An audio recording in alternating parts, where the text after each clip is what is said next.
All right then, guys, let's dive straight into this. Tronald, steadfast and unyielding, stands ready beside the fearsome Bone Devil, facing down Elder Rattlebone and her trio of Minotaur enforcers atop the storm-ravaged lighthouse. Meanwhile, at the base, the rest of you square off against a corrupted Lunaria, a friend turned foe by dark magic. I'm going to need everyone to roll for initiative. All right, so that's a 15 for me, Joe. A tainted 20 for me. A 17 over here, Joe. I rolled a 19 total. A 13 for me. And a 14 for me, Joe. All right then, so at the top of the turn order, with a 25 total, is the Bone Devil.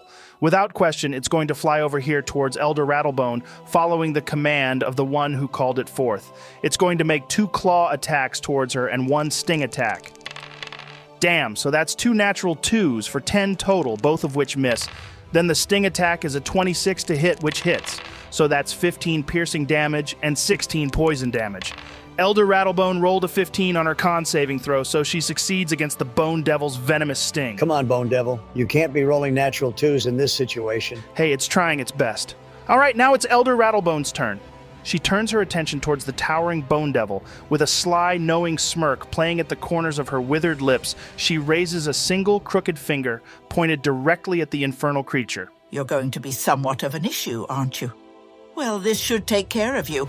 With those words, the air around her finger crackles, ancient and forbidden magic swirling into being as she casts Banishment. Oh, come on. He's only just arrived. Don't send him away so soon. The Bone Devil gets advantage against spell saves.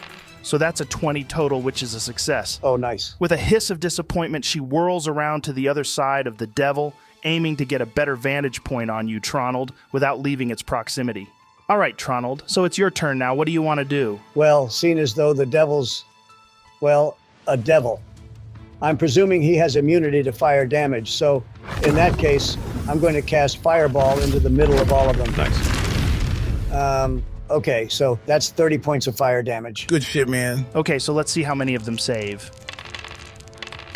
So that's a fail from Minotaur 2 and Elder Rattlebone. Excellent. Well, it looks like this one doesn't have them legendary resistances, which is nice. Well, either that or she considered the attack too weak to bother with it. Ouch, dude. Why are you going and calling my fireballs weak? Honestly, I wasn't. It was great damage. I'm just putting another perspective out there. Oh, well, that's fair enough.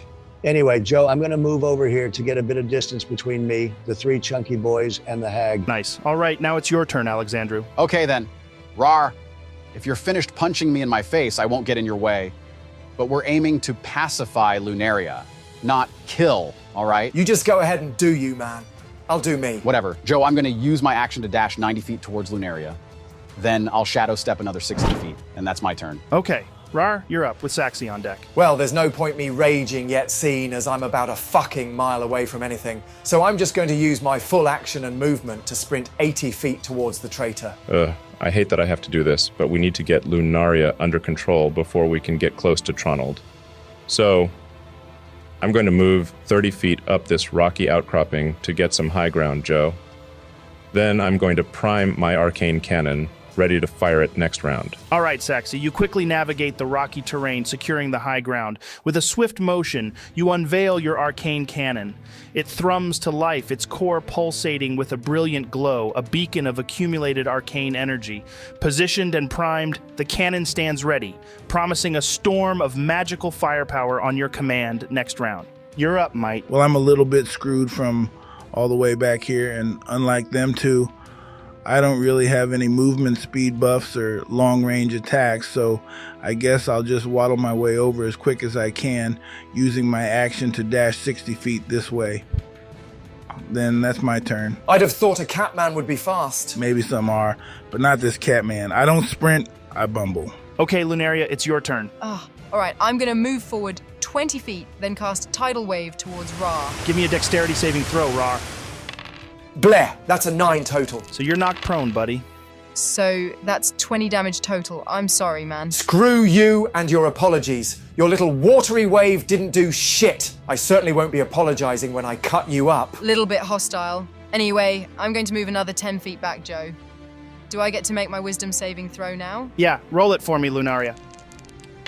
That's an 18 total? Unfortunately, that's not high enough to break the curse that's affecting you. Oh, so she's cursed? That's why she's attacking us? It would certainly seem that way. Doesn't change anything, though. She betrayed us when she was sound of mind. Traitor, Traitor! Traitor! Hey, guys, I'm standing right over here. I can hear you. Fuck you, Lunaria. Oh, wow. You have such a way with words, Raarh. Now it's Minotaur 1's turn. With a thunderous charge, it attacks, scoring a hit with a powerful 24. The force delivers a massive 22 points of damage, its magical nature leaving a searing mark, piercing through the Bone Devil's resistances. Despite the hit, the target stands unyielded, resisting the knockback with a natural 20 on their strength save. Minotaur 2 follows suit, barreling forward to land a 21 to hit, its horns driving through for 25 damage. Due to failing its strength save with an 8, the sheer force sends the Bone Devil reeling 10 feet back. Now for Minotaur 3's turn, it charges with relentless fury, striking true with a 23. The impact deals a hefty 27 damage, but the intended knockback is thwarted, the target holding firm with a 15 on their strength save. At the risk of sounding facetious, you're being an excellent meat shield for an entity made entirely of bones, Mr. Bone Devil. Ooh, fish meeshers. What does that mean? Honestly, don't worry about it, buddy. All right. Rising from being knocked prone, the Bone Devil reclaims its towering stance with a menace that chills the very air. With half its movement, it shrugs off the impact of its fall, and in a whirlwind of bone and fury, it launches a relentless assault against Elder Rattlebone. Its claws strike with precision, a 23 and a natural 20. So that totals to 22 points of damage. But in the heat of its relentless attack, the sting misses its mark, going wide as Elder Rattlebone sidesteps out of the way. Now it's Elder Rattlebone's turn. With a cunning glint in her eye, she maneuvers around the Bone Devil, making sure she's in the perfect position. She raises her gnarled hands, her fingers splayed wide, and with a malevolent incantation, the air around her fingertips begins to crystallize. Oh, clinging to this realm so desperately, are we, Devil? As for you, Tronald, let's see how well you dance in the frost. I do have a penchant for watching things freeze and shatter. Then, in a sudden explosion of frost and ice, she unleashes her spell. She is casting Cone of Cold. Are you serious? Suddenly, a torrential outpouring of biting supernatural winter that engulfs both the Bone Devil and you, Tronald, in its icy embrace. The air crackles and snaps as the temperature plummets, frost instantly forming on every surface. The spell's icy blast, capable of freezing the very soul, roars forth, seeking to envelop everything in a tomb of ice. So that's 44 points of cold damage. Oh, fuck. Give me a Constitution saving throw, Tronald. Oh, hell no. That's an 8. So I'm going to use a lucky to re-roll that. That's better. My re-roll was a 19. Oh, damn. Of course. Well played, man. You seem stressed, Joe. Is everything okay? Oh, yeah, I'm fine, dude. It's just getting intense. No shit, it's getting intense. I mean, what's Cone of Cold? A 5th level spell? I mean, damn, dude. Oh, she's just getting started. What does that even mean? Hey, I can't give that away. Sorry. Anyway, the Bone Devil is caught in the full brunt of the assault, the cold searing through its, bones. Ha. Though it fails its saving throw, its innate resistance will half the damage to 22. I'd love to have been able to use my absorb elements there as well, but I've already burnt my reaction for this round on the counterspell. I guess that's just something to take into consideration as you progress into higher and higher levels, that reactions, specifically well-timed reactions, become increasingly important. Anyway, it's your turn now, Tronald. Okay, so I'm right in thinking that the shockwave from the broken device destroyed the glass windows around me, correct? Yeah, that's right. The windows have been absolutely demolished. Awesome. All right then. I'm going to run my full movement through the broken window, trying not to get cut up on any of the loose glass. What do I see, Joe? All right, Tronald. You dash towards the broken window, agilely maneuvering through the jagged edges of loose glass. As you reach the ledge of the outer lighthouse and cast your gaze downwards, a vertiginous drop confronts you, roughly 240 feet of sheer descent into the ground below. Directly beneath you, a figure catches your eye, unmistakably Lunaria, or at least a version of her transformed by dark forces beyond comprehension. Then, scattered around the base of the lighthouse and beyond like pieces on a chessboard mid-game are your allies. Saxi, Raarh, Alexandrew, and the new companion you rescued before Elder Rattlebones tore you away. Hey, guys. Oh shit, look, it's Tronald. Hey, Tronald. Hey, Saxi. Hi there, Tronald. Hey there, Raarh, you beautiful green man. Oh, hi, Tronald. How's the weather up there? Hi, Alexandrew. Pretty nippy, especially seeing as this crazy hag just tried to freeze me to death. Hi there, Mr. Tronald. We've come to rescue you, just as you rescued me. Hi there, random cat man. Well, I appreciate that, thank you. Oh, you can call me Mike Bite ya. Noted. Well, I'll see you all real soon, okay? Right, Joe, I'm going to cast invisibility on myself. Sweet. Now it's your turn, Alexandrew, with Raarh on deck. Okay. I'm going to shadow step next to Lunaria, which will give me advantage on my first attack against her. I'm going to attack her twice. So that's a 20 and a 26 to hit for 13 points of damage. I'm also going to attempt to stunning strike her. Okay, nice. Lunaria, make a con saving throw.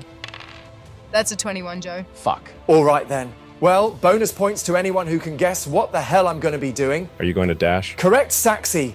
I'm going to dash, Joe. Then that's my turn. Well, you're getting there slow and steady, buddy. All right, now it's your turn, Saxi. Okay, I'm going to steady my aim, then release the lightning shot from my arcane cannon towards Lunaria, making sure to miss Alexandrew. Nice. Roll 60-10 damage for me, Saxi. And Lunaria, roll a dex saving throw. You're looking to beat a 15. Oh, that's only a 14. I'm sorry, Lunaria, but we're saving you from yourself just as much as we're saving Tronald. That's 45 points of lightning damage, Joe. Nice! Fuck her up! Damn, that's some sweet damage, brother. Yeah, for immersion purposes, I'm a little bit in shock, no pun intended, that I just had to do such an attack on Lunaria, so I'm forfeiting my movement and bonus action for this round as I cope with it. Well, that makes sense, dude. Right, now it's your turn, Mike. I'm still kind of useless from back here, so I'm going to just dash as far as I can forward. Then that's my turn. Okay, Lunaria, you're up. What you doing? I turn towards Alexandrew and say, I'm so sorry, I can't control myself. Then I cast Blight on him. Oh my god. That's 41 points of necrotic damage. What the hell, Lunaria? Are you trying to kill me? Well, yeah, kinda. Roll a con saving throw, Alexandrew. That's a goddamn 12. Yeah, so you take full damage, buddy. I kind of figured that much out for myself, Joe. You know, with rolling a fucking 12. Hey, there's no need for that attitude, mister. So, are you doing anything else, Lunaria? Yeah, I'm going to use my bonus action to wild shape into a giant constrictor snake. All right, you all watch Lunaria as all of a sudden muscle and bone audibly reshape beneath her skin, rippling and stretching seamlessly, becoming scales of a formidable hue. Her limbs retract, merging into a massive muscular body. Each movement she undertakes is accompanied by the sound of the earth itself accommodating her new form. Her face distorts, bones crack and shift as her elvish features meld into the elongated, fearsome visage of a serpent. With a final shuddering convulsion, Lunaria's transformation completes. She now lies before you, a colossal constrictor snake. Ah! Danger noodle alert! Give me a wisdom saving throw, Lunaria, to try break the curse. Oh, that's a 13. Nope, not high enough. Okay, so now it's the three Minotaurs' turns. Minotaur 1 bellows a war cry, muscles bulging under its hide as it launches into a reckless charge. The ground trembles beneath its hooves, closing the distance on the Bone Devil with terrifying speed. With a ferocious gore, its horns, sharp as spear tips, strike true with a 23 to hit. The horns sink deep for 28 damage. That's a 10 for the Bone Devil's saving throw, so it gets knocked back 10 feet. Minotaur 2 follows its brethren's lead with a charge that blurs the line between Beast and Tempest. Wow, that's a natural 20. It collides with the Bone Devil with the force of a cataclysm for 47 damage. This catastrophic blow lands with such ferocity that it shatters the very essence of the Bone Devil, sending it crumbling into dust. Oh, well, that's just brilliant. There's my bony meat shield gone. Hey, Vizuriel, you don't happen to have another one of them lying around, do you? You don't hear any response, Tronald. No? Well, that's a shame. Minotaur 3, now with nothing stopping it between itself and the main target of this battle, turns its gaze towards the lighthouse's exterior, its sights set on where Tronald ran to. With a burst of speed that belies its massive form, it dashes toward the lighthouse's edge, a moving fortress intent on bringing ruin. The Minotaur scans the area, unable to locate Tronald because of the invisibility spell. Well, thank God for that. That brings us to the top of the round for Elder Rattlebone's turn. With a surge of dark energy propelling her movements, she dashes with unnatural speed out of the lighthouse, her robes fluttering like the wings of a bat in her wake as she embarks on her hunt for Tronald. Emerging into the open, her gaze sweeps across the battlefield, her expression morphing from one of eager anticipation to a momentary flicker of disappointment. The sight she sought, Tronald, her quarry, is not immediately before her. However, this disappointment is fleeting, replaced almost instantaneously by a sadistic grin that stretches across her face, twisting her features into a grotesque mask of anticipation and cruelty. Oh, my dear, dear Tronald, where might you be hiding? Come out, wherever you are. Surely you wouldn't deprive an old lady of her fun now, would you? It's only a matter of time, my sweet. I'll peel back your layers, one by one, until all your secrets lay bare before me. Seeing as she has already used her action to dash, she can't do a more thorough search this turn. So that brings us to you, Tronald. What do you want to do? All right then, Joe, I'm going to move over here. Then I want to muster all of my strength, remembering what it was like to possess Raarh's fury inside of the labyrinth. Then I charge towards the hag, throwing my full weight into her, trying to knock her off the edge of the lighthouse. Obviously, this will break my invisibility, but fuck it at this point. Oh, damn. He's crazy. You can do it, best buddy. Just for clarity, Joe, I'm not even attempting to keep myself on the lighthouse roof. I want to ensure that she goes off, even if that means I go off as well. Well, damn, man, that's insane. All right, then, give me a strength check, buddy. Ooh, that's a 7, so I'm going to use a lucky to re-roll that. That's better. I rolled a 14, Joe. Okay, so let's see what her strength save is. Don't bother. Like I said, I need this to happen, so I'm giving her my portent 8. Hopefully her bonus won't bring her above a 14. Well, you're right, it doesn't. Amazing. All right, as we both tumble off, I'm going to cast Featherfall on myself when I'm about halfway down. Can you do that? I mean, you just used your action to push her off. Yeah, Featherfall is a reaction, not an action, so I absolutely can. So it is. Nice. Tronald, despite your scrawny wizard's build, you channel a surge of daring, and with an unexpected burst of speed, you charge at Elder Rattlebone.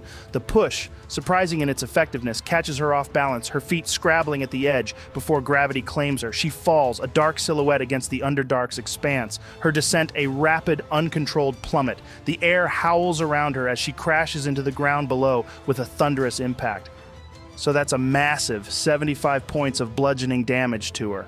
Your descent, on the other hand, is marked by the calm activation of Feather Fall, slowing your fall to a gentle glide. That was epic, dude. Nice. Oh yeah, so epic. Now I've got her right in front of me whilst I'm on death's door. When are you not on death's door, Alexandrew? Let me at her. So it's your turn now, Alexandrew. So I'm going to move around the hag, over here. Then I'm going to attack her twice, attempting to stunning strike her. So that's a 21 to hit and a 12. The 21 hits, but the 12 misses.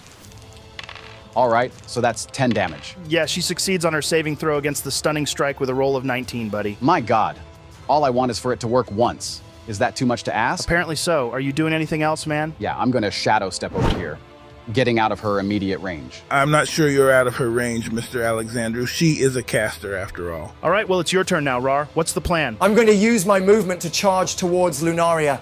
Fuck! I'm 5 feet away from her, so I can't get her. This is bullshit! Dude, focus on Elder Rattlebone now that she's down here. She's the one that we want to finish. Actually, I'd be quite content with finishing both of them. I don't really have a preference in which order. Saxy's right, buddy.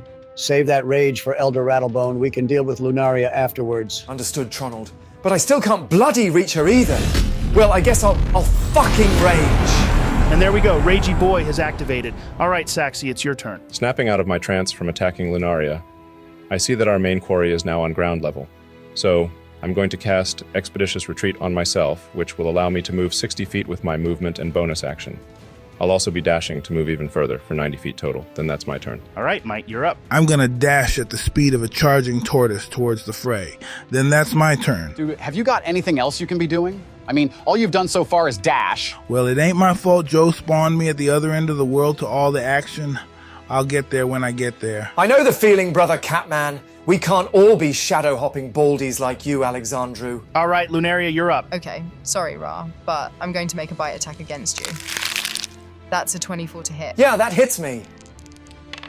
So that's 14 points of piercing damage, plus 8 points of poison damage and 8 points of necrotic damage. All right, so that's 30 points of damage total, reduced to 15 because of your rage. And just like that, you've pissed me off enough to go for you again. Dude, it's not like I can help it, can I? I'm being forced to attack you guys. Well, you should have thought about that before you betrayed us all. You bitch! Raarh, can you calm down? Oh, get off your bloody high horse, Raarh! You don't know the first thing about what I've had to go through. Well, I know the first thing about not being a traitorous cow. Oh, fuck you. Fuck you! Fuck you! Fuck you! Well, this is regressing. Well, on that note, let's jump to the Minotaur's turns. Minotaurs 1 and 2, with a shared understanding spoken in the primal language of roars, they dash out onto the lighthouse rooftop, their heavy footfalls shaking the very foundation as they begin their frenzied search for Tronald. Their guttural communications echo into the air. Minotaur 3, however, having witnessed you pushing Elder Rattlebone and falling yourself, fixes its gaze upon your descending form. Its eyes burn with a feral intensity, a predator zeroing in on its prey. With a ground-shaking bellow, it grips its massive axe, muscles tensing like coiled springs. In a moment, brimming with primal fury, the Minotaur launches itself off the edge of the lighthouse. Oh my God. The descent is a breathtaking spectacle of raw power and impending doom. The Minotaur, axe raised high, becomes a terrifying missile aimed straight at you, Tronald. The air howls past it as it falls, axe streaking a deadly arc towards you. With a precision that belies its massive form, the Minotaur scores a direct hit, a 20. A natural 20? No, just a 20 total. Well, I can't use any reaction to shield or silvery barbs it because I used my damned reaction for Featherfall. My God, I wish I had more than one reaction. That would be nice. I guess I'll just use another one of my luckies. Oh wow, so it rolled a natural 20 on the reroll. Screw you, Joe. Whatever, I guess I'll give it the tainted 20 then. Don't you still have one portent left, Tronald? Can't you use that? Absolutely not. I'm saving it for something special. Okay then, man. I trust you know what you're doing. Okay then. So crashing down upon you with the unstoppable force of a living meteor. The impact is brutal, a collision of might against magic, the Minotaur's axe biting deep with a ferocity that sends shockwaves through the air. Why are you rolling so many dice, man? Because it's not just the damage of the attack, it's the damage of the fucking 1-ton Minotaur dropping on top of him. Oh, wow, that's gonna hurt. Yeah. If you've played any of Baldur's Gate 3 as an owlbear, you know what's about to happen. So that's 55 points of damage to you, Tronald, part of it from the attack itself, and the rest from the impact of the falling creature on top of you. Oh, fuck. Well, that's me down. Dead down or just down? Just down. And by just down, I mean just down. I was 3 damage away from being insta-killed. Oh, wow. Wait, Joe, does my Featherfall continue to be up even though I'm now unconscious? Yeah, I'd say it does, buddy. It's not a concentration spell after all. It just lasts a certain amount of time. Well, that's lucky. On a positive note, the Minotaur, with nothing to cling onto, continues to plummet into the ground below, taking the rest of the fall damage. Wait, from that angle, there's a chance that it could land on Elder Rattlebone, right? That's true. I'll tell you what, I'll roll a d20. If I roll a 10 or less, it has the chance to land on Elder Rattlebone, assuming she doesn't meet the dex saving throw. Come on. Wow, okay, so that's a 4. So it is heading straight for Elder Rattlebone. All right then. Elder Rattlebone looks up, her eyes, quick to assess the impending impact, gleam with a cold calculation. In a display of agility that belies her ancient form, Elder Rattlebone executes a swift sidestep with a roll of 19 on her dex saving throw, evading the Minotaur's massive body as it crashes towards the earth. The ground shudders with a bone-jarring impact as the Minotaur takes a catastrophic 75 points of damage, the force of its own attack sealing its fate. Well, at least it's dead. 2 to go. It's a good thing you shadow stepped out of there when you did, Alexandrew. Phew, you're telling me. All right, now it's Elder Rattlebone's turn. Her eyes, burning with a malevolent glow, fixate on you, Raarh. The air around her begins to crackle with arcane energy as the atmosphere thickens with the scent of death. With a quick gesture of her gnarled hands, Elder Rattlebone summons forth the essence of pure destruction. A beam of dark, crackling energy begins to coalesce between her outstretched fingers, swirling with violent hues of green and black. The energy pulses with a life of its own, a sinister force that seeks to obliterate anything in its path. It's then she unleashes the spell. The beam of destructive energy rockets towards you with precision. I'm going to need you to make a dexterity saving throw, Raarh. What spell is she casting, Joe? She's casting Disintegrate. Might fucking counterspell it. I can't counterspell shit. I'm too far away. Tronald, counterspell it. I can't counterspell shit. I'm fucking unconscious. Alexandrew, counterspell it. Oh yeah, good one. How the fuck am I meant to do that? Well, if nobody has any retorts for this, I'm going to need that saving throw from you, Raarh. Yikesies. That's a 10. Well, fuck. So, that's a colossal 83 points of force damage to you, dude. Reduced to 41 because of my rage. Oh yeah, damn. Do you mind me asking how much HP you were off hitting 0? I'm on 3 health, Joe. Oh my god. Just a heads up, everyone, for those who might not be aware. If Raarh had been reduced to 0 health from that last attack, he wouldn't have just been knocked unconscious. He would have been turned to dust, utterly obliterated by the sheer force of the spell. At that point, bringing him back to the land of the living require a true resurrection or a wish spell to restore him. That's how close you all came to a permanent farewell. Yep, and I counterspelled it with my pecs. Not quite. You have the damage because of your rage. No, I counterspelled it with my pecs. Fair enough. All right, Tronald, make a death saving throw for me. That's a 12. All right, nice. So, 1 success. Okay, Alexandrew, you're up. I'm gonna run towards the hag and make 2 attacks against her. So that's a 24 and a 21 to hit. Yeah, both hit, man. for 13 damage total. Awesome. Then I'm going to shadow step back to where I was. All right, Raarh, you're up. Righty then. I'll deal with you after I've dealt with this hag, Lunaria. Okay, Joe, I'm going to take 2 reckless swings towards Elder Rattlebone.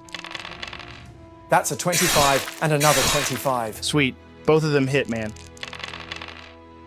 So that's 17 and a 21 for damage for a 38 total. Elder Rattlebone reels from the impact of the 2 mighty swings. Then, as she steadies herself, her eyes flash with a venomous fury. Oh, you wretched brute. How dare you lay your filthy green hands upon me? Well, you're about to die to these filthy green hands of mine. All right, Saxy, you're up with might on deck. Okay, so using my bonus action and movement, I'm going to dash 60 feet over here.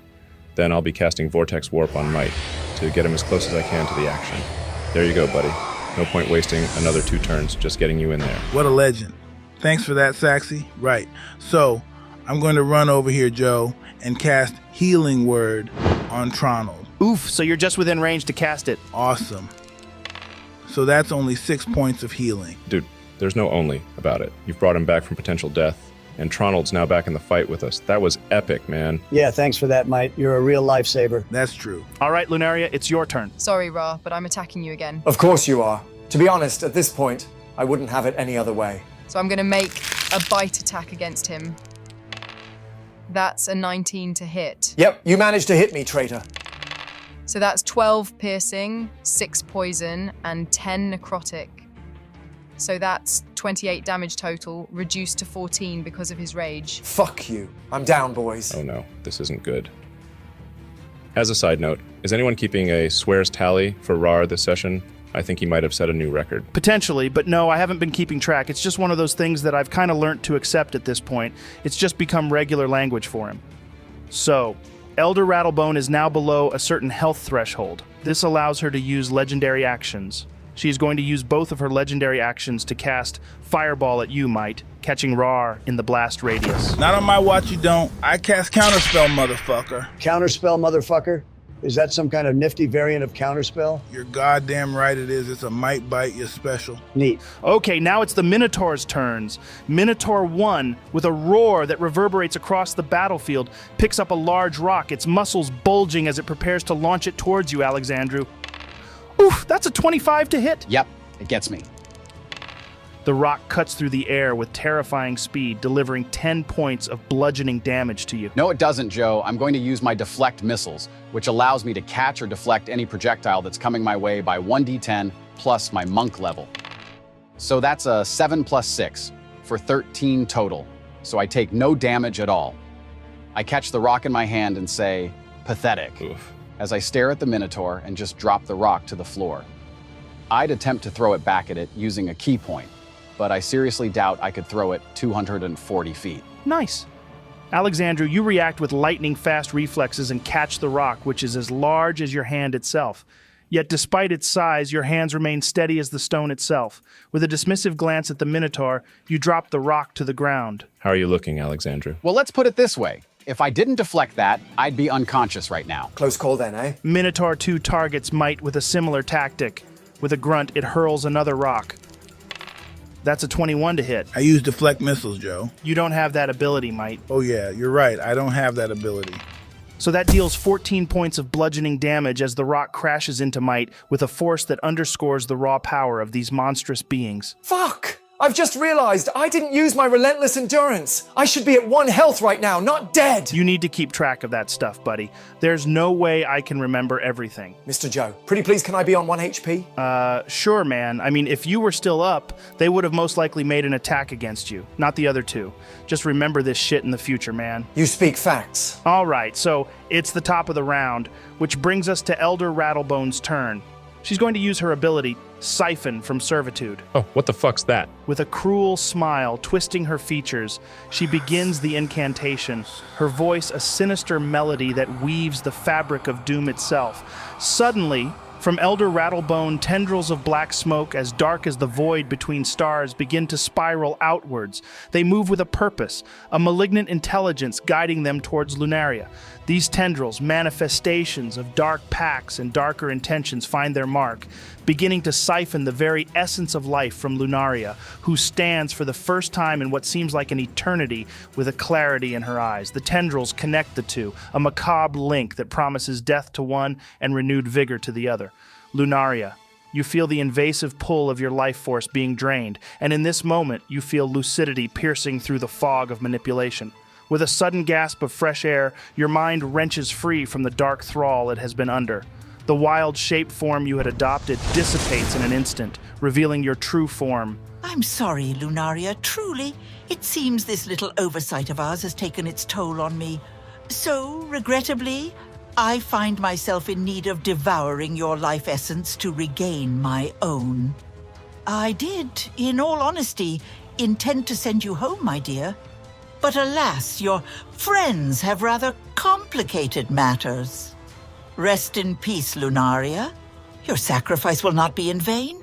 Well, at least not for me. Joe, can we get some clarification on what the hell's going on, please? That's not how the game works, Tronald. You know this. Does anyone have any idea of what we should be expecting here? Haven't got a clue. Well, it sounds like Lunaria's life energy is about to be transferred to Elder Rattlebone or something. But to what extent, I really have no idea. Yeah, that's pretty much the same as what I gathered. One of you can make an intelligence check if you want.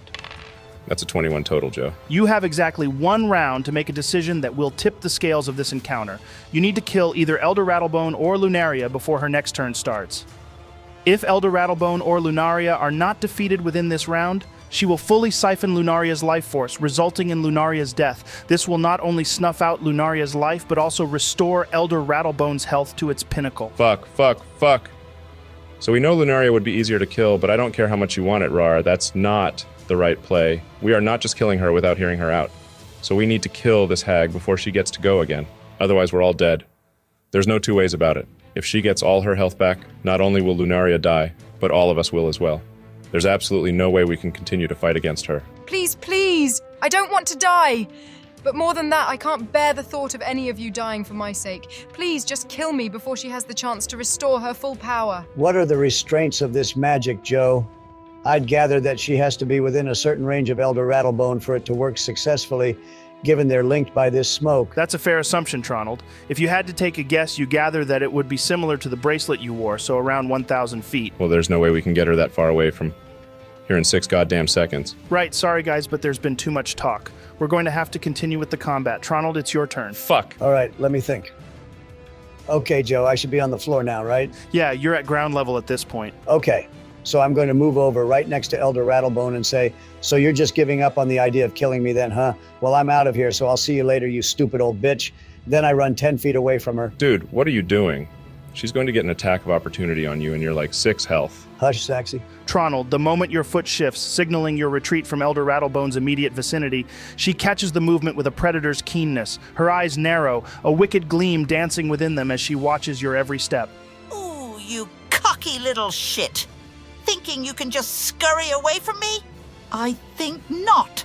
I'll kill you where you stand. Without missing a beat, Elder Rattlebone lashes out, her movements a blur of deadly grace. Her claws, gnarled yet frighteningly agile, tear through the air towards you with a malevolence that chills the blood.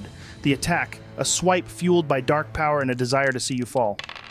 That's a 19 to hit. I cast shield as a reaction, Joe. Okay, so that misses, now what? Now she just used her reaction. Okay, so what are you getting at? Oh, nothing, just that you can't cast counterspell without a reaction, that's all. Huh? What's your plan here, Tronald? At first, I had my doubts that she even possessed the ability to send Lunaria home, but she has proved us absolutely wrong with the degree of magic she possesses. I'm taking a leap of faith here in that she was being honest with Lunaria. If she wasn't, well, then we're all screwed. Joe, I want to cast suggestion on Elder Rattlebone. I say the words, stay true to your promise. Send Lunaria home. Oh, damn, you sneaky little git. Honestly, I can't believe you pulled the wool over my eyes, forcing her to take a reaction. But that would be something she would have done in the heat of the moment.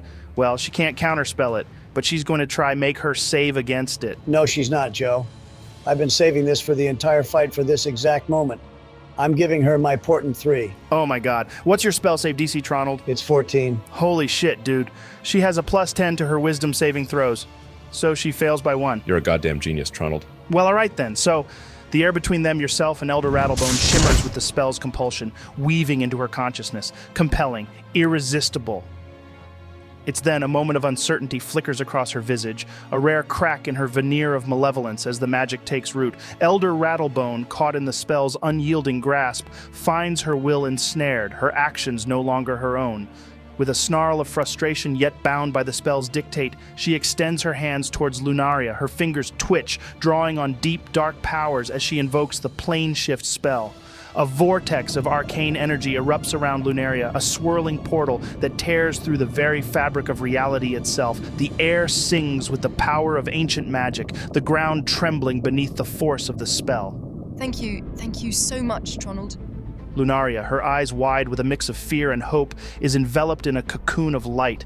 The portal pulses once, twice, then with a sound like the universe exhaling, she is gone, cast forth into the Fey realm, her form dissolving into the ethereal gateway as it snaps shut behind her. The spot where she stood moments before now lies empty. Elder Rattlebone's fury explodes in a cataclysmic outburst, her voice a piercing scream that reverberates off the ancient cavernous expanse of the Underdark. How dare you! How dare you manipulate and bend me to your will, you insignificant speck of dust! You think yourself clever, Tronald, weaving your petty magics to control me? You'll regret the day you dared to meddle with forces beyond your comprehension, you pathetic worm. I will tear the very essence from your bones and scatter it to the winds, so that not even the gods can find you whole again. And your flesh, oh, your flesh will be a feast for the ages. I will devour it piece by piece, making your allies watch every single bite, savoring the terror in their eyes as I consume you bit by bit. Yeah, see, that's what I find quite funny. You abducted me because you needed my magic. You're the pathetically weak one, not me. You're the one with no allies, not me. You're the one who is going to die, not me. Get shreked. All right, I just want to say that was absolutely brilliant. There's so many ways that wouldn't have worked. For starters, she had already used her action and it wasn't her turn. If it wasn't for the fact that she had her 2 legendary actions available to cast a spell, that wouldn't have worked until it was too late, and Lunaria would have already been dead. So, jumping back into the combat because it's certainly not over yet. Alexandrew, you're up. All right, Joe, seeing as she is distracted by Tronald, I'm going to charge towards her, doing 2 attacks against her, followed by a flurry of blows. I'll also be attempting the stunning strike. That's a 21, a 26, and 2 25s. Yeah, all 4 attacks hit, buddy. Let's see that damage. Sweet. So that's 28 points of damage total. Ah, unlucky man. She rolled a natural 20 on her saving throw. For fuck's sake, dude. Just once. Maybe one day, but today is not that day. All right, Raarh, you're up. I'm going to make 2 reckless, great weapon master attacks against her. So that's a 25 to hit. And 27 damage. Raarh, you notice a sudden unfamiliar sensation. Your sword begins to pulsate, almost as if it's alive. It thrums in your hand, a clear sign it has absorbed enough damage from the bloodshed of your enemies. This energy surge signals it's primed and ready, offering you the choice to unleash one of its 2 potent abilities, whether that's now or saving it for later. Ooh, sweet. All right then, for my next attack, I'm going to pump the 5d10 necrotic damage from my beautiful sword deep inside her as well. That's a 24 to hit.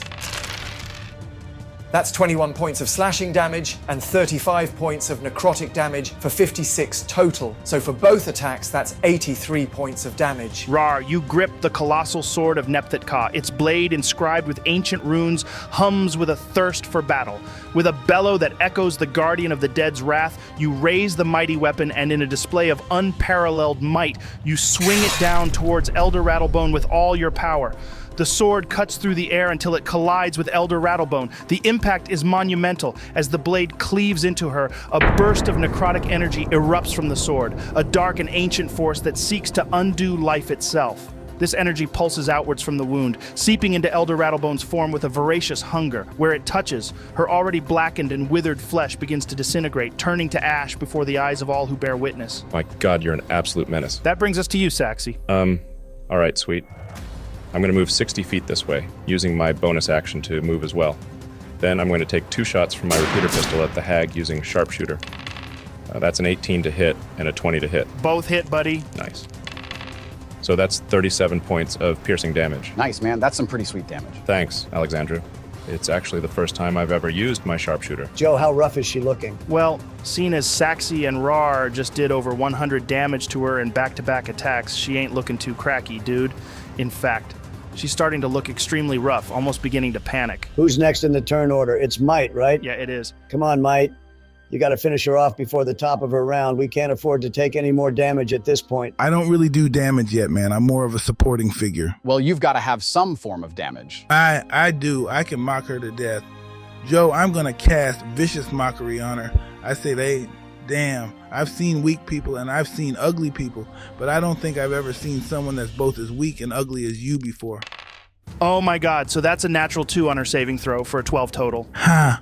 Taste my scorn. So that's 8 points of psychic damage. The tide of battle shifts dramatically as you push Elder Rattlebone past the brink, her vitality dwindling to a critical threshold. She gains her legendary action points back. For a fleeting moment, the air hangs heavy with anticipation, the promise of her wrath palpable as she teeters on the edge of unleashing cataclysmic retribution upon you all. Yet battered and beleaguered, her form riddled with gaping wounds and fractured bones, she hesitates. With a spiteful glare, she steadies herself. Oh, you've caught me at a disadvantage, haven't you, my darlings? But bless your hearts, you've shown me your little tricks, your pitiful strengths. Now I've seen what you're made of, what little there is to see, and next time, my sweets, next time, there will be no reprieve, no fleeting hope of survival. I'll ensure you all meet a slow, excruciating end, with each of you fully aware of every moment of agony.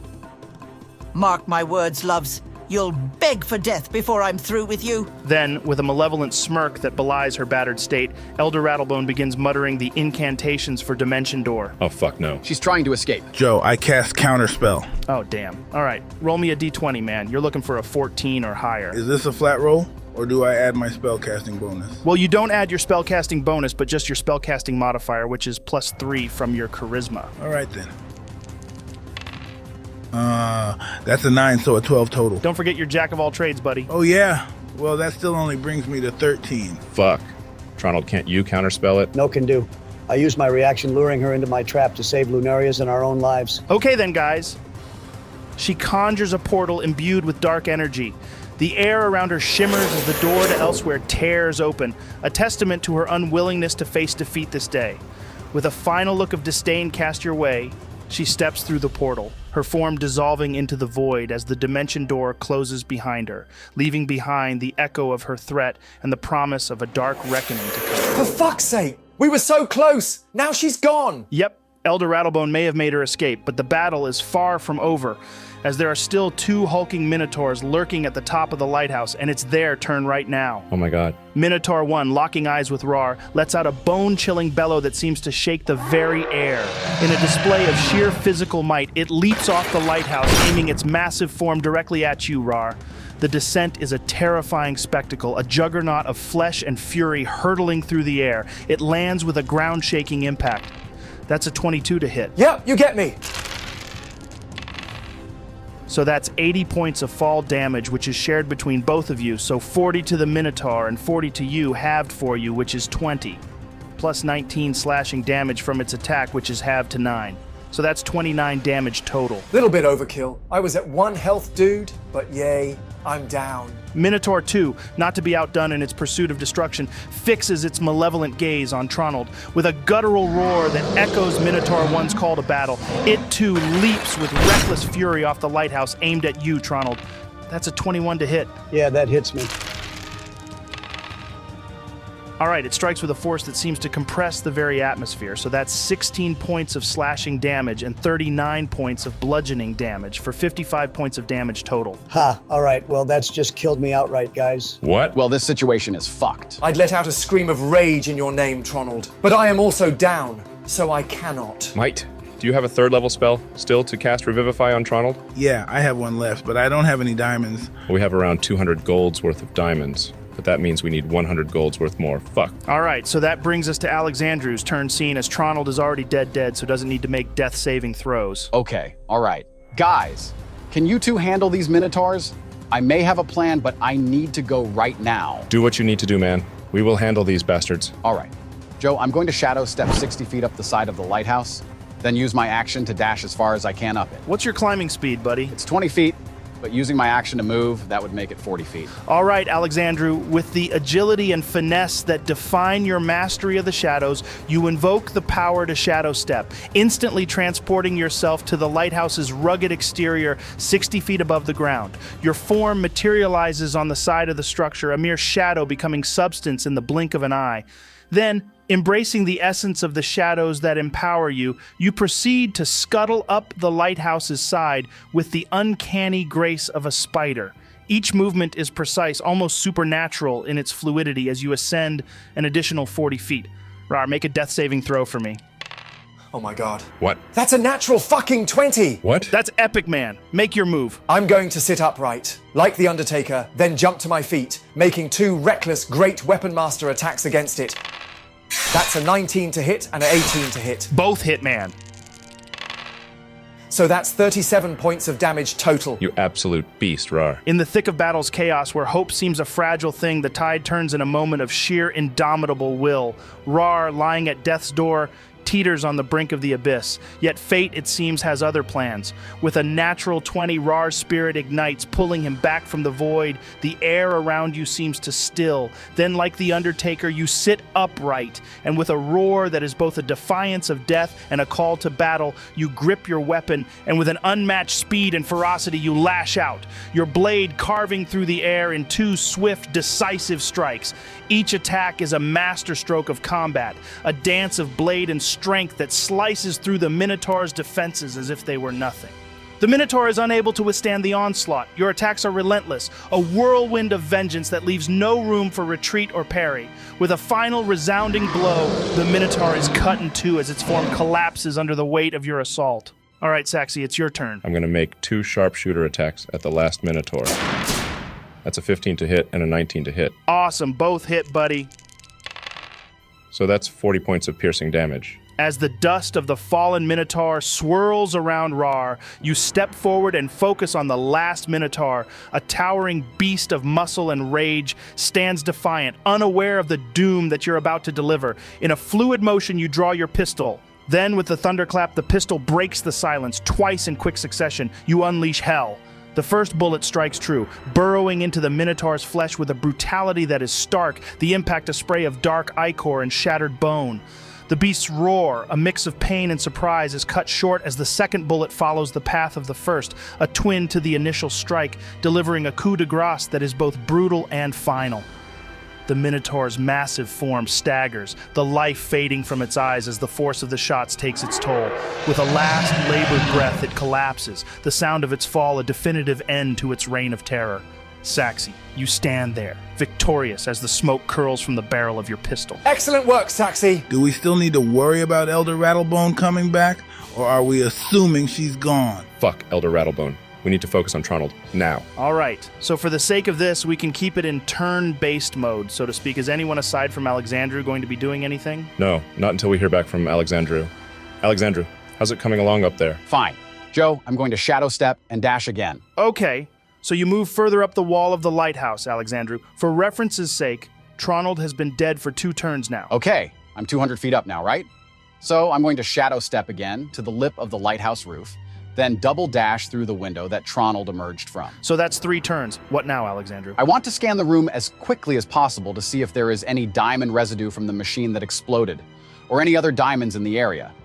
I mean, I'm not an arcane master, but I figure that potent machines such as this will function using something like diamonds. Here's to hoping. Damn, that's great thinking, dude. Roll me an investigation check.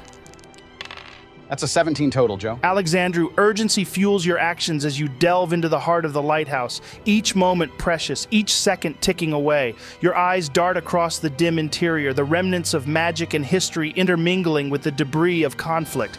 You're not just searching, you're racing against time itself, desperate for a glimmer, a sparkle of hope in the form of diamonds.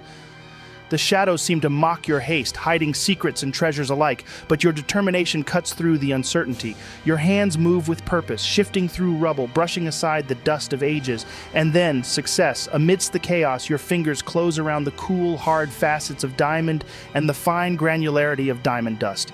In your grasp, you hold what you estimate to be 100 golds worth of these precious materials, a small fortune that, in this moment, holds value beyond measure.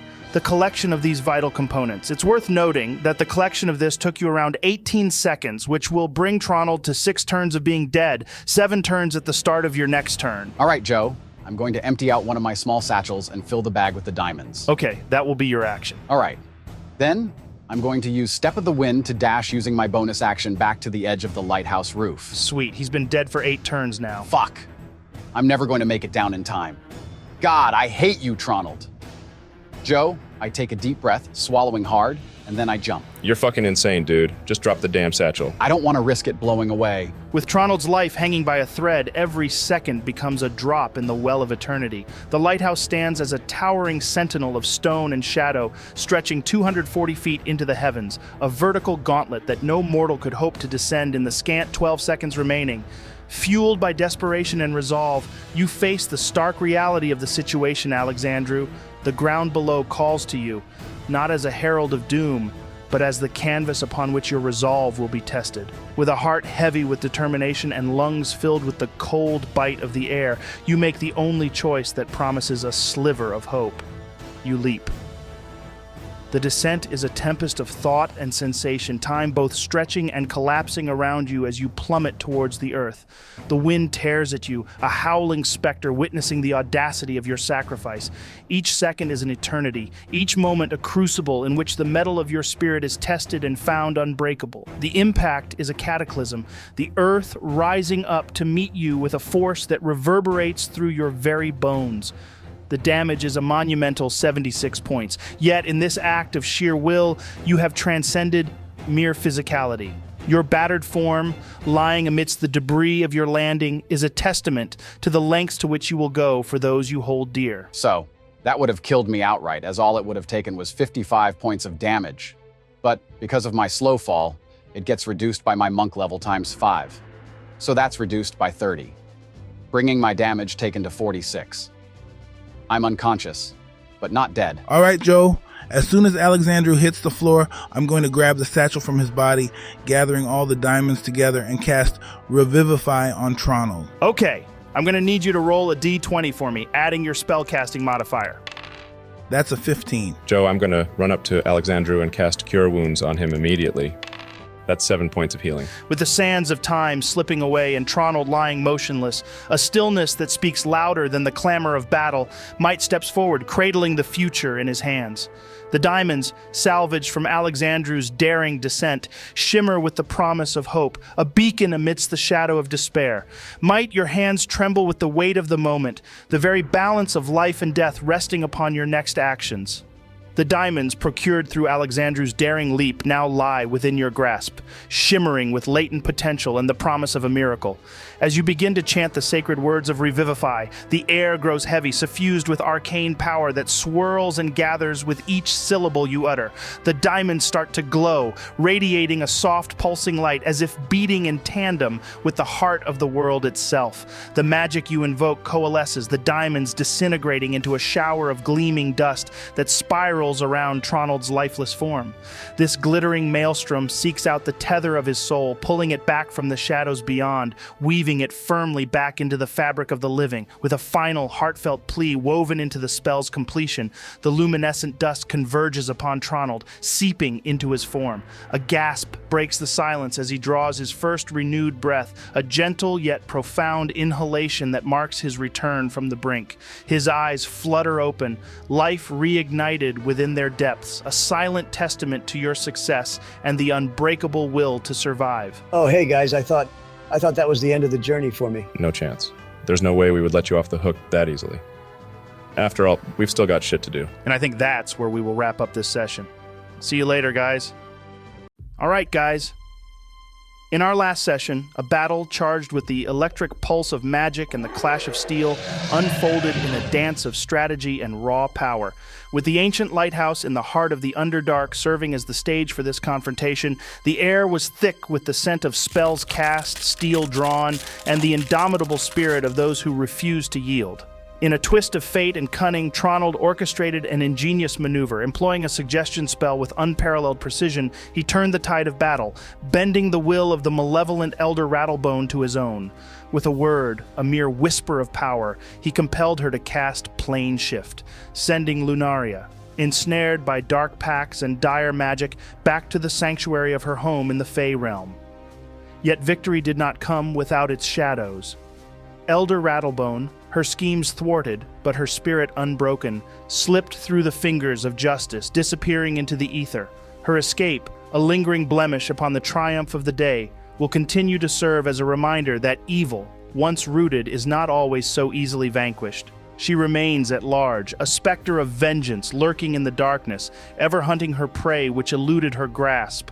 All in all, you achieved what many would deem impossible. Not only did you rescue Tronald from the clutches of a fate most grim, but you also saved Lunaria from almost certain death. Through ingenious plays, unwavering bravery, and the strength of your bonds, you turned despair into hope, ensuring that light continues to shine in the darkness. So, what would you like to do? Hey, Alexandrew, thank you. Seriously, I can't begin to explain how grateful I am. All of you. Thank you. Don't worry about it, Tronald. Yeah, it hurt like a bitch. There's no denying that. But I speak for everyone when I say that everyone here would have done the same thing in a heartbeat.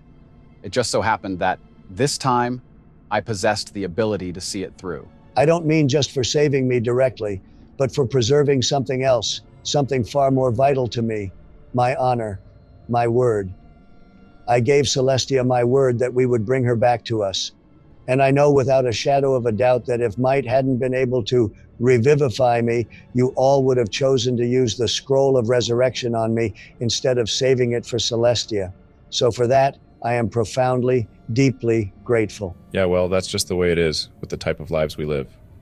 We never know what's going to happen next. But you've got to believe, if we had to use the scroll on you, we would have found another way to bring Celestia back. There's always a way. Anyway, I can't believe that's it. That Lunaria has gone. Tronald, how did you do it? You know how I did it. You were there. I cast suggestion on Rattlebone, forcing her to send Lunaria home. No, I don't mean that. I mean, how did you forgive her? How did you push that anger you must have felt aside to risk your own life to prolong hers? Because if that was me, in the situation you were in, I don't know if I could have done it. Well, I certainly couldn't have done it. Hell, it didn't even happen to me, and I was ready to serve her up. Guys, there are two types of people in life. Those who let the darkness of their past define them, and those who choose to step into the light despite it. Lunaria, she made a mistake, but who among us hasn't? What would me resenting her have changed? It wouldn't have altered the end result. It wouldn't have brought me or anyone else peace. Might have brought me a little bit of peace, not gonna lie. Forgiveness isn't just about the other person. It's about freeing ourselves from the burden of hatred, of letting go so we can move forward. Holding on to anger, it's like drinking poison and expecting the other person to die. In risking my life for hers, I chose to uphold the values that make us who we are. Honor, compassion, unity. They're not just words, they're the very foundation of our bond. If we lose sight of that, if we let the darkness consume us, then we've already lost, regardless of the battles we win. I mean, all this time, I've seen you as this strategist, a wizard first and foremost, focused on the mission, on winning. I've always pegged you for the hold a grudge type, someone who'd put logic over emotion every single time. Being called a friend, in my book, that's sacred. It's not just a title, not just a word. It's a promise, a commitment, something not so easily broken. But don't mistake my willingness to forgive a friend as weakness, because if we're talking about my enemies or the general population, I'd rain hellfire down on them if they wronged me or mine. So I'm not this forgive and forget guy you're thinking of. Oh, well, whatever you are, you're a pretty cool guy in my books, Tronald. So what do you guys want to do then? Should we rest? I mean, there's no doubt about it. We need a long rest. But should we do that here? Or should we wait until we get out of the Underdark? Well, before we do that, should we see what we can loot atop the lighthouse? If this was Rattlebone's main place of residence, she might have some nifty gadgets up there. True, a little bit of looting never hurt anyone. Let's loot away then, guys. All right, Joe, we head to the top of the lighthouse and begin searching for anything of value. All right. You all ascend the winding staircase of the lighthouse. After a few tense minutes, you reach the summit. The scene that greets you is one of utter devastation. The aftermath of the machine exploding has left the area in shambles. Metal and arcane components are strewn about, some pieces still humming with residual energy, others smoldering quietly in the corners. The room bears the scars of battle. Frozen, shattered pieces of what once were furnishings dot the landscape, victims of the cone of cold. These icy fragments mingle with the dark, scorched marks blistered into the stone by Tronald's fireball spell. Amidst this chaos, a peculiar detail catches your eye in the center of the room, a small pile of infernal ashes still smoldering. These ashes, unlike the rest of the debris, emit a faint, otherworldly glow. So, what the hell's that, Tronald? What the hell indeed. Honestly, I'm not too sure myself on that one. For some reason, Vizuriel thought it was a good idea to intervene during my little predicament. Not only did he give me a jump start, so to speak, which effectively broke the machine and my restraints, allowing me to fight back, but he also summoned some kind of bone devil to protect me. I'm not going to pretend I understand why he does what he does, because frankly, I don't have a clue. Vizuriel's motives are as mysterious as they are troubling, but whatever his reasons, that intervention, without a doubt, saved my life. I'm confused. Are we supposed to hate him for killing Celestia, or like him for saving Tronald? I don't think it's black and white, Raarh. I think this is a perfect example of gray. I don't know why, but I could have sworn you were about to say green. Why would I say green? I don't know, why wouldn't you? Anyway, Joe, can we start having a look around, see what's not been destroyed? Roll me an investigation check, Saxy. That's a 16. With a roll of 16, your attention is drawn to an anomaly amidst the chaos, a lockbox, curiously untouched by the destruction surrounding it. Measuring approximately 2 feet in width and 1 foot in height, its surface is adorned with intricate markings that seem to dance and twist in the dim light, depicting scenes of torment and despair that unsettle the soul. The motifs carved into its dark metal are reminiscent of the hag's own twisted realm, featuring gnarled trees with screaming faces and creatures twisted in agony. Symbols of dark magic and necromancy are embossed around its edges, forming a border of sinister elegance. Most unnerving is the keyhole, crafted in the likeness of a withered hand, its palm upturned and waiting as though ready to clasp onto anything inserted into it. But it is the eye on the lid that truly captures the essence of dread that Elder Rattlebone was known for. This eye, fleshy and real, yet eerily unmoving, stares out into the room with an accusatory glare, as if it were silently witnessing the aftermath of its owner's departure. Well, that's fucking weird. What isn't weird in this place? Hey guys, what are the chances that there are some goodies in there, you reckon? Probably high, but I'd wager that it's going to be trapped for a start. Hey, Alexandrew, fancy giving it a once-over? See if there are any traps? Yeah, so I'm all for that, but all of us, aside from Saxy, are pretty beat up. So if it is trapped, and I trigger said trap, and if it unleashes anything remotely as close to what we know Rattlebone could do, then we're going to be in a pretty rough spot. So you're saying that we should all get out of the room before you try it? More that we should probably take a short rest before we fuck around with the hag's creepy lockbox. Oh, right, gotcha. I'm down for taking a short rest, but if something else rocks up whilst we're having the short rest, we're all dead. Look, we will all leave the room, Alexandrew. Then you try to unlock it. If you fail, which I'm confident you won't, because I believe in you, then we have enough healing between us to bring you back. Wait, why is this fallen to me? Aren't you more proficient in this kind of thing? Yeah, you're going to be better with this, Saxy.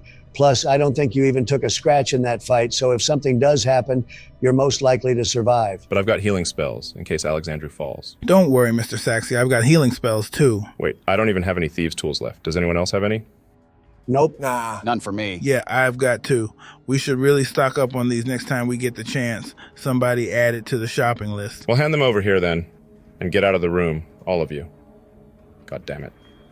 Joe, When they're all out of the room, I begin examining the lockbox for traps. Saxy, as you delve deeper, exploring every crevice and mechanism for hidden dangers, you find no evidence of traps. However, relief swiftly gives way to unease as the lockbox presents a disconcerting surprise. The eye, previously unremarkable and still, stirs to life under your scrutiny. It begins to move, tracking your movements with an unsettling awareness that seems impossible for such an inanimate object. As it watches you, its gaze alive and alert, a cold shiver runs down your spine. The sensation of being observed so closely by something so uncanny is deeply unsettling. Guys, you can come back in now. It's not trapped. She's watching us. What do you mean she's watching us? You see that eye? It's moving, watching. My bet is that it's linked to Rattlebone. Creepy old hag. Should we still proceed with this then, or what? Joe, I raise my greatsword into a thrust position and plunge it into the eye. Or we could do that. Raarh, you raise your greatsword, and without a moment's hesitation, you thrust it downward, targeting the unnervingly sentient eye atop the lockbox. The moment your blade makes contact, the lockbox reacts as if it were a living entity. It reels and squirms under the force of your attack, a disturbing display of animation that seems almost impossible. A small burst of arcane energy erupts from the point of impact. As the energy dissipates, the eye, once vigilant and unsettlingly alive, shuts abruptly. From its closed lid, black ooze begins to seep, trailing down the sides of the lockbox in a slow, viscous descent. The sight of it marks a peculiar end to the eerie vigilance that had pervaded the room. Ha! Take that. Well, seeing as that's out of the way, let's crack this open. Joe, I attempt to lockpick it. Roll it for me, buddy. That's a 15. Taking a deep breath to steady your focus, you insert your lockpick into the keyhole. As you work, the lockpick moves with precision. The clatter of tumblers falling into place is music to your ears, a symphony of progress. Metal hits metal in a dance as old as the craft itself. Then abruptly the noise ceases. An uneasy stillness falls, a harbinger of something amiss.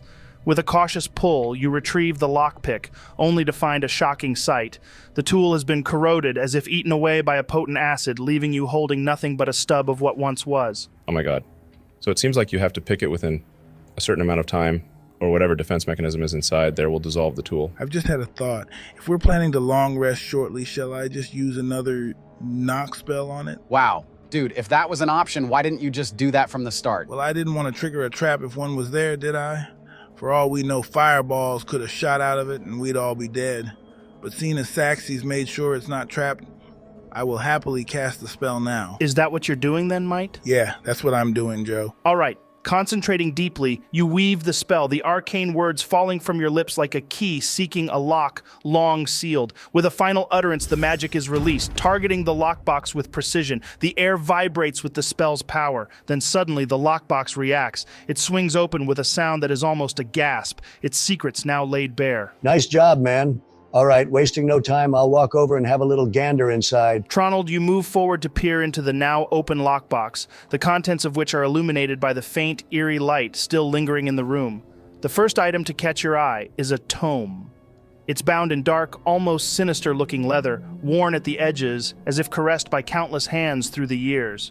Upon opening it, you find that it is filled with spells, the ink shimmering slightly. The margins are dense with notes, sketches, and arcane symbols, many of which are unfamiliar and tantalizingly beyond your current understanding. It's clear that this grimoire is a treasure trove of magical knowledge.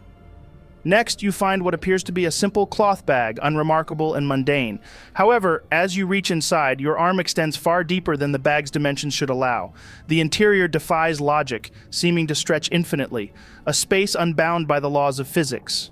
You're pretty confident that this is a bag of holding, considering that Saxy already possesses one and it seems to line up pretty accurately. The third item lies folded neatly at the bottom. It's a cloak, crafted from a fabric that seems to absorb light, giving it a depth like the night sky.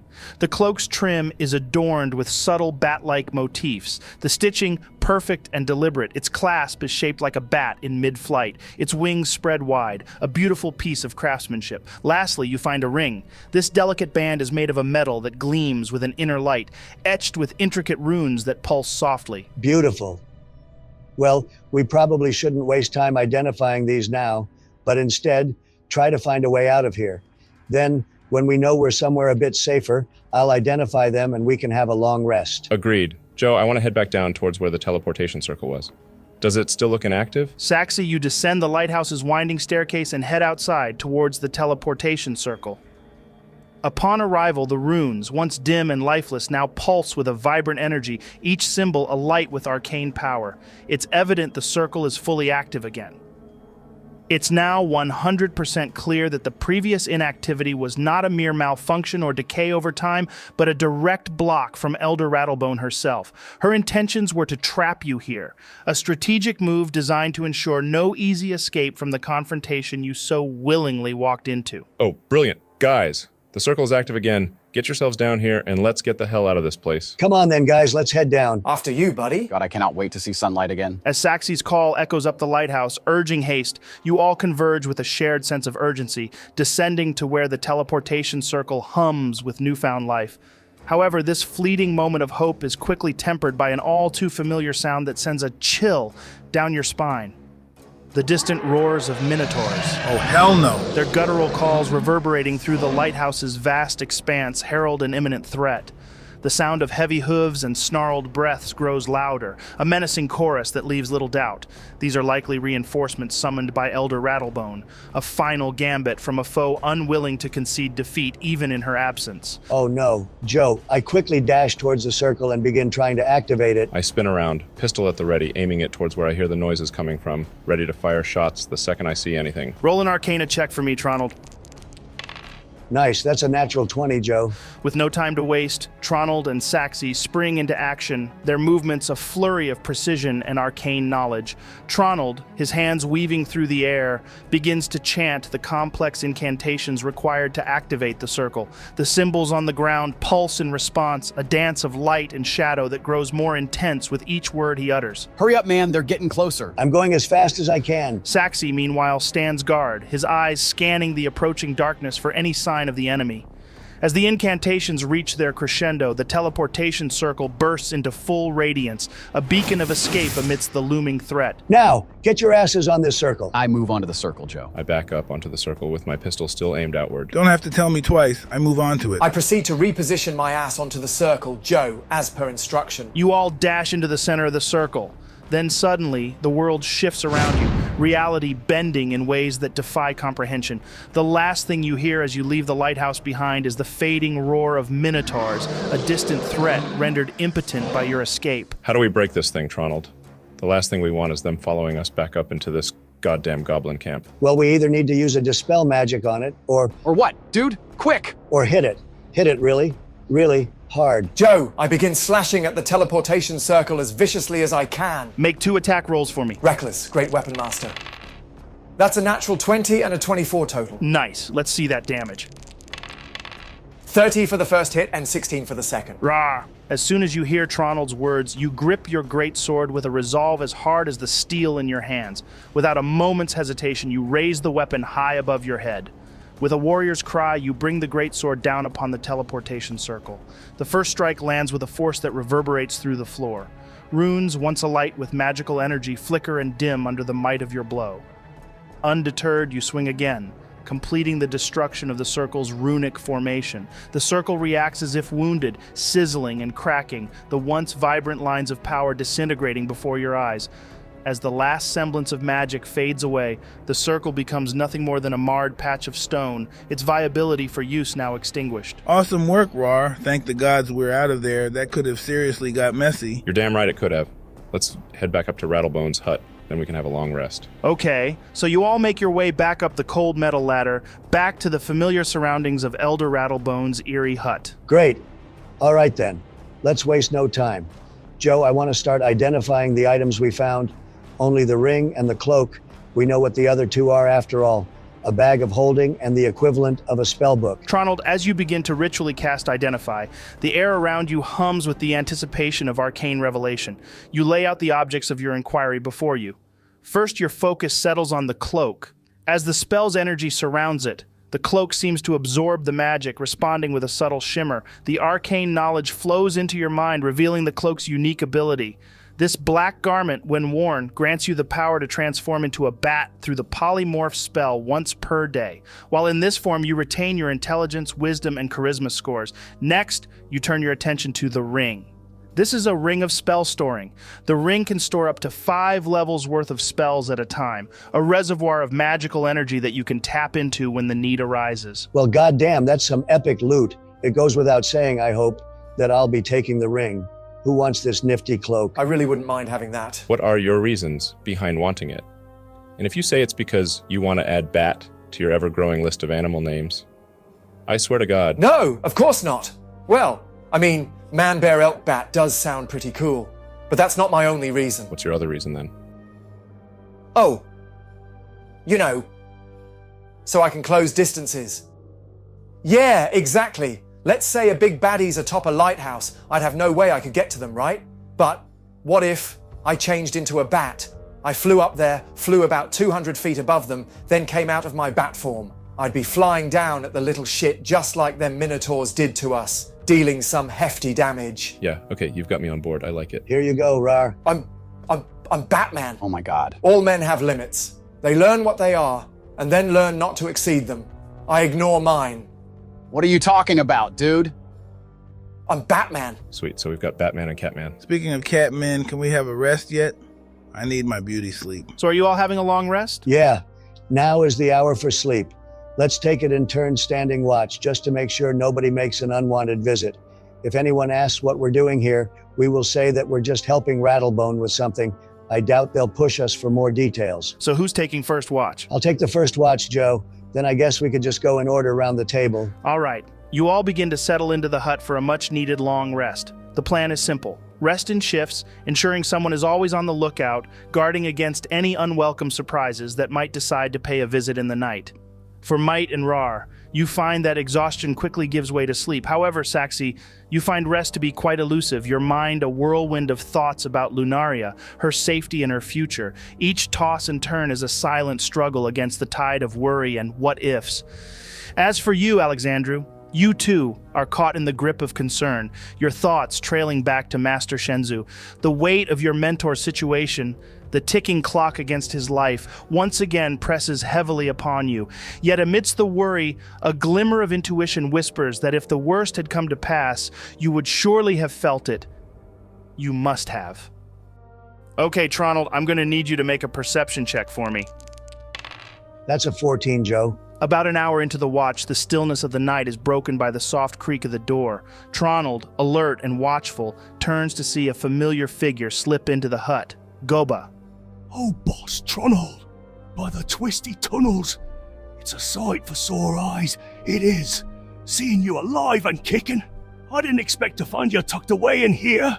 Been out there I was, circling the hut, keeping me eyes peeled for trouble, guarding against the sneaks and creeps. Oh, hey, Gaba, how are you doing, buddy?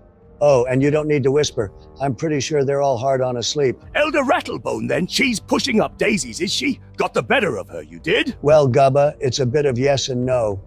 Turns out our Elder Rattlebone wasn't just an old goblin, she's a hag, and an ancient one at that.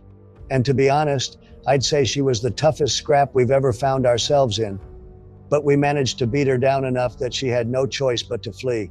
We tried to stop her, gave it everything we had, but in the end, she slipped through our fingers. So, there's no doubt in my mind she'll be back at some point, aiming to finish what she started. Well, that ain't ideal, is it, boss? Anyway, you're back now, and that's what's important, right? How about you get some rest? Yeah? Gobble will keep watch while you guys sleep. Can't let you do that, buddy. You've been awake just as long as we have. You're gonna need some rest too. After all, a growing wizard needs his sleep. You're good to me. You are, boss. But let me at least take over from your watch. Promise I'll swap with Raarh when I'm feeling too sleepy. You're a good Gaba. Thank you. Joe, I head over to a corner of the hut and begin my long rest. Tronald, as you settle into the corner of the hut, the weight of exhaustion pressing down on your eyelids, you find sleep overtaking you with surprising ease. It's an unnatural quickness, one that rivals the lucidity of even the night at the farm. Instead of descending into the realms of sleep, you almost feel as if you were asleep, and you're only now just waking up. You find yourself almost floating, standing yet suspended, in the boundless expanse of the astral sea where stars and nebulas paint a canvas of unfathomable depth. The cosmic ballet around you, a whirl of colors, light, and shadow, fades into the background as you find only a singular figure for company. It is Vizuriel.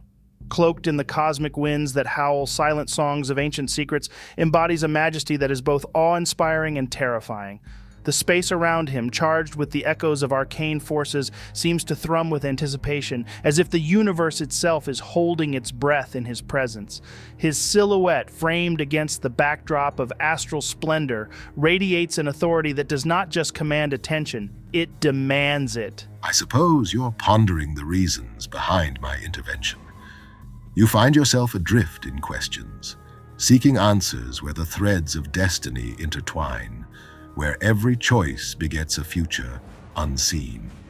Look around you, Tronald. Look how beautiful it is. Do you know that within this infinite expanse lies the Akashic records, the ethereal compendium of all knowledge and histories? It is said that within its boundless depths, the tale of every soul, every civilization that has ever existed and will ever exist is inscribed. The impermanence and the eternal all at once. Yeah, I want to know why you saved me. That would be a good starting point. After that, you can tell me why you killed Celestia. Your desire for clarity is understandable, yet you must tread carefully on the path of knowledge. The why of my actions, particularly my intervention in your fate and that of Celestia's, is woven into a tapestry far more complex than the simple dichotomy of salvation and damnation. You really do like the sound of your own voice, don't you? Why did you kill Celestia? Consider the nature of assumptions, Tronald. They are the veils through which we view the world, often obscuring the truths that lie just beyond our grasp. Let me pose you a quandary. If I presented you with a glass of water, proclaiming it to be wine, would you believe me? And what if I offered you wine, affirming it was indeed wine? The crux of the matter lies not in the deception itself, but in persuading you to name it, to claim ownership of the assumption when, in fact, you stand upon the precipice of error. To manipulate belief is a straightforward affair. However, the inception of an idea, to make someone believe that the genesis of their understanding was of their own making. Now, that is the art of true manipulation. It is the seed from which springs forth the most potent and enduring of illusions. Look, can we stop with this vocabulary foreplay for a minute? Tell me straight, are you trying to help me? And if you are, why do you want to bring Vecna and Orcus to the material plane? Your request for candor is noted, though simplicity in matters of cosmic consequence is often a luxury we can ill afford. Consider the process of forging steel, an analogy for the trials you face. To temper steel, to imbue it with the strength to withstand the ages, it must be subjected to the furnace's embrace time and again. It is through this relentless testing, this unyielding confrontation with heat and hammer, that true resilience is born.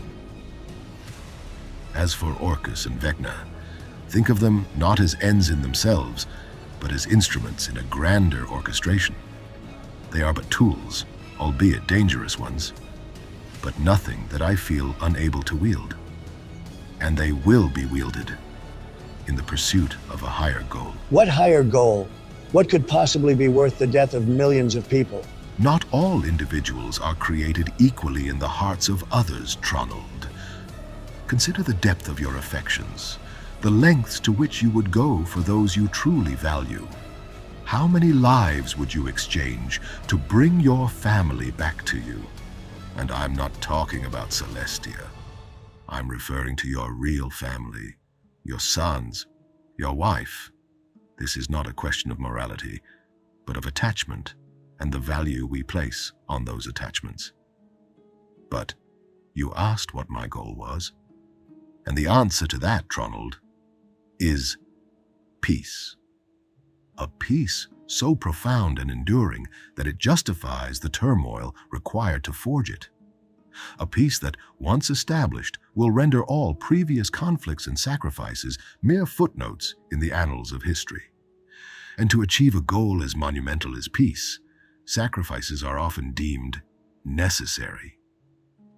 The scale of these sacrifices may seem incomprehensible, yet they are weighed against the outcome they are meant to achieve. You've got to be kidding me. Thinking you can just puppeteer Vecna and Orcus? I'll admit it. You're formidable enough to give anyone pause, but this is beyond ridiculous. You've completely lost it if you believe you can bend not one, but two gods to your will. Who are you? And I mean, who are you really? Don't give me this, you can call me Vesurial bullcrap. It appears your question delves deeper than mere curiosity of name or title. You seek to understand my essence, my place within this reality. Tronald, you're well versed with lineage, about how that affects the power that courses through the veins. So I will ask you this. Are you familiar with the name Asmodeus? Well, you see, he is my progenitor. He is my grandfather. Tronald, suddenly you feel a force as if the very fabric of the dream itself rebels against the weight of that revelation. This invisible pull wrenches you from the astral expanse, tearing you away from the presence of Vesurial and hurling you back into the tangible world. You sit up abruptly, a cold sweat drenching your skin, your heart pounding as if you've just run a marathon. You catch your breath, scanning the surroundings to find Raarh silently pacing back and forth. His gaze is fixed outside the windows, scanning the night for signs of danger, seemingly unaware of your sudden awakening. Taking a moment to collect yourself, you feel the residual adrenaline slowly ebb away. You lay back down where gradually sleep claims you once more, drawing you back into its embrace. And I think that's where we will wrap up this session. All right, guys, so jumping straight into the session. As you all begin to open your eyes, the first light of dawn gently filters through the gaps in the wooden planks of Elder Rattlebone's hut, casting a soft, diffused glow across the room.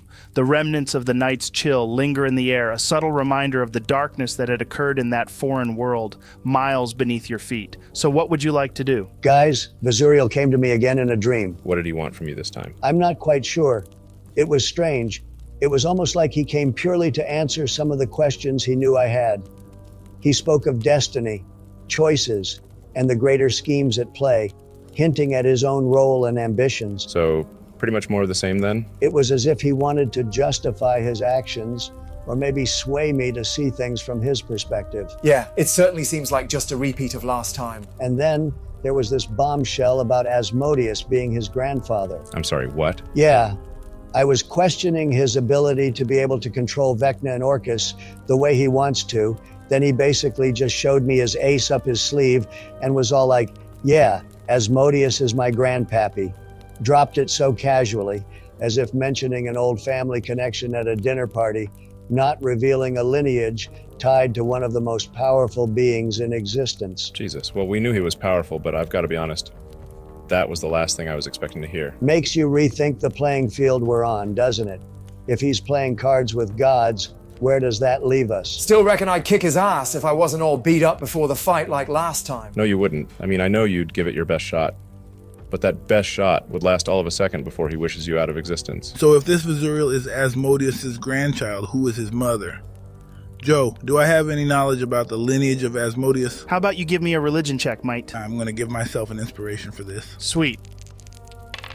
Oh, okay, so that's a 17 total, but I'm just going to add my inspiration anyway. Ooh, that's a 7, so my new total is 24, Joe. With a roll of 24 on your religion check, mate, the infernal hierarchies and their lineage come to the forefront of your mind. Asmodeus, the overlord of the 9 hells, a figure of immense power and cunning, is known to rule with an iron fist, his influence stretching across the plains. As you sift through the annals of your memory, a specific detail about his lineage captures your attention. Glacia, Asmodeus' daughter. Glacia, a figure of formidable power in her own right, stands as one of the most influential figures of the 9 hells. Her story is one of ambition, strategic acumen, and a complex relationship with her father. Glacia, once the favorite among Asmodeus' children, was not content with mere favoritism. Her ambition drove her to seek greater power and influence. She is known as the Hell's Princess, and after a series of political maneuvers as cunning and ruthless as her father's, she ascended to rule the 6th layer of Hell, Malbolge. So, considering Visuriel's reveal about Asmodeus being his grandfather, we can only really assume that Glasia might be his mother. It's a logical deduction given her prominence. But that's just it, isn't it? An assumption. For all we know, Visuriel could come from a lesser-known branch of Asmodeus' lineage. The guy's been around forever. Who knows how many offspring he has? But if Glasia is indeed Visuriel's mother, that could explain a lot about his, let's say, complicated motivations. Oh my god, I've just had a thought. Could it be... Do you think he's actually aiming to claim the throne of hell for himself? It wouldn't surprise me at all if Glasia was nudging him towards such a monumental ambition. It's a chilling thought, but it aligns with the scale of power we're dealing with here. If Glasia is pushing Visuriel, we might indeed be looking at a play for the throne of hell itself. Considering Visuriel's strategic mind and his apparent lineage, it's not out of the realm of possibility. The ambition to control hell would require immense power and cunning, both of which he seems to possess in spades. But to challenge Asmodeus himself, that's not mere ambition. It's sheer madness. We're talking about the Lord of the Nine Hells, a being whose power is unparalleled, whose very essence is woven into the fabric of hell itself. Asmodeus isn't just powerful. He's a force of nature, a being so formidable that the combined might of all the deities might pause before engaging. His command over infernal legions, his cunning that has outplayed gods and mortals alike, his wrath that could unravel realms, this is power on a scale that nobody here could ever truly comprehend. And let's not forget, we're talking about the father of lies, a master of deception whose very nature defies trust. If Visuriel's attempt was discovered and foiled, the repercussions would be unimaginable. Asmodeus's retribution would be swift, devastating, and absolute. For Visuriel to even consider such a move, he would have to be not just certain of success, but supremely confident in overcoming odds that would terrify any sane being. But that's just it. Maybe Visuriel is all too aware of the insanity of a frontal assault on Asmodeus.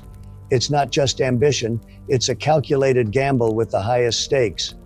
Imagine circumventing the blood war, leveraging Orcus and his demonic legions to march straight to Hell's heart.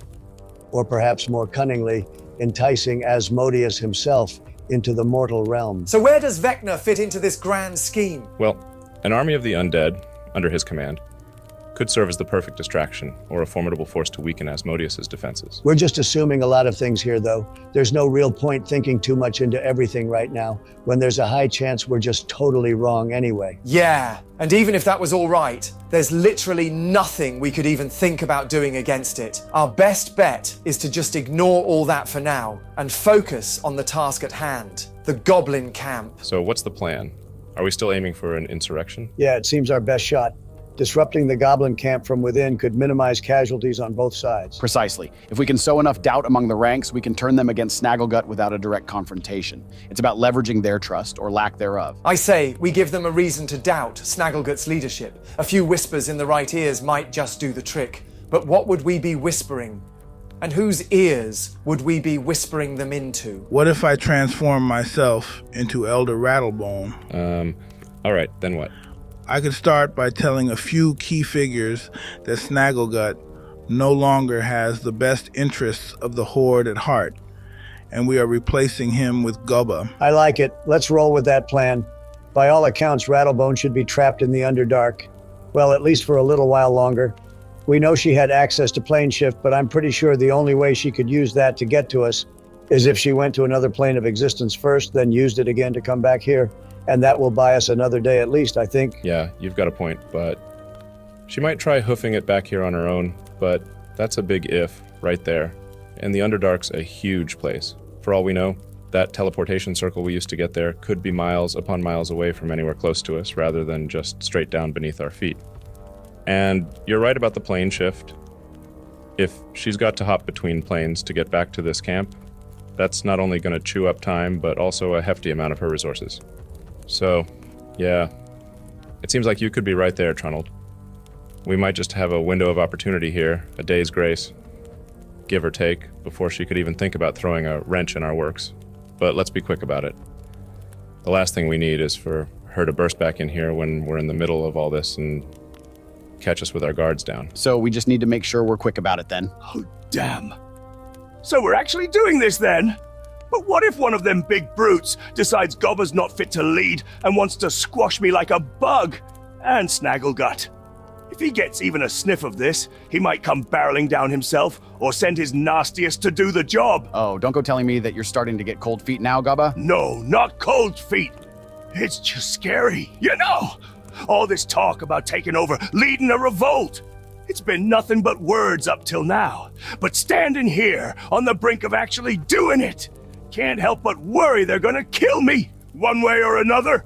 I mean, it's Snagglegut and his crew we're talking about, and me, I'm just Gubba. Never thought I'd be leading anything, let alone a rebellion against the biggest, baddest goblin in the Horde.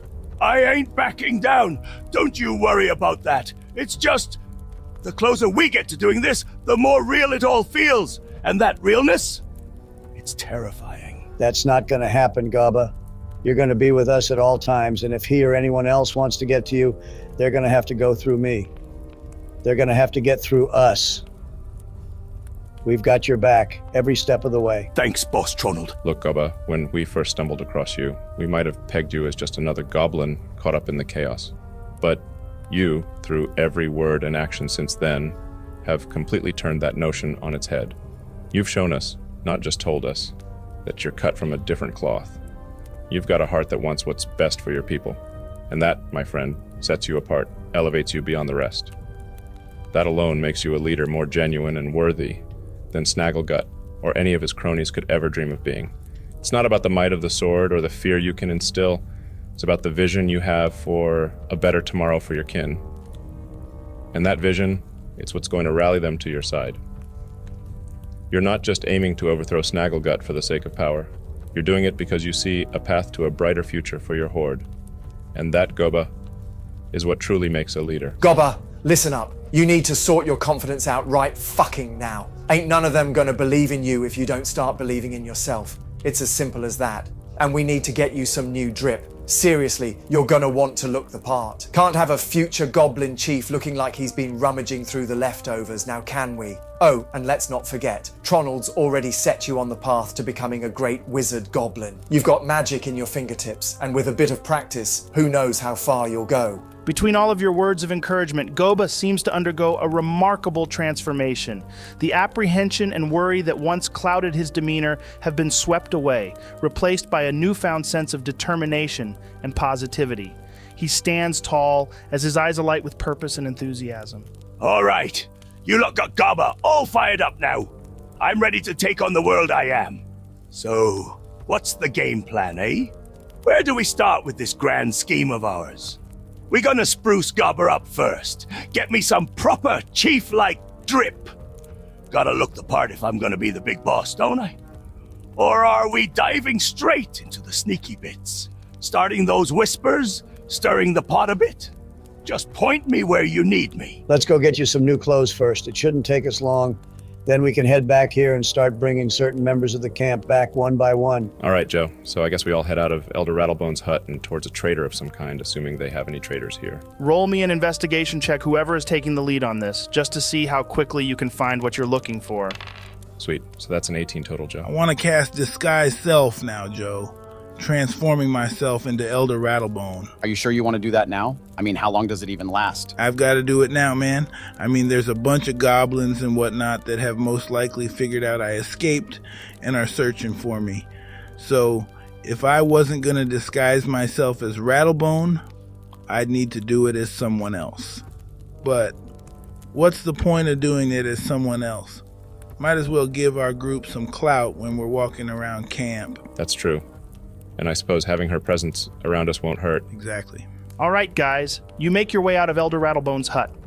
The journey to find a trader takes you all about 10 minutes of cautious walking through the winding, uneven streets of the goblin territory.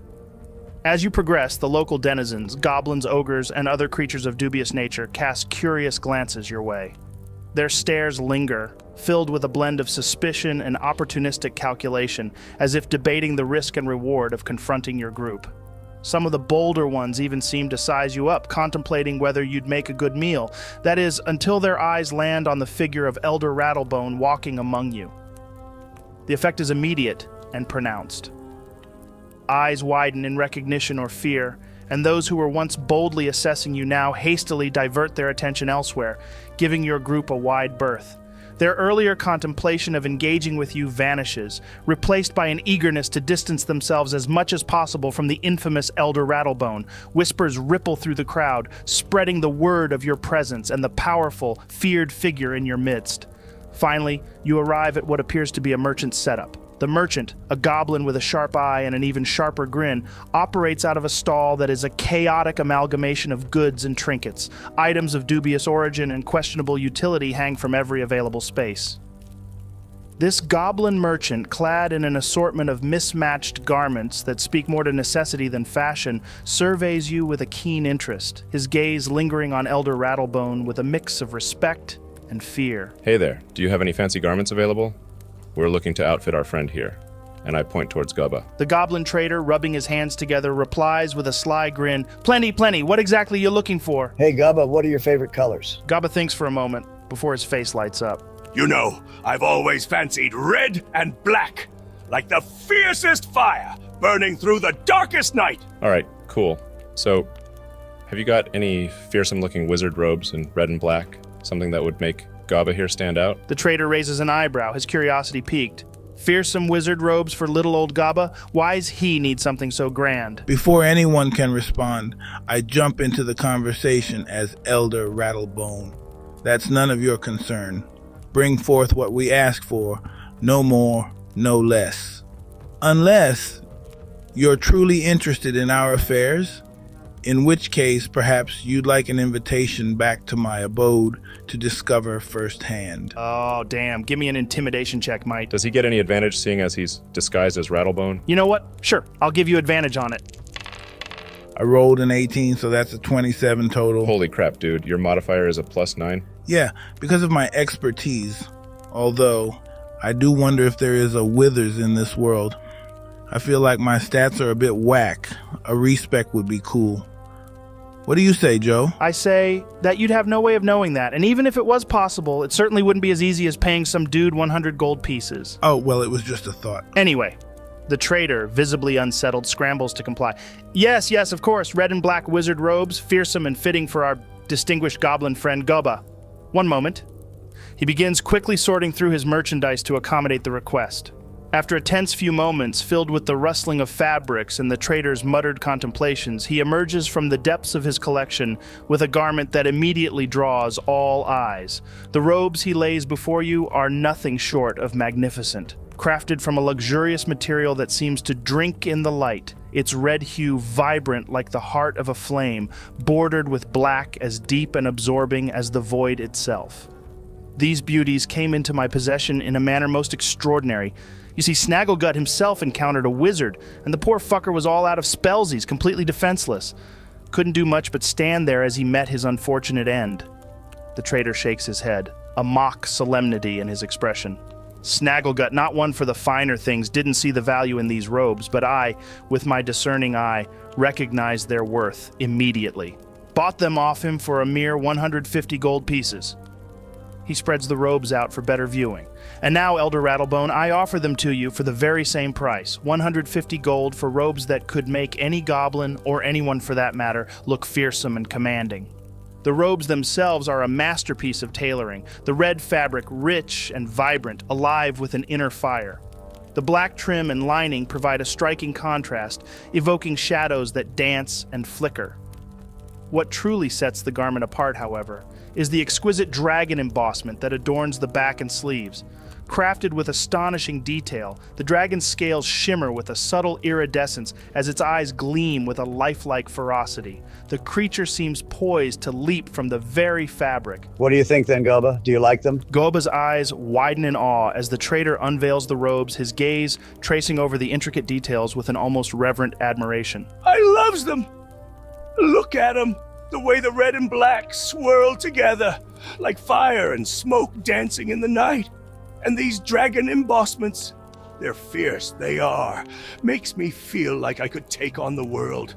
Just standing here looking at them.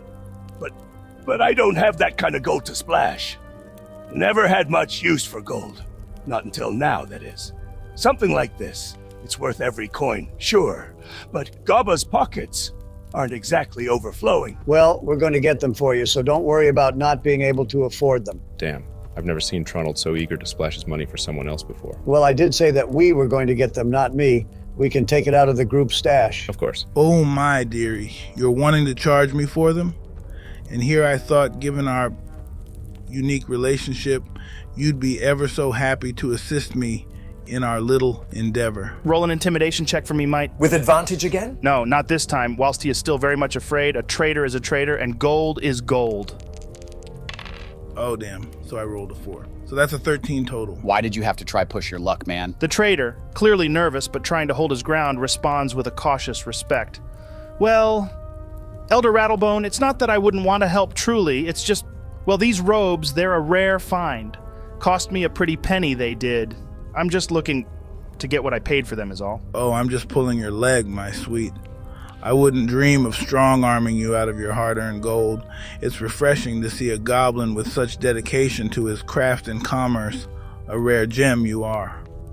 Tell me, what is your name? A goblin of your caliber should be recognized for his contributions. You're a model goblin in our society, setting a fine example for all. The traitor, visibly relieved and a touch flattered, straightens up, a newfound pride in his stance. The name's Skrizzle, Elder Rattlebone, just trying to make my way like anyone else. Well, good work, Skrizzle. Joe, I hand over 150 gold and say, thank you for these beautiful garments. Skrizzle's hands hesitate momentarily as they touch the gold, a sum he likely seldom sees, but then he swiftly recovers, his business acumen taking over. He carefully hands over the majestic red and black robes as he says, Right, Elder Rattlebone. If there's anything else you ever need, you can be sure I'll give them to you for the same price I got them at. And remember, Skrizzle's got everything you might need. Just a shout away, I am. The pride in his voice is evident, bolstered by the transaction and the recognition from such a formidable figure. This exchange, more than just a simple transaction, has cemented a bond of sorts, a promise of future dealings and mutual respect. All right then, Joe. We begin to walk away. Nice work there, Mite. It could be handy having him on our side in the future. I'm not too sure how yet, but it could be. Yeah, that was well played. So I guess it's time that we start planting the seeds. Does anyone have any ideas of where we should start? Well, we should probably steer clear of any of Snagglegut's closest cronies. It'll be too risky to tip our hand to them first. Gaba, eagerly nodding in agreement, adds, Yeah. Those lot of thick as thieves. Won't take kindly to whispers of change, they won't. Right. So we need someone influential enough to sway opinion, but not so close to Snagglegut that they'd run straight to him with what we're saying. What about Grizzletooth? He doesn't seem to be part of the inner circle, but he certainly commands fear and respect among the guard. What do you guys think? Ugh, that lumbering oaf. Well, he's tough, no doubt about that. And I suppose the guards listen to him. If he starts questioning Snagglegut's leadership, others could follow. But if he even so much as looks at me the wrong way this time, it won't end well for him. Easy there, Raarh. Keep your sword in your sheath. I don't have a sheath. I just strap it to my back. We'll keep it there. I'm making no promises. All right, Grizzletooth it is. We approach him carefully. See if we can nudge him towards our way of thinking. Without rousing suspicion, of course. Yeah, we're going to need to be subtle, offering him a vision of the future where his position is one of even more security and power. Everyone has ambitions, and we already know Grizzletooth has his. We just need to push them in the right direction. So what?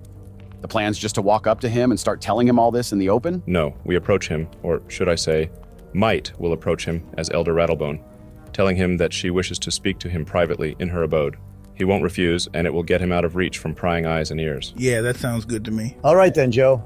We make our way to the entrance of the goblin camp and attempt to locate Grizzletooth. All right. As you all make your way toward the entrance of the goblin camp, the buzz of activity and the chaotic hustle of goblin life surround you. The camp is alive with the sounds of bargaining, squabbling, and the occasional burst of raucous laughter. Approaching the entrance gates, your eyes are immediately drawn to a particularly imposing figure, Grizzletooth. He's hard to miss, seated comfortably behind the gate, indulging in a feast fit for a king, or in this case, a goblin of considerable influence. In one hand, he grips a full roasted pig, tearing off chunks with a voracious appetite that matches his reputation. The other hand wields a barrel of grog, as if it were a mere cup from which he drinks heartily. Around him, envious gazes from other goblins linger on the lavish spread before him. As you draw closer, Grizzletooth catches sight of your approach, and a hearty laugh escapes him, a big smile spreading across his face. It seems for a moment as if he's about to extend an offer to join his feast. However, his welcoming demeanor shifts abruptly as his eyes land on the figure of Elder Rattlebone among you.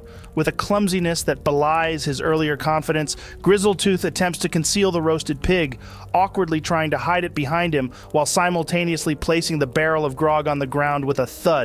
The sudden change in his behavior is almost comical, a transparent effort to present a more composed and less indulgent image in front of the feared Elder Rattlebone. Hey there, Grizzletooth. How are you doing, buddy? Grizzletooth, recovering from his initial surprise, responds with a rough chuckle. Hey there. I'm doing all right, mate. You know, just here. Hard at work guarding the camp and whatnot. He leans in a bit closer, his voice dropping to a conspiratorial whisper. But, do you mind me asking what you're doing with Elder Rattlebone? Not every day you see her strolling through, especially not with a crew like yours. Got something big brewing, have you? Oh, my dear Grizzletooth, do you truly think you can whisper secrets right under my nose? I can hear every word, darling. Roll a deception check for me, mate. How come this one needs a deception when the traitor didn't? Because Skrizzle has most likely never communicated with Elder Rattlebone before, and there's a high chance that Grizzletooth has, making it more important to align with how Elder Rattlebone sounds and acts. Oh, right. Well, that's fair enough. That's a 23 total, Joe. All right. Grizzletooth seems completely caught off guard by Mite's impeccably delivered reprimand and the sharp tone of Elder Rattlebone. He scrambles to regain his composure. Oh, I wasn't meaning to be rude, Elder Rattlebone. Honestly, I apologize. Got a bit carried away with me own curiosity. Didn't mean to overstep or nothing. How can I be of assistance to you? Anything you need, just name it. I'm all ears. The reason for my visit is none other than you. Yes, you have caught my special attention, and I wish to have a word with you. In private, of course. My humble abode shall be our rendezvous in, let's say, about 30 minutes. I wouldn't want to interrupt your well-deserved respite, and that should provide you with ample time to savor the rest of your splendid meal and that robust brew you were so fondly clasping. But my dear Grizzletooth, do try not to dally. It would be most unfortunate to keep me waiting. We wouldn't want that, would we now? Right you are, Elder Rattlebone. It'd be my utmost honor to meet with you. I'll be right on time, not a minute late. Good. All right, Joe. I head back to Rattlebone's hut. Okay, so it takes you all around 5 minutes to get back to the hut, so that gives you around 25 minutes before Grizzletooth arrives. Hey, Mite. Why did you suggest 30 minutes rather than straight away? Wouldn't it have been better to do it all within the same cast of your disguised self? I really don't mind using an extra spell slot. My thinking was, if Grizzletooth is here for any decent amount of time, there would be a high chance that my disguised self runs out. Then we would be screwed. So I'll just recast it around 5 minutes before he arrives. That's great thinking, Mite. Well, I am nothing if not a thinker. So do you guys want to do anything in the 25 minutes you're waiting? Yeah, I want to give Lunaria a call with my sending stone. I want to see how she's doing, see if she's managed to find her family. That'd be really nice, Tronald. Thank you. Does sending even work across different planes of existence? You know, I'm not too sure. Joe, does it? It does, but there is a 5% chance that the message does not arrive. I'll have you roll for it. And if you roll a 1, then it doesn't arrive. Oh, right, cool. Okay, so I want to say, hey, Lunaria, I hope you're well. Did you manage to find your family? We all miss you. There are no hard feelings here. Roll a d20 for me, Tronald. Sweet, so that's a 5. 1 second.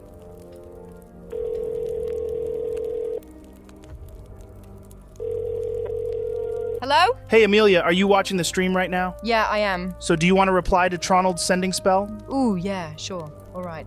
Hey, Tronald, thank you so much. Yes, I've reunited with them. They're so happy. I owe you everything. I'll never forget you guys. Thanks for that, Emilia. No problem, Joe. All right, I'll catch you later. Peace. That was nice. Yeah, it was good to hear from her. It's a shame she's no longer with us anymore. I mean, she's not dead, just gone to another realm. I'm sure we will catch up with her again one day. That's definitely a possibility. All right, guys. I think that's where we will wrap up this session. It leaves us in a good spot to pick up next week. See you later, guys. So, what would you like to do? We would be best trying to figure out who else we will be trying to rally to our cause. Yeah, Grizzletooth's a good start, but do we have any more ideas on who to get involved? Well, we haven't really met anyone else of significance here, have we? Gobba, who else is there that's respected within the camp, but not within Snagglegut's inner circle? Gobba scratches his head thoughtfully. Well, it depends on what route we're trying to go with the sneakiness. But one thing's for sure, we gotta be quiet about it, right? The more mouths yapping, the more likely word's gonna reach Snagglegut's ears. There's Fiddlenick, the tinkerer, always fixing things up. He's got the ear of a lot of grunts. Then there's Slashgrin, the gambler, runs the dice games. Goblins always listen to someone who can make them rich or broke. I don't know if either of them would be the play, to be honest. Can you just list everyone that you can think of, Gobba? It'll help us break it down. Gobba once again begins to scratch his head as he tries to recall every potential ally within the camp before starting to list off names. Well, I've told you about Fiddlenick and Slashgrin, so I guess the next one would be Ziggletoe, the beast handler. He's got all the wargs eaten out of his hand, literally. They'd follow him to the ends of the earth if he told them to. Then there's Nubnose, our top scout. He moves like a shadow, he does.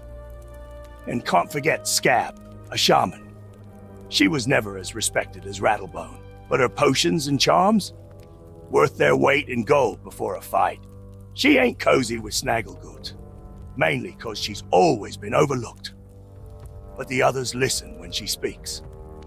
There's Gritjaw, the blacksmith. His work's in every hand and on every back. The warriors trust him. Poxface is another one. Head alchemist. His brews can either save you or send you to the grave. Real handy, that one, if you're looking for a subtle influence. Ah, and then there's Bone Skull, boss of the fighting pits. If he shows even a hint of doubt about Snagglegut, you'll have fighters questioning their loyalty in a heartbeat. Mudmaws the cook makes everything taste like it's fit for a king. Food's morale, and morale's power. There you go, a whole bunch of them, each with their own pull in the camp. None too cozy with Snagglegut. That's really helpful. Thanks for that, Gobba. All right, so we need to strike at the heart of Snagglegut's operation, subtly, where it'll hurt him the most, without him even realizing it's happening. Let's assume we already have Grizzletooth on board. That means we would have the guard. So do we really need the dude in charge of the fighting pits? You mean Snagglefang? Yeah, Snagglefang. Gobba, is there any relation between Snagglefang or Snagglegut? Or is it just coincidence? Hell if I know. Gobbo names can be a bit on the nose, you know? Snaggle this and Grizzle that. Lots of them sound alike, it's just the way of it. Just like you lot with your Johns and your Toms. But family names, nah, that's a human thing, that is. We don't hold much stock in lineage most times. You mean lineage? If someone's earned a name for themselves, it's 'cause of what they've done, not who they popped out from. Well, that's good to know, I guess. But either way, we don't need him, so let's stay clear of that. What about, instead of going for those who have Snagglegut's ear, we go for those who've got his stomach? The poisoner and the cook hold their fates in their hands every day, quite literally. That's clever. Imagine a little seasoning added to their meals could have Snagglegut and his cronies out of commission. Yeah, and even if it doesn't off anyone, it could be just enough to make them under the weather, giving us an edge. So we have Poxface the poisoner tweak their next meal, and Mudmaw the cook serves it up. They won't suspect a thing from their trusted goblin chef. Yeah, I'd like to meet this Mudmaw, see if he's worth his salt in the kitchen. If we're going to pull this off, his cooking's got to be convincing. Can't have Snagglegut sniffing out something's off because the stew tastes like shit. And if Mudmaw's cooking up something special for Snagglegut, I want to taste. Gotta make sure it's got the right kick. After all, if you want to poison someone, it's gotta be a dish they can't resist. You're joking, right? You want to eat some of the poisoned food to see if it has enough kick? Is there any better way? If I can resist it easily, then Snagglegut could too. That's stupid. I'd rather you be at your best to take him on. I mean, you're an absolute unit. If your performance fell off because of eating the poisoned food, then that would be a massive hit to us. I appreciate what you're saying, Alexandrew, and I thank you for your compliments, but I want to know what we're dealing with. Let's hold off on that idea though, buddy. Alexandrew's right. The last thing we would need is you crumpled over in a corner and not being able to do anything when the time comes. Anyway, Would you really want to miss out on swinging that beautiful sword on Snagglegut? That's an excellent point, Tronald. Yeah, and we could literally just ask the poisoner what effects it should have. If it doesn't work on Snagglegut, it could work on some of his other core cronies. Plus, we don't even know if they're on board yet. Hell, we don't know if anyone will be on board. Let's just take it as it comes. So we're going with the poisoner and the cook, but it couldn't hurt to have one more, could it? I was thinking the warg tamer. Yeah, that'd be neat. And as for your comment, Saxy, yeah, this is all hypothetical at the moment, but we might as well come up with our best case plan whilst we have the time. Saxy, you're our best tactical thinker. I don't know about that, Tronald. You've done some things that I could never. Shh. I'm good with certain things, but this is your forte. Let's say we manage to get all of them guys on board. How do we go about seizing the power? Is it a case of us having to kill every one of them in the inner circle or what? All right, this is how we play it out. Joe, I walk over to Elder Rattlebone's table and begin grabbing bits and pieces that could be used to create a tactical map. Okay, first we have Poxface brew up something that won't kill Snagglegut and his lackeys, just knocks them down a notch. Something to give them a good night's rest, or rather, a bad one. While they're out, we make our move. Grizzletooth steps in with the guards, creating a ring of steel around the place. No one gets in or out without going through them. They're our front line. Now, Ziggletoe, the warg tamer. He's key here. He and his beasts are our cavalry, our ace in the hole. Any of Snagglegut's goons trying to scatter or rally will be cut off. The wargs nipping at their heels, driving them right back into the fray. It's all about control and timing. We take out the head, the body flounders. With Snagglegut disoriented and his crew incapacitated, we control the narrative. We decide who fills the power vacuum. Now, if all goes to plan, if each of us plays our part to the letter, we might just get through this without a single life being lost. This is a coup d'etat, not a massacre. We're not butchers, we're liberators, and that's the message we need to send. Snagglegut won't know what hit him, and by the time he wakes up, he'll have no army to command, no power to wield. We'll have done it all without spilling blood.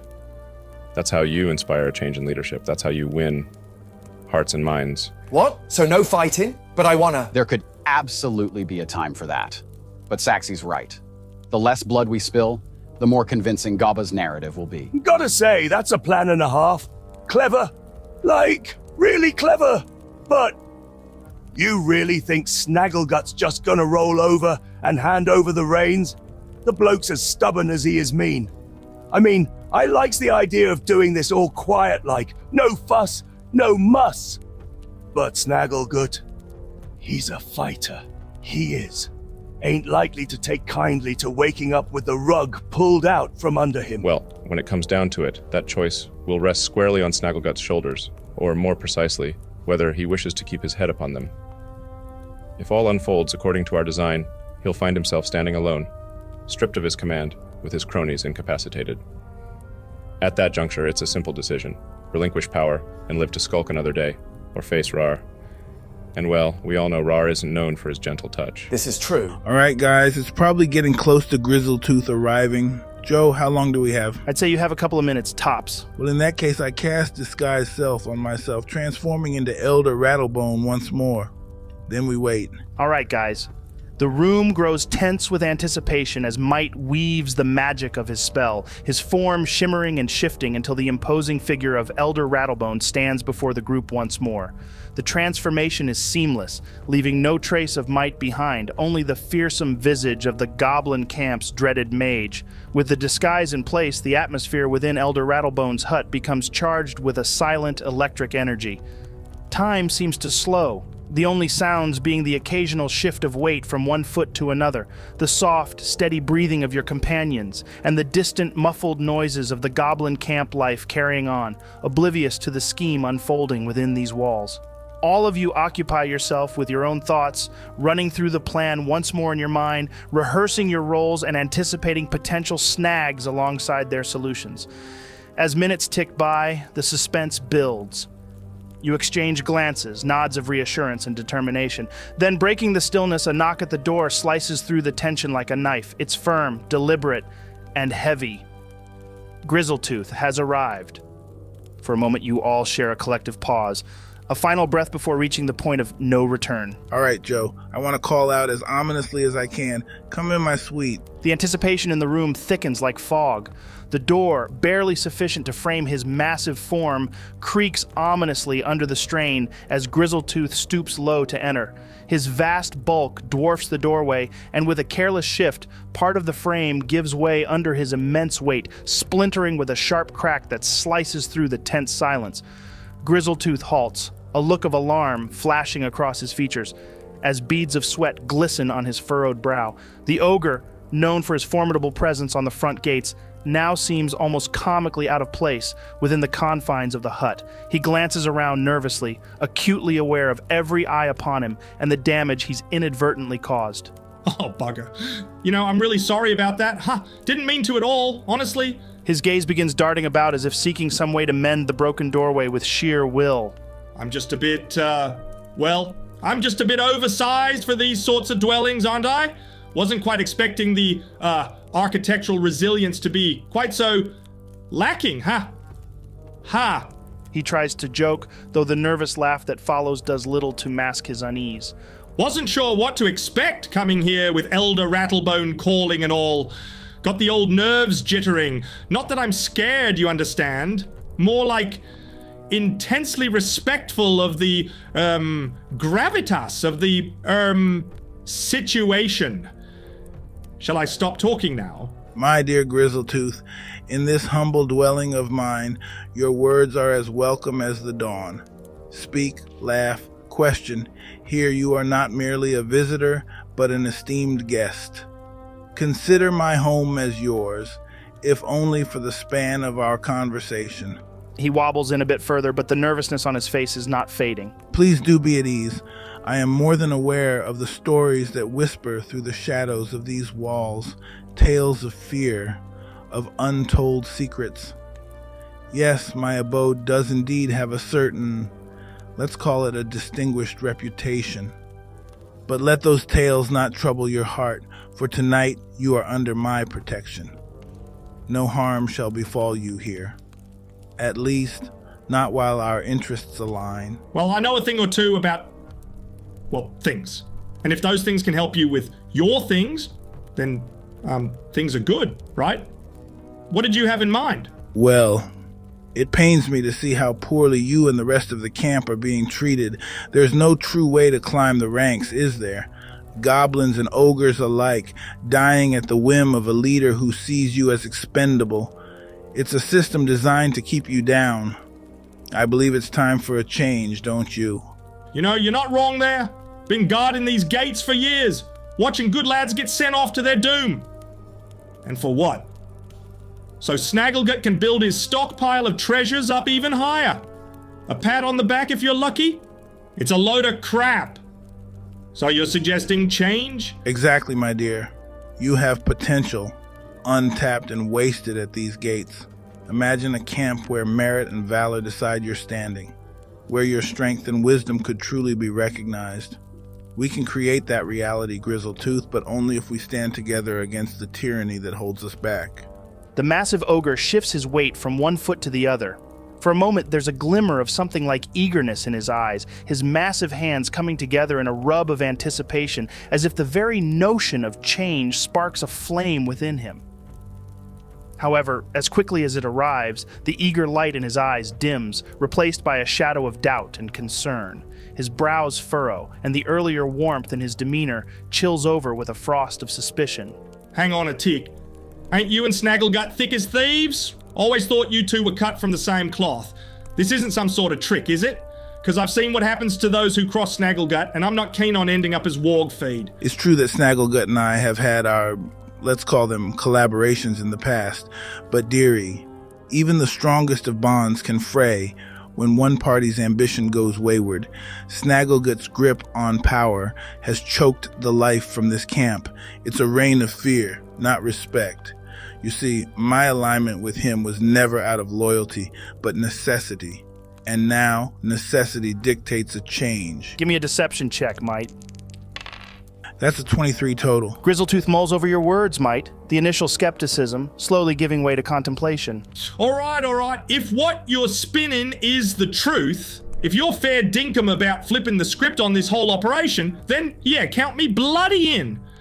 But I've got to ask, who's gonna sit on the big chair once Snagglegut's out on his ass? You planning to take the reins yourself? Because if that's the game, I wouldn't mind throwing my hat in the ring to be your right-hand ogre. Reckon that's where I'm meant to shine, eh? Permission to speak, Elder Rattlebone. You don't need to ask for permission, Saxy, my dear. None of you do. Speak as and when you wish. In this circle, all voices are valued, all opinions considered. Now, what's on your mind? Here's the lay of the land as we see it. The plan is to elevate Goba to the position of boss. He's got the right blend of wit and grit for the job, and more importantly, he's got a vision for this camp that extends beyond mere survival or power grabs. We, however, plan to keep order from the shadows. We don't crave the spotlight, nor do we seek any direct control. Our sole aim is to ensure prosperity for all within this camp. Stability, safety, and a fair shot for every goblin and ogre to rise based on merit, not fear or favoritism. And Grizzletooth, we've given some thought to your role in all of this. We see you as Gaba's right-hand ogre. You got the respect, the strength, and the know-how to help steer this ship through whatever storms may come. Gaba's always spoken highly of you, and we believe you're the ideal candidate to stand by him to help guide and protect the camp under this new leadership. Grizzletooth, energized by the unfolding revelations, lets out a hearty chuckle, shaking his head in disbelief. I knew it! I always knew Gobba was something special. A real diamond in the rough, eh?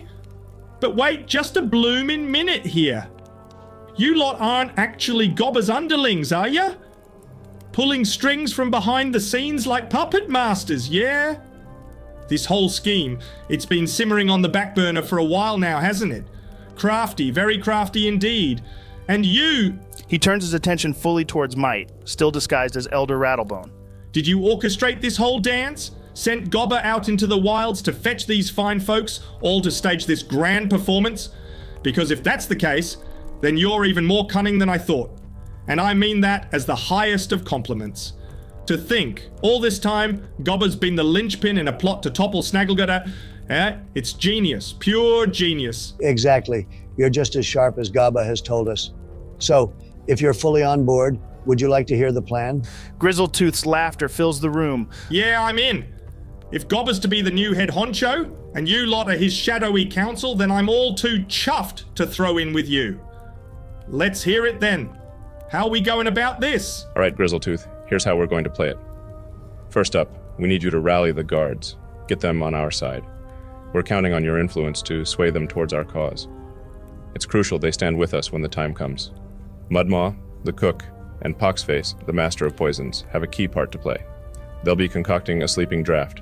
Nothing harmful, mind you, just enough to ensure Snagglegut and his closest cronies are out of the picture when we make our move.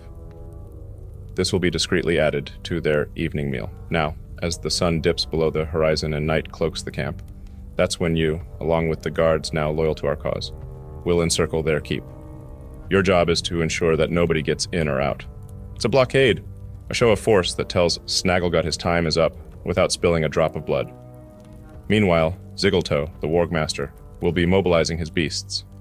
He and his wargs will also circle around, ready to detain and nullify any of Snagglegut's loyalists who manage to slip past your blockade. It's a containment operation, designed to minimize chaos and prevent any form of retaliation. One thing to note, Grizzletooth, is that we haven't actually managed to speak to any of the others yet. Mudmaw, Poxface, Ziggletoe, we're assuming they'll be on board once we lay out the vision and the part they'll play in it. But that's the direction we're aiming for. Grizzletooth, now visibly more relaxed and clearly on board with the plan, nods thoughtfully at your explanation, Saxy. Yeah, well, that all sounds good to me, mate. When it comes to loyalty, my boys will back me with whatever I say. They trust me and I trust them.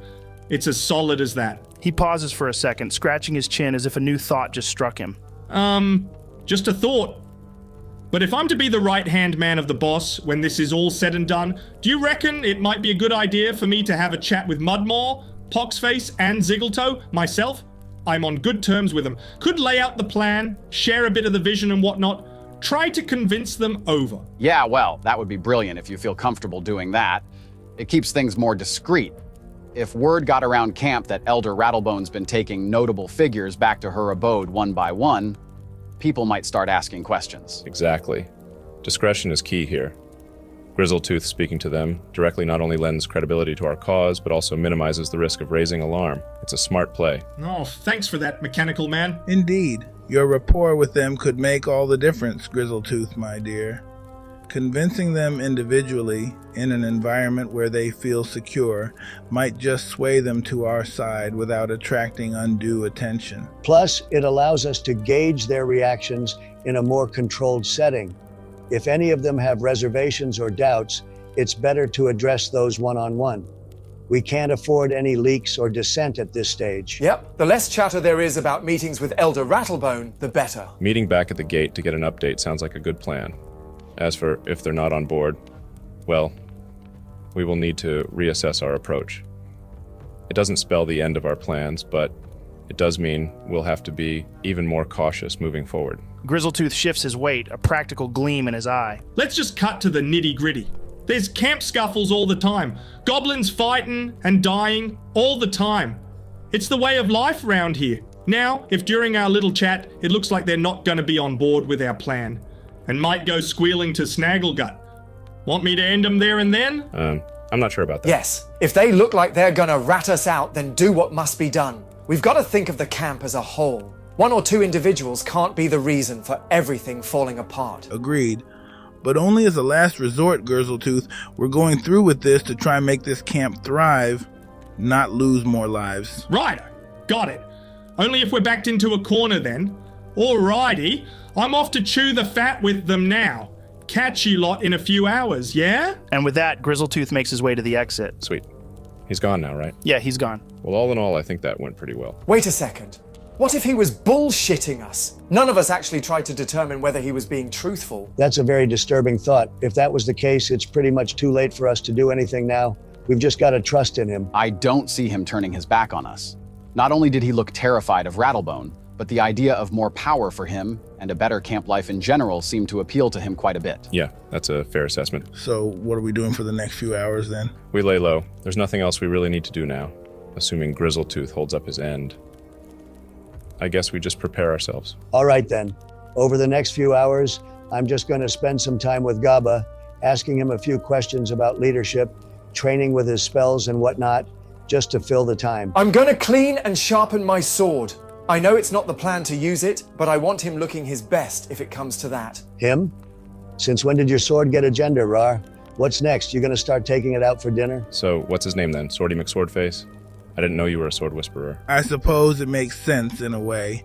Most people name their pets after all. Huh? That's got nothing to do with anything. Lots of people name their swords as well. But it's the fact he called it him. Well, what can I say? He's a good listener. Huh. Wait a minute, Raarh. You're not actually serious, are you? Is there something more about your sword we should know? Nah, just having a bit of fun with you all. Oh, okay. Right.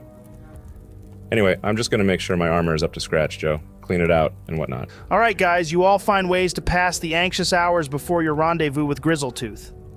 Tronald, seizing the opportunity for some impromptu mentorship, diligently works with Gubba on refining his spellcasting techniques.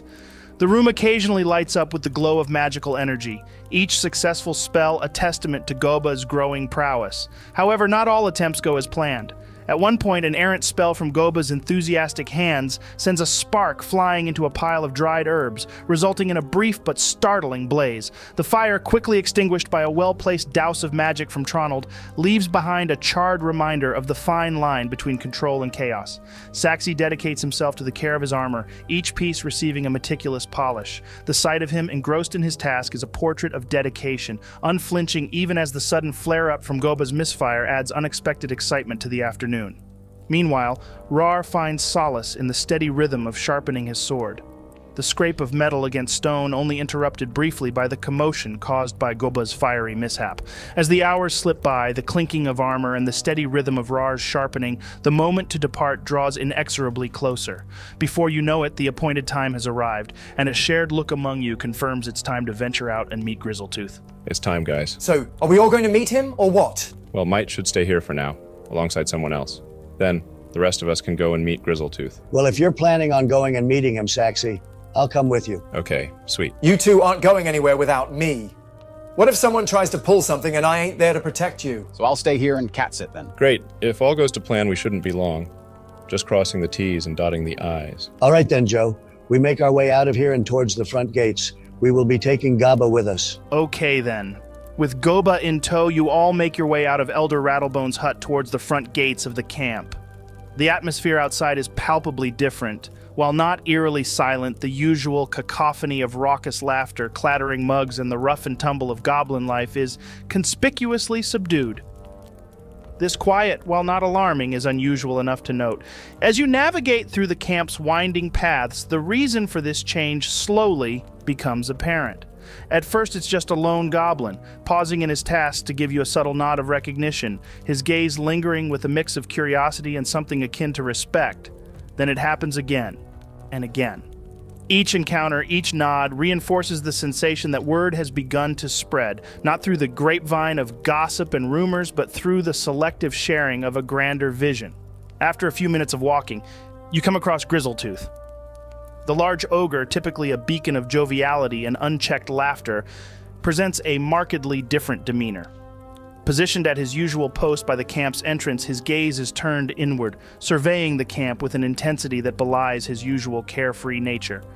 As he spots you approaching, there's no shout of greeting, no booming laughter. Instead, Grizzletooth meets your group with a focused, almost solemn nod, a clear sign that the gravity of the night's plans weigh heavily on him as well. Hey there, Grizzletooth. How did everything go? Smooth as butter. No heads needed cracking either. They were all pretty keen to jump on board.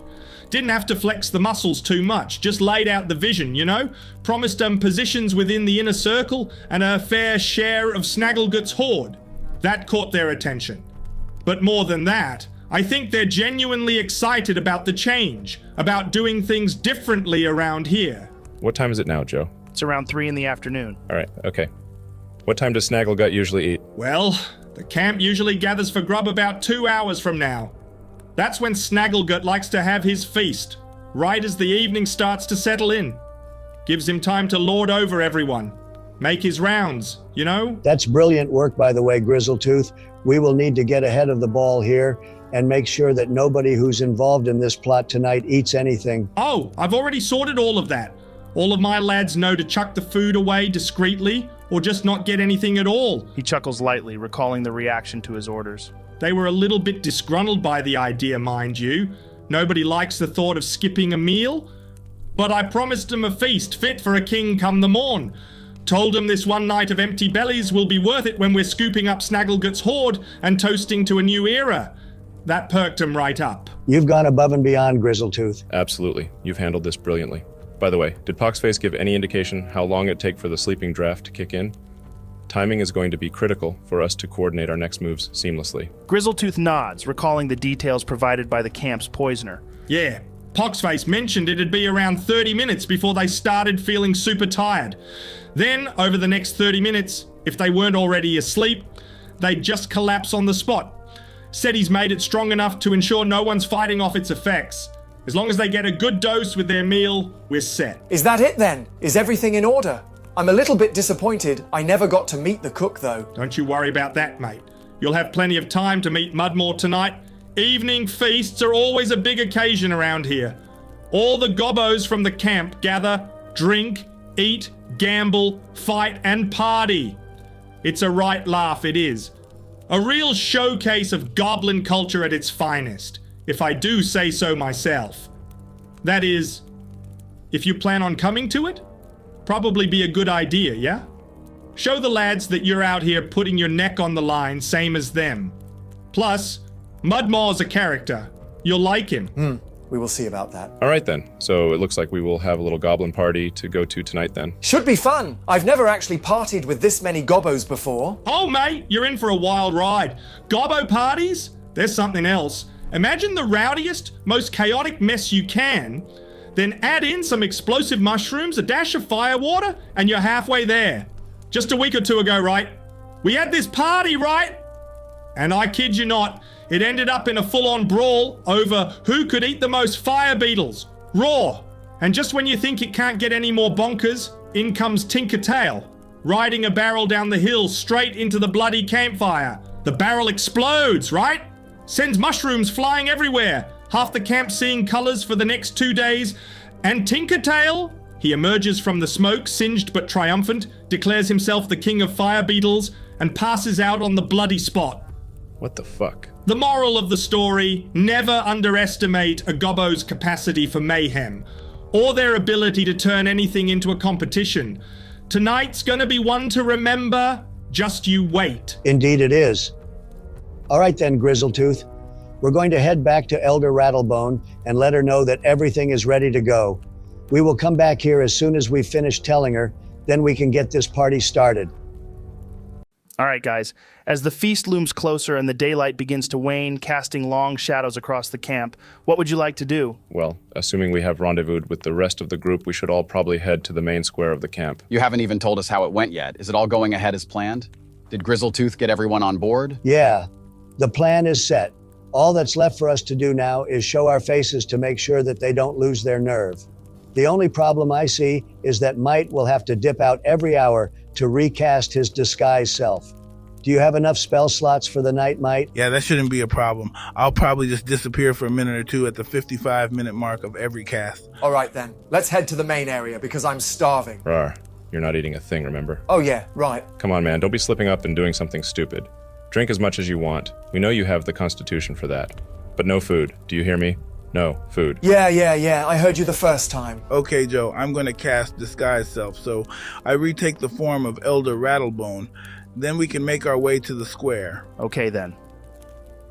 You all find yourselves moving toward the main gathering area. The atmosphere is electric with an excitement that seems to vibrate through the ground and into the soles of your feet. More and more goblins and ogres begin to converge, their faces illuminated by the burgeoning fires that roar and crackle in the fading light. Barrels of grog are rolled out, their lids popped with a resounding cheer that echoes through the open space, signaling the start of the night's revelries. The air fills with the rich, tantalizing scents of cooking stews and exotic spices, promising a feast that caters to the most diverse of palates. Around you, the camp transforms. Small groups huddle together, sharing stories and laughter, while others test their strength in impromptu arm wrestling bouts, their grunts and cheers adding to the cacophony. Above, the sky darkens to a deep velvet, stars beginning to twinkle into existence, overseen by a crescent moon that casts a silver glow over the festivities. The fires grow larger, sending sparks dancing into the night sky as if trying to compete with the stars above. The warmth from the flames wards off the evening chill, drawing attendees closer into its embrace. Goblins, ogres, and other creatures of the night come together in a display of camaraderie and unity that belies the often chaotic nature of their daily lives. As the celebration picks up, music starts to weave through the air, a frenetic melody played on makeshift instruments that somehow harmonize into a rhythm that's impossible not to move to. The ground becomes a tapestry of dancing feet, stomping and swirling in rhythm with the pulsating beat. Damn, this is my kind of jam. I'm kind of tempted to get my groove on. Don't do that. We should all stay together and avoid partaking in anything too obnoxious. That's a terrible idea, Alexandrew. Nothing would scream out suspicious like a bunch of outsiders sticking together and not getting involved with anything. Raarh, you absolutely should do whatever you want to, but keep your eyes peeled. Tronald's right. We should get involved as much as we can. Yeah, boy. Joe, I begin tribal dancing and grooving towards the fire. Oh my god. Ha! Okay, roll a performance check for me, Raarh. Ooh, that's a natural 19 for a 17 total. Raarh. Feeling the pulsing rhythm of the camp's music and the energy of the gathering crowd, you decide to embrace the moment. Moving towards the fire, you begin to dance in a tribal manner, your movements both bold and uninhibited, drawing on the primal energy that fills the air. Your steps, echoing the rhythm of the beating drums, seem to resonate with the very earth beneath your feet, a reflection of the wild, untamed spirit of the camp. As you lose yourself in the dance, the goblins around you pause, their attention captured by the sight of your towering figure moving with such freedom and power. What starts as a circle of curious onlookers quickly transforms into an enthusiastic audience, their initial surprise turning to excitement. Inspired by your example, the goblins begin to mimic your movements, each adding their own unique twist to the dance. The space around the fire becomes a whirlwind of activity, a kaleidoscope of bodies, each moving in harmony with the tribal rhythm you've introduced. See, he's already making friends. Joe, I want to run up to Saxy, grabbing him and dragging him into the center of the mosh to join in the dancing. No, you fucking don't, dude. Oh, yes, I fucking do, dude. Lol, roll a contested strength check. That's a 13 for me. And an 18 for me, Joe. For fuck's sake. I hate you, Raarh. Oh, don't be so down about it. What happened to the whole we should get involved? Go out there and enjoy yourself, Saxy. Ha. Roll a performance check for me, Saxy. But I don't want to. Well, you gotta, dude, else you're gonna look really awkward. Fine. God damn it. That's a 5 total, Joe. Raarh, caught up in the infectious energy of the tribal dance and the roaring laughter around the fire, spots Saxy on the outskirts of the revelry. Noticing his generally introverted friend trying to blend into the shadows, you decide that it's time for him to join the fun. Lunging towards Saxy, you easily overpower him in a contested display of strength, his feeble attempt to resist no match for your enthusiasm. Dragging him into the heart of the mosh dance, Saxy's initial shock quickly turns to resigned acceptance as he finds himself amidst the chaotic whirl of dancing goblins. His attempt at dancing, however, is nothing short of disastrous. With a performance check of 5, Saxy's movements are awkward and out of sync, his limbs flailing in a manner that's more reminiscent of a marionette in a windstorm than any form of coherent dance. Yet, rather than deter the goblins, Saxy's terrible dancing seems only to endear him further to the crowd. They rally around him, their laughter mingling with the music as they grab hold of him, pulling him deeper into the frenzy.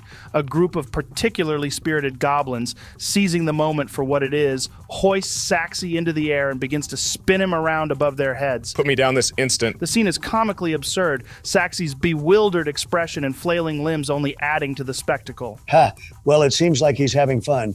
Joe, can I spot Grizzletooth anywhere? Roll a perception check for me, buddy.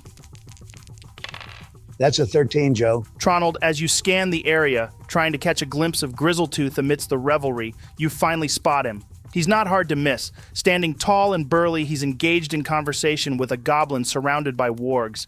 In one massive hand, he's holding a full barrel of grog as if it were no heavier than a mug, his laughter booming above the din of the celebration. It's clear from his wide grin and the animated way he's talking that he's thoroughly enjoying himself. Then, as if drawn by the raucous energy emanating from your group, Grizzletooth's gaze shifts towards Saxy's airborne antics. The moment he lays eyes on the spectacle, his laughter grows even louder, near hysterical, echoing across the camp. It's evident that the sight of Saxy being spun around by the goblins has provided Grizzletooth with quite the entertainment. All right, I'm going to make my way over to him. Tronald, as you prepare to navigate through the lively crowd towards Grizzletooth, Goba, who's been closely watching the festivities, perks up. Hey, Boss Tronald, you want me to come with you? No, it's all right, Gaba. I won't be long. I just want to check in with Grizzletooth, see how things are going. You might as well stay here with Alexandrew and Rattlebone. All right, boss. Just give a shout if you need anything. I'll be right here, making sure Saxy doesn't fly off with that rowdy bunch. Okay, so I walk up to Grizzletooth and say, hey there, Grizzletooth. I'm guessing this fine goblin here is Ziggletoe? Tronald, as you approach the pair, your gaze briefly lingers on the smaller figure, taking in the harsh landscape of scars and jagged lines that mar his neck and jaw. It's clear from the awkward cracks and healed wounds that Ziggletoe has seen his share of battles. Grizzletooth turns, his boisterous laugh immediately filling the air around you, a clear sign of his good spirits. Tronald, you've got it in one, mate. This here's Ziggletoe, one of the bravest souls in our camp. And let's keep chatter about the night's agenda under wraps, eh? We're all clued in. And as for our friend Ziggletoe, don't expect too much back talk. Had a bit of a scuffle with a wog a few years back. Nasty business. Took his voice with it. At this, Ziggletoe casts a sideways glare at Grizzletooth, a silent scowl that quickly breaks into a mute chuckle, revealing a good-natured tolerance for the ogre's teasing. Despite the harsh reality of his injury, his spirit remains undimmed, evident in the playful exchange of glances between him and Grizzletooth. Grizzletooth, catching the subtle shift in Ziggletoe's demeanor, slaps him gently on the back, eliciting a small puff of air from the goblin. Don't let his quiet nature fool you, though. Ziggletoe's as sharp as they come. Ain't that right? This prompts another silent laugh from the goblin. He then turns his attention back towards you, Tronald, his expression becoming more focused as the joviality of the moment is set aside. So, Tronald, what brings you weaving through the crowd to us? Got something on your mind? Or are you just looking to share a drink with two of the camp's most charming inhabitants? I just wanted to see how you're doing, buddy. But yeah, I think I'll share that drink with you. It's not every day you get to partake in a goblin feast with such esteemed company. Grizzletooth's eyes light up at the mention of sharing a drink, his large frame bouncing with excitement. Right on! Here's how we do it in the camp. No cups, no fuss, just pure spirit. All right, my friend, tilt your head back and open wide. I've got a steady hand, I promise. Ha, all right then, sure. When in Rome, just try not to drown me, Grizzletooth. Drown you? Never. I'm an expert at this. Consider it a goblin baptism. He begins tilting the barrel just enough to allow a controlled stream of the potent drink to flow. There you go, fella. Drink up. It's all part of the experience. Roll a constitution check for me, Tronald.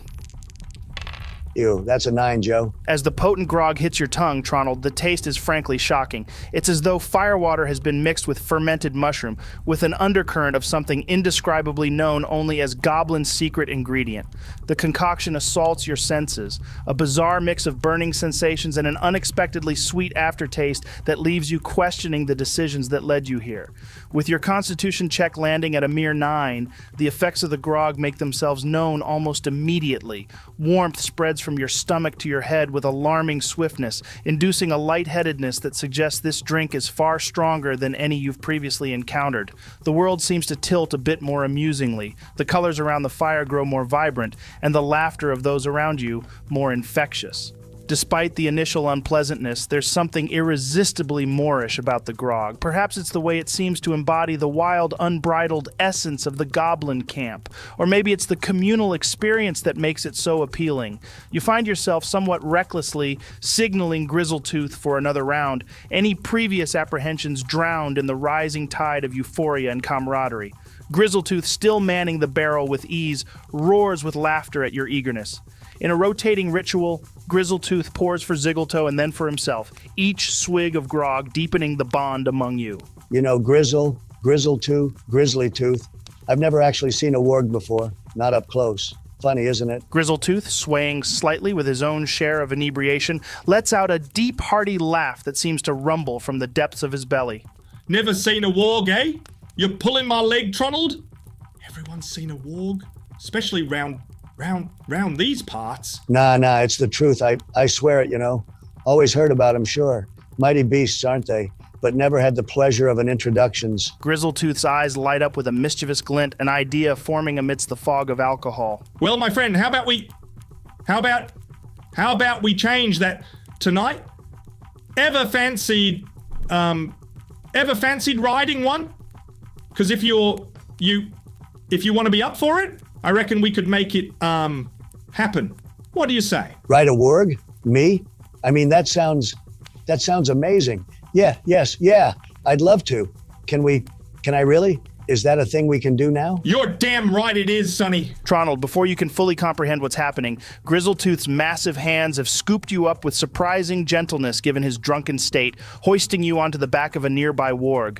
The beast, massive and muscular beneath its shaggy, dark fur, turns its head to regard you with glowing eyes that flicker with wildness that's both thrilling and terrifying. Then, without further ado, he delivers a resounding slap to the warg's hindquarters, instantly propelling the creature into motion.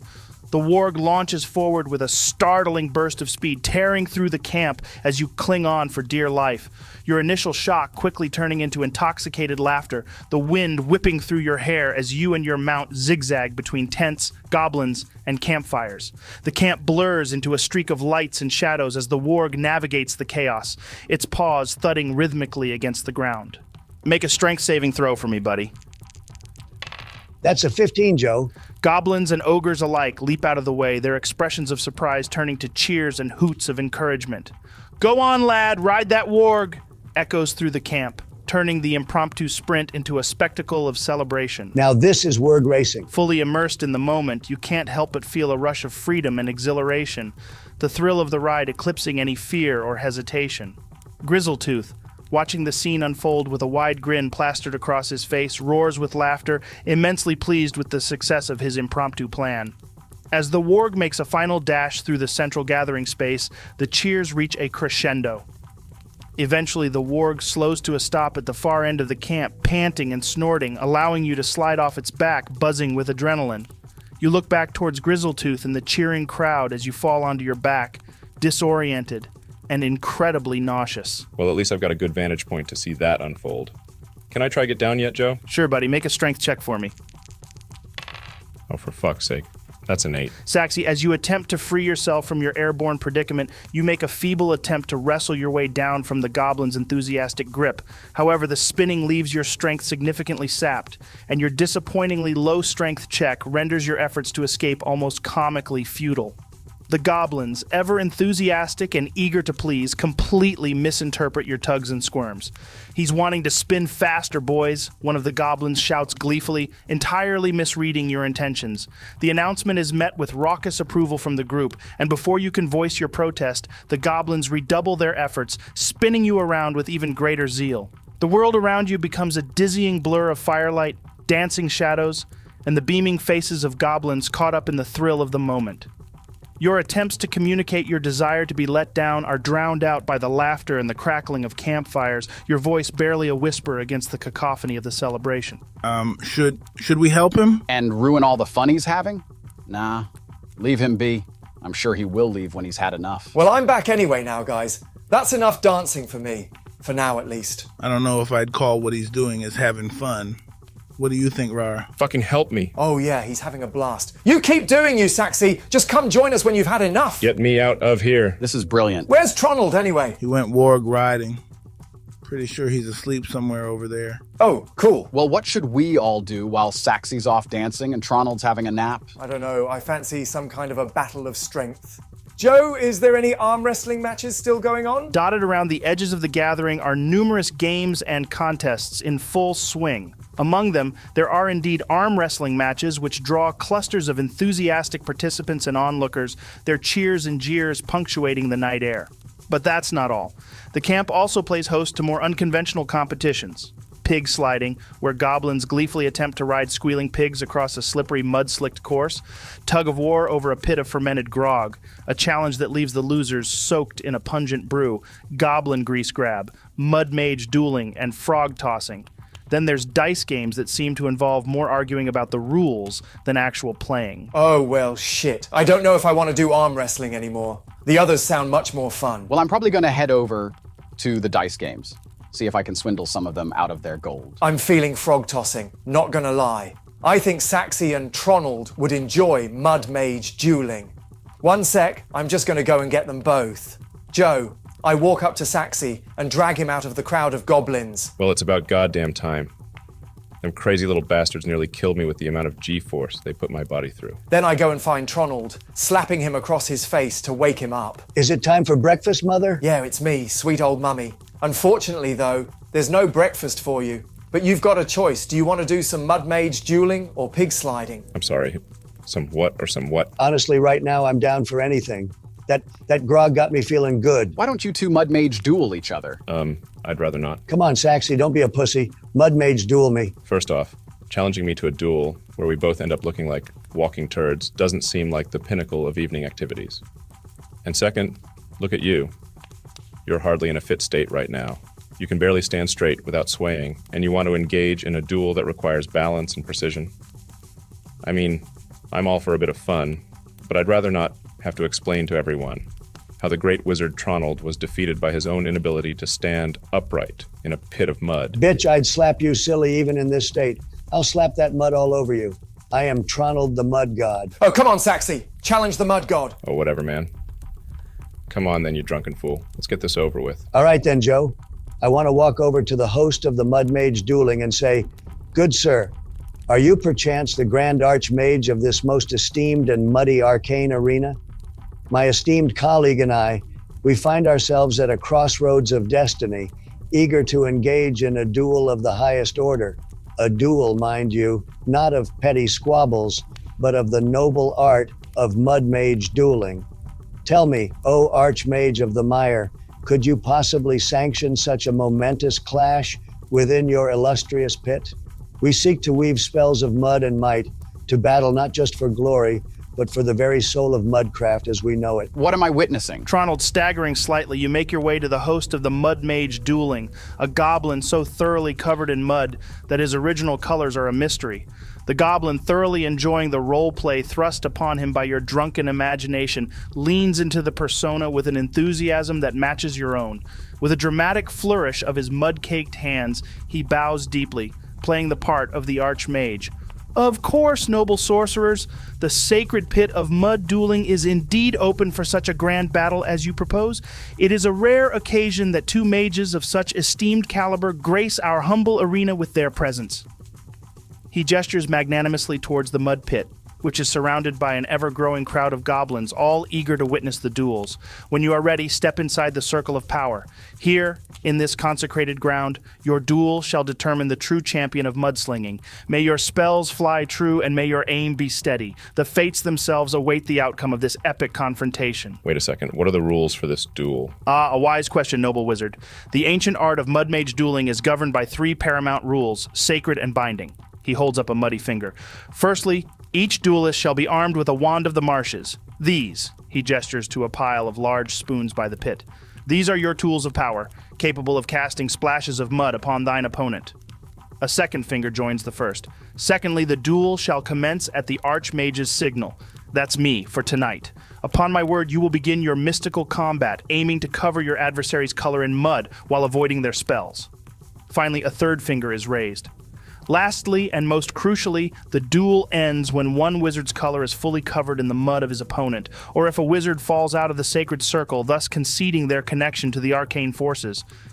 Such a defeat marks the end of the contest. What do you mean, colors? What exactly are we trying to hit? Dropping the grandiose act of the Archmage, the goblin host reverts to his crude, straightforward goblin manner, a sly grin spreading across his mud-splattered face. Ah, right. Let me lay it out plain and simple for you. Each of you gets a big old target strapped to your chest, real colorful like. He rummages through a nearby box, pulling out two garish, brightly colored targets, each a patchwork of vibrant hues guaranteed to stand out against the mud. Here's the deal. He slaps one of the targets against his own chest for demonstration. You slap this beauty on, and then it's game on. Your job's to hit your mate's target with as much mud as you can using the mud chuckers. Once the color on this here target is all covered up by the mud you're slinging, then it's game over. The person whose original colors are no longer visible, well, they lose. Simple as that. Oh, right. I think I get it. So it's just a case of... Enough talk, you Weasley little wizard. It is time to battle. Joe, I slap the target on my chest, grab one of the mud chuckers, and run into the middle of the arena. I want to do a fancy forward roll as a flourish, scooping up a pile of mud as I roll before launching it at Saxy. Oh, damn. So, you're trying to impress the crowd with your acrobatics? You're damn right I am. Give me an acrobatics check, Tronald, with disadvantage because of your drunken state. Oh no, I rolled an 18 and then a natural 2. To be honest, I'm considering using one of my portents or a lucky. Don't you fucking dare, Tronald. Seriously. So, are you going to use either of your abilities, Tronald? You know what? I won't. I feel like it would be incredibly irresponsible. All right then, Tronald. Intent on adding a touch of flair to your entrance, you confidently slap the target onto your chest and seize one of the mud chuckers. With a dramatic flourish in mind, you attempt a fancy forward roll, envisioning a hero's entrance that would surely dazzle the crowd and intimidate Saxy. However, as you tuck your head to execute the roll, you quickly discover the arena's mud is far thicker than you anticipated. Oh no. Almost immediately upon attempting to roll, your momentum comes to a jarring halt. Your head lodges firmly in the mud and you find yourself stuck upright, legs flailing comically in the air. The mud has effectively turned you into a human carrot, planted firmly for all to see. Damn. I'm definitely going to take a mental snapshot of this. It's beautiful. The crowd, gathered for a spectacle of mud-slinging wizardry, can't contain their laughter at your unintended comedic entrance. Cheers and chuckles echo around the arena. You have indeed become the center of attention, but perhaps not in the manner you had envisioned. All right then, Joe. I'm going to grab the mud chucker and run up to Tronald before I start blasting his exposed torso. Seriously, man. That's not fair. I can't defend myself. That sounds like a you problem. All right then, Saxy, give me an attack roll. That's an 18 to hit. Saxy, you take advantage of the situation before you, seizing the moment with a mix of delight and strategic forethought. Tronald, unmistakably stuck and hilariously defenseless, presents an opportunity too good to pass up. You grab your mud chucker, aim, and let loose a barrage of mud directly at the brightly colored target pinned on Tronald's chest. As the mud flies, you watch with satisfaction as it splatters across Tronald, effectively covering the target and sealing your victory in the most unconventional way possible. Tronald, unable to move or retaliate, is left at your mercy, and the crowd once again erupts into cheers and laughter. The goblin host, once again embodying the role of the Archmage of Mud, steps forward amidst the revelry. By the powers vested in me by the sacred mud, I hereby pronounce you, mysterious champion, as the victor of this illustrious duel. The declaration from the host sends waves of applause and hoots of approval through the crowd. Tronald, finally freed from his muddy entrapment by some helpful goblins, stands beside you, a good sport despite the mud-splattered defeat. You do not fight with honor, sir. Oh, come on. I learned that from the best after all. Leave no opportunity unseized. I'd have thought you'd be proud of me. Well, I am. Well, that was unfortunate, Tronald. Maybe next time, don't try that fancy showboating stuff. Never tends to work out well. All right then, Joe. I want to head over to one of the dice games and take a seat before asking around. What kind of bets are you lot willing to make then? Alexandrew, feeling a bit adventurous, you decide to wander over to one of the dice games happening at the edge of the feast. The sound of laughter and the clatter of dice on wood draw you in, and you take a seat among a group of goblins engrossed in their game.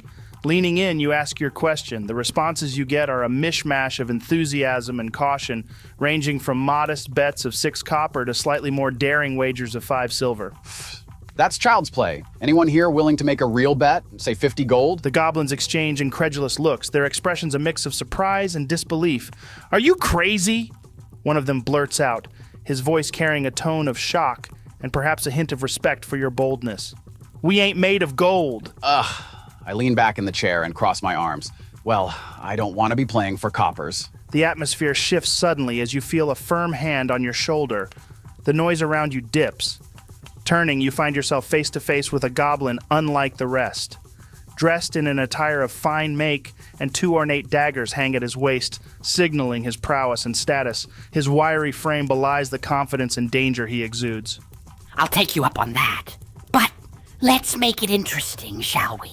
How about we raise the stakes to 200 gold? Oh shit. I didn't even know you were behind me. 200 gold, eh? Sure. Let's do it. Who are you, anyway? He meets your gaze squarely with the hint of a smirk playing on his lips. The name's Glink. Do I have any idea who Glink is from what Gaba has told us, Joe? Yes, Goba has indeed mentioned Glink to you before. He is one of Snagglegut's most trusted lieutenants, serving as the primary scout and assassin for the Goblin Horde. His reputation precedes him in the camp, known for his lethal efficiency and unswerving loyalty to Snagglegut. Oh, great. Well, what do you say? Are you in? Or is your purse too light for real gambling? Of course I'm in. Seeing as this is your camp, Glink, why don't you choose the game? Glink's eyes narrow slightly as his smirk grows. I wouldn't have pegged you for a coward, and I'm glad to see I was right. The game's simple. We'll each roll 5 dice, these 6-sided beauties to be exact. Whoever racks up the highest total wins. No tricks, no fancy rules. Just you, me, and a bit of luck. Okay, sweet. Joe, I put my 200 gold in the middle of the table. Who goes first, then? Please, after you. You are our guest, so it is only fitting that you roll first.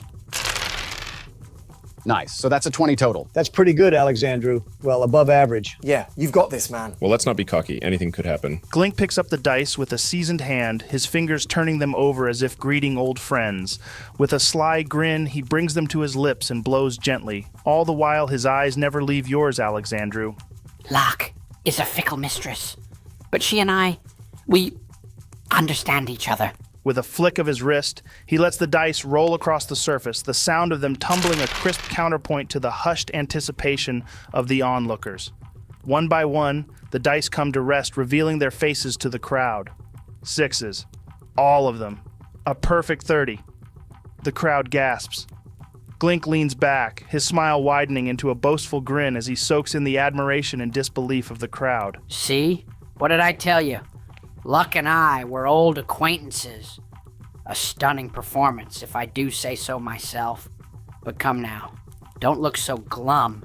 It's only a game, after all. He pauses for a moment, letting the tension build, then leans forward, lowering his voice just enough that those closest have to lean in to catch his words. Double or nothing. Unless you're afraid of a little rematch. I understand, of course. Not everyone has the stomach for high stakes. But imagine, my friend, the glory if you win. Nah, don't do it. I've got a bad feeling about this whole thing. Do it! Surely the odds are with you now that he's won once. Raarh, that's not quite how odds work, buddy. Just because Glink won this round doesn't mean the odds are now in Alexandrew's favor. Each roll of the dice is independent of the last. The chances of rolling all sixes again are the same as they were the first time. Well, I only just have enough to cover it. Joe, I put down 50 gold and 15 platinum. Glink, watching as Alexandrew counts out his 50 gold and 15 platinum pieces, offers a slow, deliberate clap, the sound crisp in the quiet that has enveloped the crowd. Well, well. I must say, your bravery, or is it folly, deserves applause. The goblin's eyes glitter with excitement, a predatory smile stretching across his face as he leans in closer, his gaze fixed on the substantial sum now laying on the table. After you, my friend. Let's see if luck favors the bold, or if it simply enjoys a good laugh at your expense. That's a lot of sixes! Fuck yeah! That's a 28 total, Joe. I want to watch Glink closely this time, Joe, making sure there is no funny business going on. Give me a perception check, Saxy. That's a 21 total. Nice. All right then. Glink, with the air of someone who has walked this path many times before, raises the dice to his mouth once more.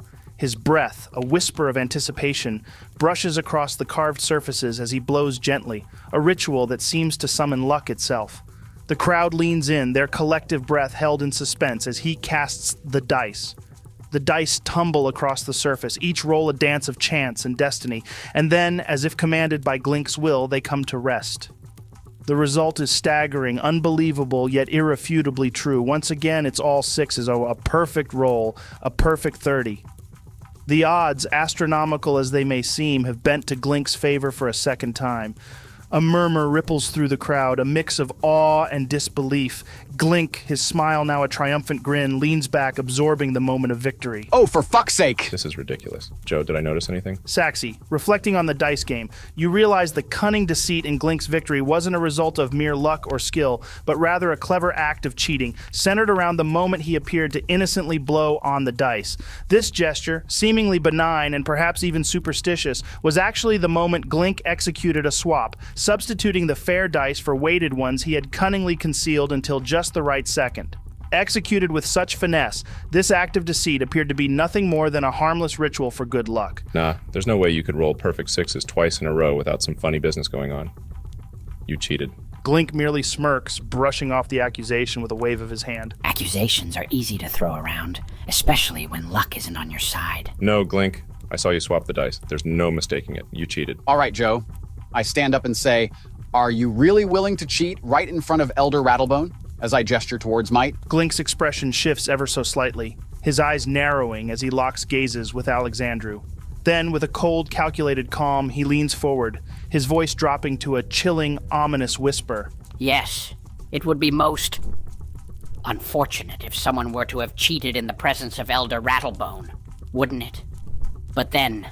His gaze drifts over towards Elder Rattlebone as a venomous smile creeps across his lips. One must be certain of who truly stands before them when they make such accusations, no?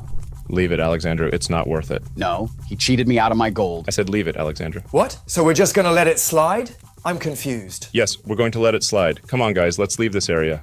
Raarh, don't you want to do some frog tossing or something? Come on now. Ooh, yeah! Frog tossing! As you all begin to move away, Glink, his voice tinged with a mocking undertone, scoops up the gold, not missing a beat. Yes! Frog tossing is quite the entertainment. But I'm afraid you won't have time for that.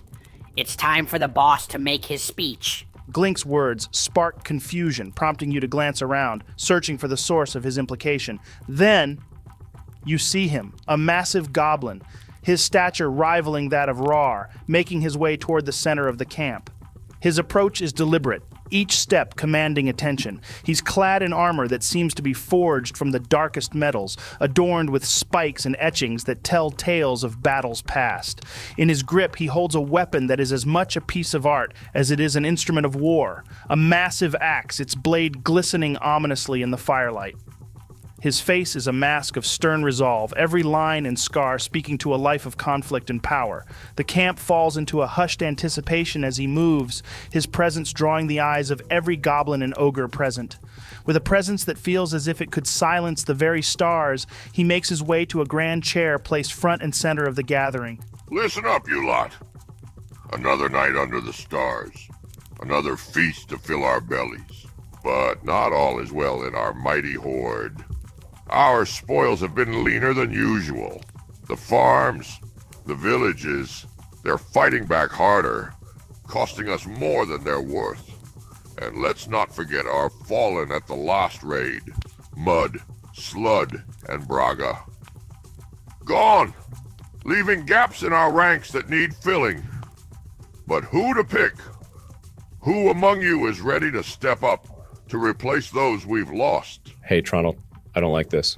I don't like it one bit. Why? What's up? I don't know, man. Ever since we ran into Glink, I've just had a sick feeling in my stomach. The way he talked about Rattlebone, it was unsettling. As Snagglegut's challenge echoes through the camp, a surge of excitement ripples among the goblins. They throw their hands up, bouncing eagerly, each hoping to be chosen to fill the void left by the fallen. The camp buzzes with a mix of anticipation and nervous energy, a cacophony of voices rising to seize the opportunity laid before them.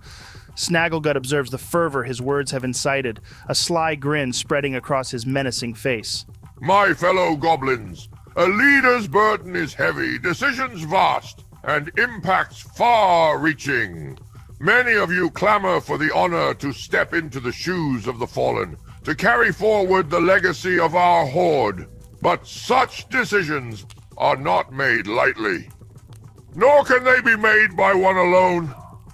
It is a choice that demands the counsel of those I trust most deeply, those who have stood by me through the blood and the glory. Glink Rattlebone, step forth and join me. Your wisdom, your loyalty are needed now more than ever. What the hell am I doing, guys? Am I going up? Yeah, you've got to, man. Just play it cool. Remember, you're Elder Rattlebone, feared and respected. I just don't know, dude. Alexandrew's right. You've got to, or the plan's a bust. All right. Joe, I begin to walk my way towards Snaggle Guy, embodying Elder Rattlebone's motions and characteristics as much as possible. Just please don't refer to him as Snaggle Guy, for fuck's sake. Play it cool, man. Give me a performance check, Mite. Nice. That's a 23 total, Joe. All right, Mite, as you make your decision, you begin your approach towards Snagglegut, taking careful strides that mimic Elder Rattlebone's unique mannerisms and gait as closely as possible. Your heart beats a tense rhythm, aware of the critical eyes that follow your every move, but you hold your head high, embodying the character you've taken on with as much authenticity as you can muster. Snagglegut, noticing your approach, opens his arms in a gesture of welcome, a grandiose display meant for the eyes of the horde. As you draw closer, he envelops you in an embrace, his arms encircling you with a strength that surprises you. The hug, meant to be a warm greeting between old allies, borders on the uncomfortable, then veers sharply towards painful. You can feel the sheer power of the goblin leader. It's then, in the midst of this tight embrace, that you feel Snagglegut's breath against your ear.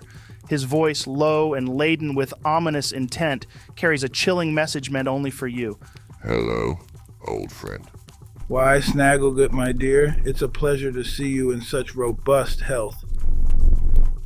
But truly, I believe our input here is unnecessary. You are our esteemed leader, and rightly so.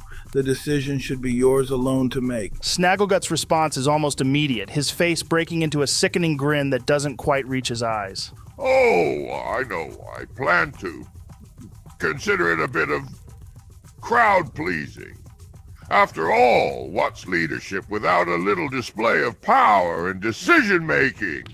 It reassures the masses, gives them something to talk about, gives them something to fear. But dear Rattlebone, your presence here by my side, it's more than just ceremonial. It's symbolic, isn't it? A show of unity, of unwavering support among the top ranks. It sends a powerful message, one that's not lost on our little family here. After a few moments of pretend chatter, Snagglegut turns back to face the expectant crowd, his demeanor shifting as he prepares to make his announcement. The murmurs and rustles of anticipation among the assembled goblins and ogres quieten to a hush, all eyes fixed on him, waiting for the words that will shape their future. That's it. We've made up our minds. We have chosen Grizzletooth, Ziggletoe, and... He pauses, a sly smile playing at the corners of his mouth. To many of your surprises, we choose Gaba. Well, that's not what I expected at all. Boss Tronald, what should I do? Get yourself up there, buddy. Remember, nothing he says will change what's about to happen tonight. Just accept your new position and come join us as soon as you can. We will be right here waiting for you. A collective gasp sweeps through the crowd, a mix of disbelief and curiosity. Whispers buzz like a swarm of agitated wasps. The name Goba repeated in tones ranging from incredulity to awe. But why? Why these three? You ask, you wonder, you doubt. But let me tell you, my dear Horde, the foundation of our strength, the very pillar of our might, is loyalty. Unwavering, unyielding loyalty. He lets each word sink in, his gaze sweeping over his audience, making sure his message is received loud and clear. These three have shown loyalty that goes beyond mere words. They have acted silently. They have acted effectively, ensuring the prosperity of our Horde, while the rest of you were none the wiser. The crowd's murmurs grow louder, a storm of speculation and newfound respect brewing. Snagglegut raises his hand for silence, and like the fall of an axe, quiet returns. And so, in recognition of their deeds, we honor them tonight. Not just as a reward, but as a reminder to all of you that loyalty is not just expected, it is essential. Betrayal, on the other hand, is a poison. It is a poison that we shall root out and eliminate without mercy. Has anyone else noticed a really obvious tone shift? He knows. Tronald, I don't know how, but he knows. Fuck. We need to get out of here now. You can't be certain of that. Plus, even if you're right, I'm not going anywhere without Goba. Are we just gonna forget that Might's up there too? As the tension in the air crystallizes into a thick, palpable dread, you watch with bated breath as Gaba, Ziggletoe, and Grizzletooth stand vulnerably before Snagglegut, the hulking goblin leader, a towering figure of brute strength and cunning malice, fixes his gaze upon them, a menacing smile stretching across his face. He starts pacing around the three as he once again begins talking, his voice booming across the camp, echoing off the makeshift structures and silencing the crowd. All of you remember this. Loyalty is rewarded, but betrayal is punished! Before the echo of his last word fades, Snagglegut's massive axe arcs through the air in a swift, lethal motion. With horrifying precision, it splits Ziggletoe's jaw and head in two, a grotesque testament to Snagglegut's merciless resolve. The crowd gasps, the sound a collective inhalation of shock and horror. Without a moment's hesitation, Snagglegut redirects his monstrous strength, aiming a fatal blow at Goba's skull. Goba, no! In a breathtaking display of defiance and quick thinking, Grizzletooth intervenes. With lightning-fast reflexes, he brandishes his club, intercepting the axe's descent mere inches from Goba. The force of the block sends reverberations through the air. Using his other hand, Grizzletooth thrusts Goba off the stage, an act of desperate protection. The tension escalates as Glink, with predatory swiftness, seizes you, Might. A dagger presses coldly against your neck, its threat of death chillingly clear, immobilizing you with fear. The battle rages on. Snagglegut, unfazed by Grizzletooth's intervention, parries away the club with a growl of frustration. He then spins viciously, his axe striking with devastating force, sweeping Grizzletooth's legs from under him. The crowd watches in stunned silence as Grizzletooth collapses to his knees, vulnerable and exposed. With a roar of triumph, Snagglegut delivers a powerful kick to Grizzletooth's back, sending him sprawling face down into the dirt. The impact is brutal. We gotta move. Now. Snagglegut, his face contorted in a mask of rage and bloodlust, turns his baleful gaze upon the crowd, his finger pointed accusingly at Saxy, Tronald, Alexandrew, and Raarh.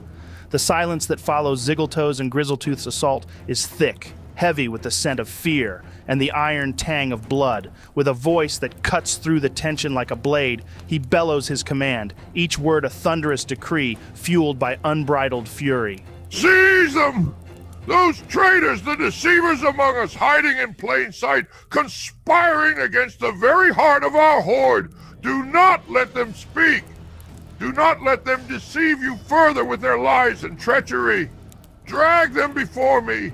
Let them face the justice they so richly deserve for their crimes against us all. His anger is tangible, a living thing that feeds on the fear and uncertainty of his followers. It's an anger born of betrayal, real or perceived, an explosive response to the threat against his rule, his authority. The horde, driven by the fury of their leader's words, is a dark tide ready to crash upon those singled out by Snagglegut's wrath. The camp erupts into chaos, the tension breaking as the horde springs into action, their loyalty to their leader feeding their fury. Snagglegut watches, a storm of anger still raging in his eyes as his will is carried out, as those he has marked for capture are seized in the name of loyalty, of retribution, and of his unchallenged dominion over the horde. What the fuck is going on? We're fucked. I ain't been captured by fucking anyone. Well, this isn't ideal. What the hell can we even do? I suppose we will figure that out next time, because that is the end of this session. See you later, guys. All right then, guys. Diving straight into it. As Snagglegut's command echoes like a death knell through the camp, the goblins and ogres around you surge forward in a menacing tide, their faces twisted in fervor, ready to enact their chieftain's will. You find yourselves encircled, the eyes of the horde upon you, gleaming with anticipation and malice. The crackling fires cast long shadows, making the advancing figures seem larger, more imposing. In this moment, the chaotic din of the camp morphs into a singular, thunderous rush of movement, and it is aimed directly at you. Weapons are drawn and teeth are bared. The goblin horde closes in. So, what would you like to do? Well, what the fuck can we do, man? Well, I'm not going down without a fight. You guys want me? Come and fucking get me. Don't do it, Raarh. The second we start killing them, we're going to throw away any sense of control we still have. We will have proved that we're no better, or even worse than Snagglegut. Control? We don't have any control here, Tronald. It's gone. Come on, guys. You've got to tell me what you're doing. They're closing in fast. What are we doing, Tronald? We're standing down. Joe, we let ourselves be captured and dragged before Snagglegut. Almost instantly, rough hands seize you. The goblin horde, emboldened by your surrender, doesn't hesitate to exert their authority in the most brutal manner possible. You feel fingers, coarse and unyielding, wrap around your limbs and hair, yanking you with force that leaves no room for resistance. The ground beneath you becomes an unforgiving companion as you're dragged over rocks and through mud. The very earth seems to claw at you, snagging at your clothes and scraping against your skin. Finally, you're brought before Snagglegut, the massive goblin chieftain whose presence dominates the clearing. You're lined up, your arms wrenched painfully behind your backs by the sturdy grip of Snagglegut's enforcers. Saxi, Tronald, Raarh, Alexandrew, and Mite. You all stand in a row, a motley crew of defiance in the face of overwhelming odds. Nearby, Grizzletooth remains grounded, still lying face down on the ground. Gulba is also dragged beside you all. The camp around you falls into silence, the air thick with the tension of 1,000 held breaths. Snagglegut's gaze sweeps over you, a slow, deliberate inspection that feels like the caress of a blade. Did you honestly believe you could infiltrate my ranks, sow seeds of dissent among my warriors, and orchestrate a coup within the very heart of my domain? Did you really think you could turn my troops against me? I, who have led them through battles and bloodshed, who have secured their loyalty with the spoils of our conquests. He paces before you, a predator circling its prey. You dared to challenge my authority, to undermine the order I have established, and for what? He steps forward towards you, Saxi, as he begins to lean in incredibly close, the stench of blood and iron pungent on his breath. Let me tell you about loyalty. It is earned through power and through fear. Loyalty is knowing the price of betrayal. You have made your play, and you have lost. But know this. Betrayal against me, against the Horde, is a death sentence, and I am judge, jury, and executioner. That's where you're wrong, Snagglegut. You see, loyalty born out of fear is a fragile thing. It holds as long as the shadow of terror looms over those you claim to lead. But fear is a fickle master. It only works until the feared becomes fallible, until the shadow recedes, until the sun rises. Loyalty fostered by fear might compel a man to lay down his life for you. But there's another kind of loyalty, one that's far stronger. Loyalty, that comes from love. As the echoes of Saxy's challenge to Snagglegut ripple through the air, you observe a subtle but unmistakable shift among the assembled goblins and ogres. The firm grip on their weapons loosens slightly as their gazes dart between their comrades, searching for a sign of consensus or dissent. Their previously unwavering support for Snagglegut now seems tinged with doubt, their faces etched with questions and contemplation. Whispers begin to spread, a low murmur of uncertainty that snakes through the crowd, drawing their attention first to Snagglegut, then to Grizzletooth as he makes an effort to rise, and finally to Goba, small in stature but resolute. For a fleeting moment, it seems as though the very foundation of Snagglegut's rule could be questioned, as if a single breath could tilt the balance towards change. But then, Snagglegut's voice smashes through the gathering uncertainty like a hammer through glass. Silence! He takes a deep breath as he looks around the camp, eyeing each and every goblin and ogre up as he snarls his teeth before returning his gaze back towards you, Saxy. Loyalty born of fear is all these lot will ever know. Respecting strength, revering power. This is the fabric of our horde. Every single one of these goblins, these ogres, would lay down their lives for me, not out of love, but because of the fear that cements their fealty. This is our way, and it is the only way they will ever understand. Yeah. Loyalty born of fear will make them die for you. But loyalty born of love. Loyalty born from love will make them want to live for you. Holy shit, dude. That was nice. Give me a persuasion check with disadvantage, Saxy. That's a 12 total, Joe. What was your highest roll, buddy? My highest one was a natural 18, but my other one was meh. Okay, so I'm going to give Saxy my portent 17, Joe. Oh, nice. So what does that bring you to then, dude? That will bring me to an 18, Joe. Saxy, as your words take root, a clear divide splits the horde. On one side, your eyes catch the glint of steel and iron as, one by one, weapons begin to fall to the ground. The sound of swords, axes, and spears clattering against the earth resonates like the first drops of rain in a storm through the night. These goblins, marked by a newfound resolve, stand weaponless, their silent rebellion a contrast to the unwavering loyalty of their counterparts. The air crackles with the tension of a horde cleaved in twain, a visual representation of the internal struggle that grips each member. Some gaze upon their disarmed brethren with confusion, while others grip their weapons tighter. Fools! Are you just going to listen to the words of outsiders who have been among us for all of a few days? Have you forgotten the blood we've spilled together, the battles we've won? Will you throw away your loyalty, your heritage, upon the whims of those who know not our ways? Snagglegut throws his arms outward in a rage before he starts beating on his chest. To question your loyalty to me, to us, is to deny your very nature. We are the Horde, united by strength, by the respect we command through power. To side with these interlopers is to betray everything we stand for. Joe, I looked to Gaba and mouthed to him, "This is your time, Gaba. He's painting us as outsiders. You must show them the leader you are, the leader you will be." Gaba acknowledges what you say, Tronald, and a fire ignites in his eyes. He shrugs at the goblin who's holding him, whose grip has already slackened amidst the unfolding drama. Listen up, lads and lasses of our mighty horde. I've been thinking, dreaming, really, about what we're all doing here. It's been all about surviving under the thumb of fear, hasn't it? But what if I told you there's another way? Yeah, I'm talking about a horde where we ain't just scared pawns. A place where we stick together, not because we're terrified of getting squashed, but because we genuinely have each other's backs. Think about it. A horde where every single one of us, be you goblin, ogre, or whatever else, has a say. Where we fight, not because we have to, but because we want to protect what's ours and each other. Where strength ain't about making others cower, but about lifting each other up. This dream I've got, it's not just for me. It's for all of us. This dream I cannot fulfill alone, but together we can ditch the old scare tactics and build something epic. A horde that stands out not just for how tough we are, but for how tight we are.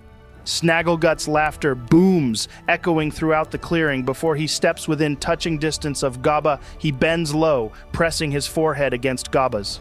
So you admit it then, right from the little weasel's mouth. Who in the blazes of hell would ever want to follow you, eh? You're weak, a spineless little runt. What kind of leader is too scared to face his opponent head-on?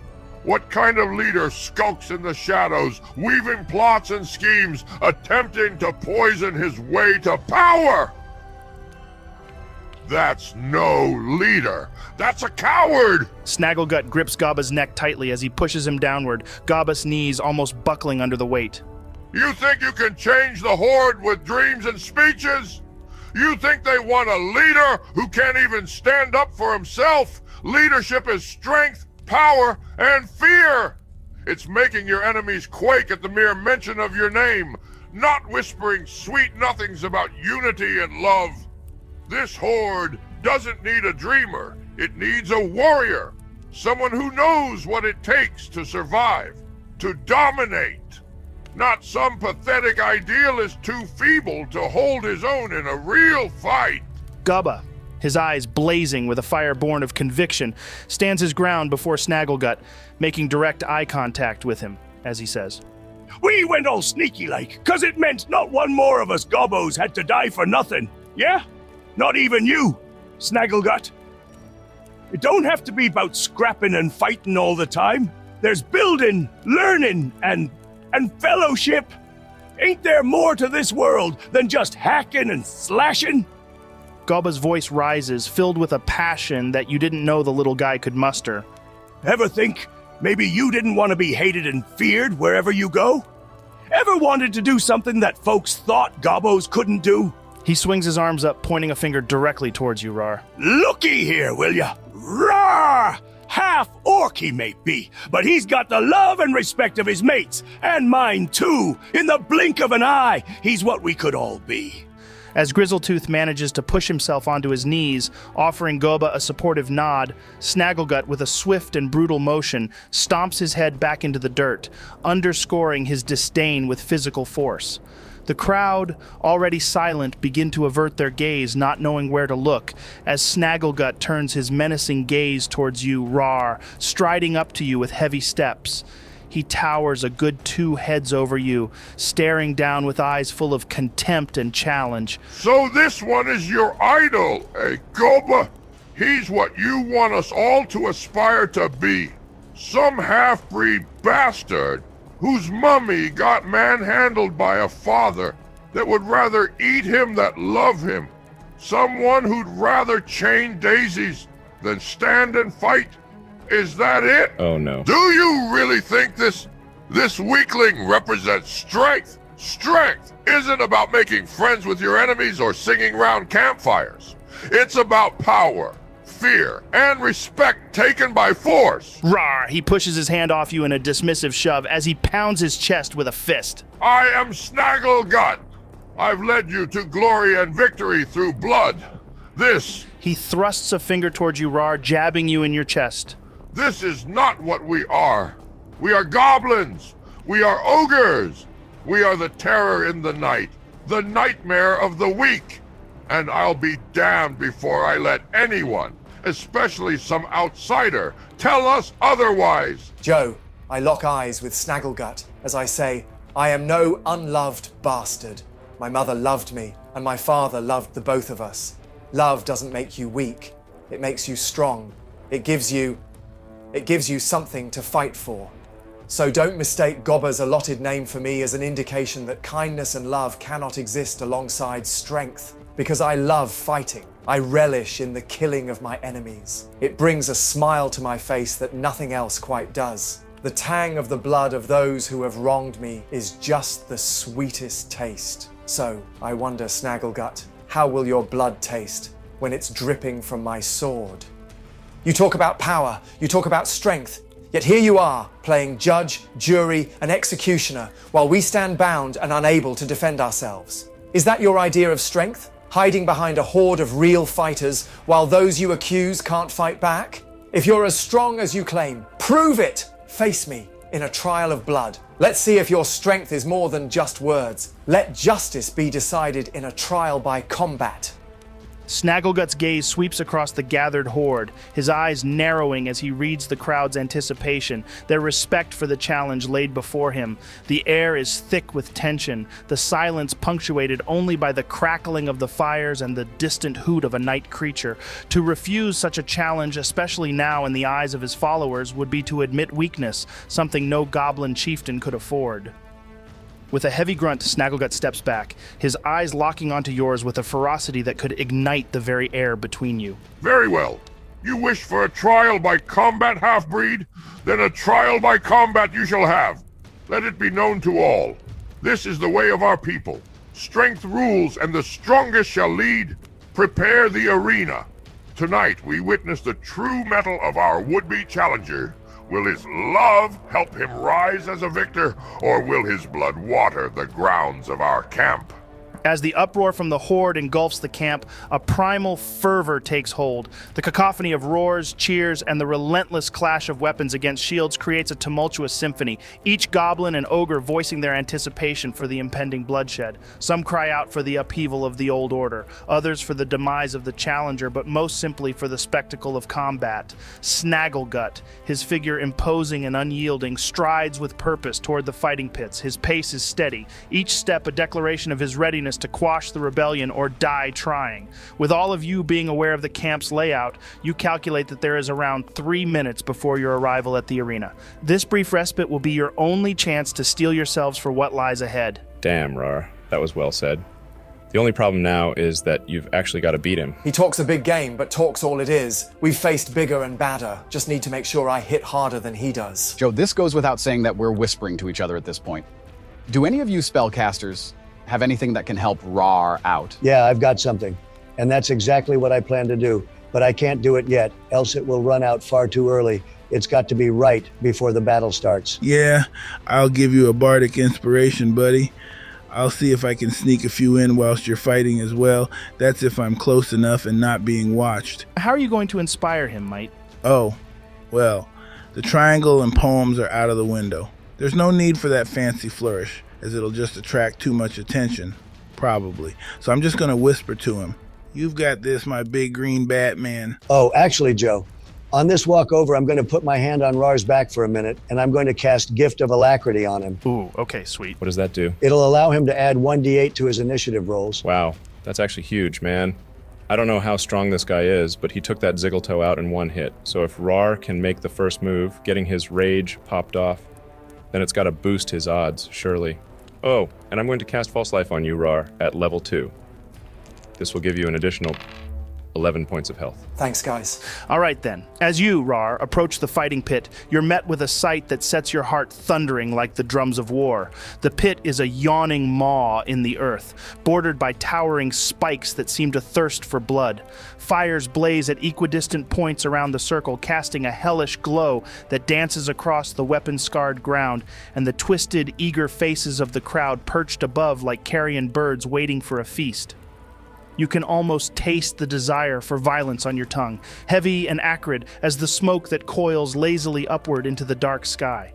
Snagglegut leaps into the pit with a bestial grace that belies his bulk, throwing his arms wide in a challenge to the heavens themselves. He bellows, a raw sound of defiance and power that ripples through the crowd, igniting a frenzy of cheers. The Goblin Chief moves with a swagger to one side of the pit. All right then, I guess this is it. I'll see you guys on the other side. Or not. Who knows? Wait, Raarh. I'm going to give you a little buff. But as soon as it's been cast, you need to engage him immediately. It won't last long. Okay, Joe. I'm going to cast Haste on him. Okay, I'm going to need you to make a sleight of hand check, Tronald. Lucky. That's better. All right, so that's a 19 total, Joe. All right, sweet. So it doesn't look like anyone saw you do that. Okay, as soon as I feel the power of Tronald's spell rushing through me, I jump into the pit. Then I fucking rage before charging towards Snagglegut. Nice. I'm going to need you to roll initiative for me, Raarh. Ugh, that's a 14 total. Don't forget about the buffs, dude. Oh yeah, I'm going to use both the bardic inspiration from Mite and the buff from Tronald. Good idea.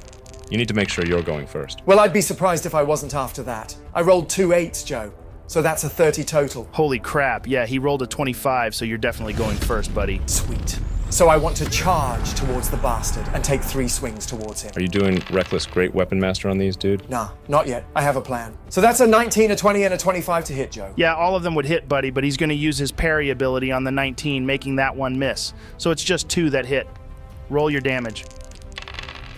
So, that's 31 points of damage total, Joe. Raarh, with a warrior's gleam in your eye, you charge towards Snagglegut. Your great sword is a deadly pendulum, arcing through the air as you strike. The first blow is parried by Snagglegut's axe as he displays his quick reflexes, but your momentum is relentless, and your next attacks are a storm. They barrel through his defenses, your sword biting deeper and deeper into Snagglegut with every slash. How'd you like that, eh? Snaggle guy? Snagglegut, grinning through the pain, lets out a low chuckle. Pretty quick for a half-breed, aren't you? But speed isn't everything. Now it's his turn. Snagglegut rages, and as he does, it seems to manifest as a storm where electricity begins crackling and coursing over his hulking form. He bellows a war cry, and his axe becomes a conduit for his fury. He swings at you, Raarh, with an unrelenting force. That's a 19 and a 22 to hit. The attacks slice through the air, each finding their mark. The axe tears into you with a combined 28 slashing damage, the electric energy searing flesh for an additional 7. Snagglegut's eyes blaze with hatred as he invokes the fury of the small, which is kind of weird given his large frame. But anyway, that brings it to 43 damage, then adding his rage to them, that's 4 more. The total onslaught racks up to a brutal 47 points of damage, the arena resonating with the sound of his vicious assault. Well, all of that's halved because of my rage. Indeed it is, buddy. So that's reduced to 23 damage. Hey, guys, he can't go on with this frontal assault. Going head-to-head with him with no strategy involved is going to leave him in a bad spot. I'm pretty sure he knows that, Saxy. Don't underestimate him. When it comes to fighting, he's always thinking of things that surprise me. It's his craft, and he's brilliant at it. Joe, I'm going to shout out, "Come on, Raarh, you've got this, my man." And I'm going to give him a bardic inspiration. All right, Joe, I'm going to say to him, well, it might not all be about speed, but I've spent long enough around Saxy to know that force equals mass times acceleration. He gives you a confused look and says, "What does that even mean?" It means you're fucked. All right, Joe, I'm going to make 2 attacks towards Snagglegut. That's a 13 and a natural fucking 20, baby. Nice. So the 13 misses, but obviously the natural 20 hits. So that's 24 total damage reduced to 12 because of his rage. Then, I'm going to use my hasted action to try to push him as hard as I can to the floor. Oh, okay, sweet. So give me an athletics check, Raarh. He's going to make one too. I'm pretty sure you'll have advantage on this because he has it through his rage. So he rolled a 22 on his check. Damn, so I only rolled a 19, but I'm going to add Might's bardic inspiration to this. Yeah, that's better. That's a 24 total. You focus, Raarh, feeling the hot sting of battle coursing through your veins. With a guttural yell that mirrors the ferocity of the Snagglegut storm, you charge, lowering your shoulder as you aim for his formidable torso. Your hands, engines of war driven by fury and might, slam into his chest. The sound of the impact reverberates, a testament to the clash of titans. Snagglegut's eyes widen in shock. His feet lose their purchase on the gritty floor, and down he goes, the ground shuddering upon his fall. Lying there in the dirt, Snagglegut's face twists into a snarl of pure, undiluted rage. His voice, a growl of fury and pride wounded, echoes around the pit. "You think this is your moment, boy?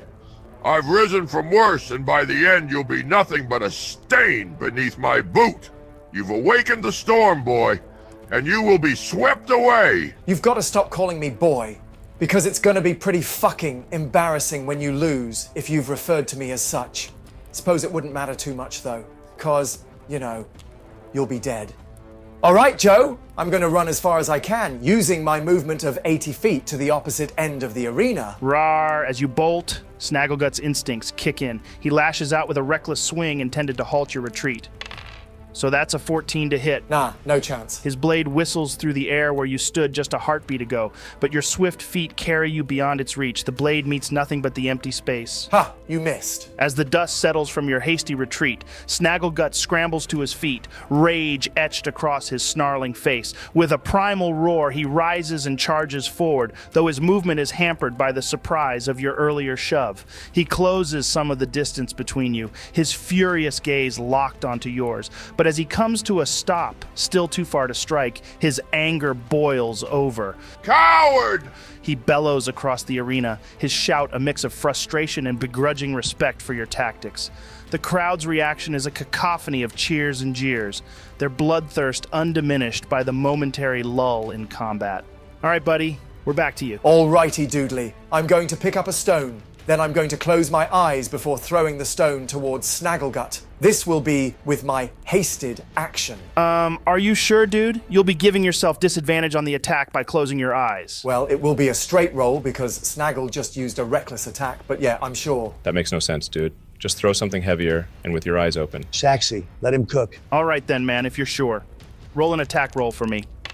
Yes, that's a natural 2. Hey, why is he getting excited over the fact that he's going to miss? He's probably got some big brain move going on. Then, with my actual action, I'm going to gather as much of these barricades as I can before I start throwing them into the fire. Basically, I want to make it bigger. Yeah, sure you can do that. Then I'm going to move over here, Joe. You know, so the fire doesn't eat me. Raarh, you set to work with determined grunts, grabbing the wooden barricades with both hands. The splintering cracks of timber fill the air as you tear them from their moorings. Each piece you hurl into the flames sends sparks spiraling up into the night. The once modest fire begins to roar with newfound ferocity, casting a wild dance of shadows across the pit walls. Snagglegut watches, perplexity twisting his brutish features. After a moment, he sneers and calls out, his voice laced with mockery. Look at this, lads! Seems our fearsome challenger prefers to play with fire than face a real fight.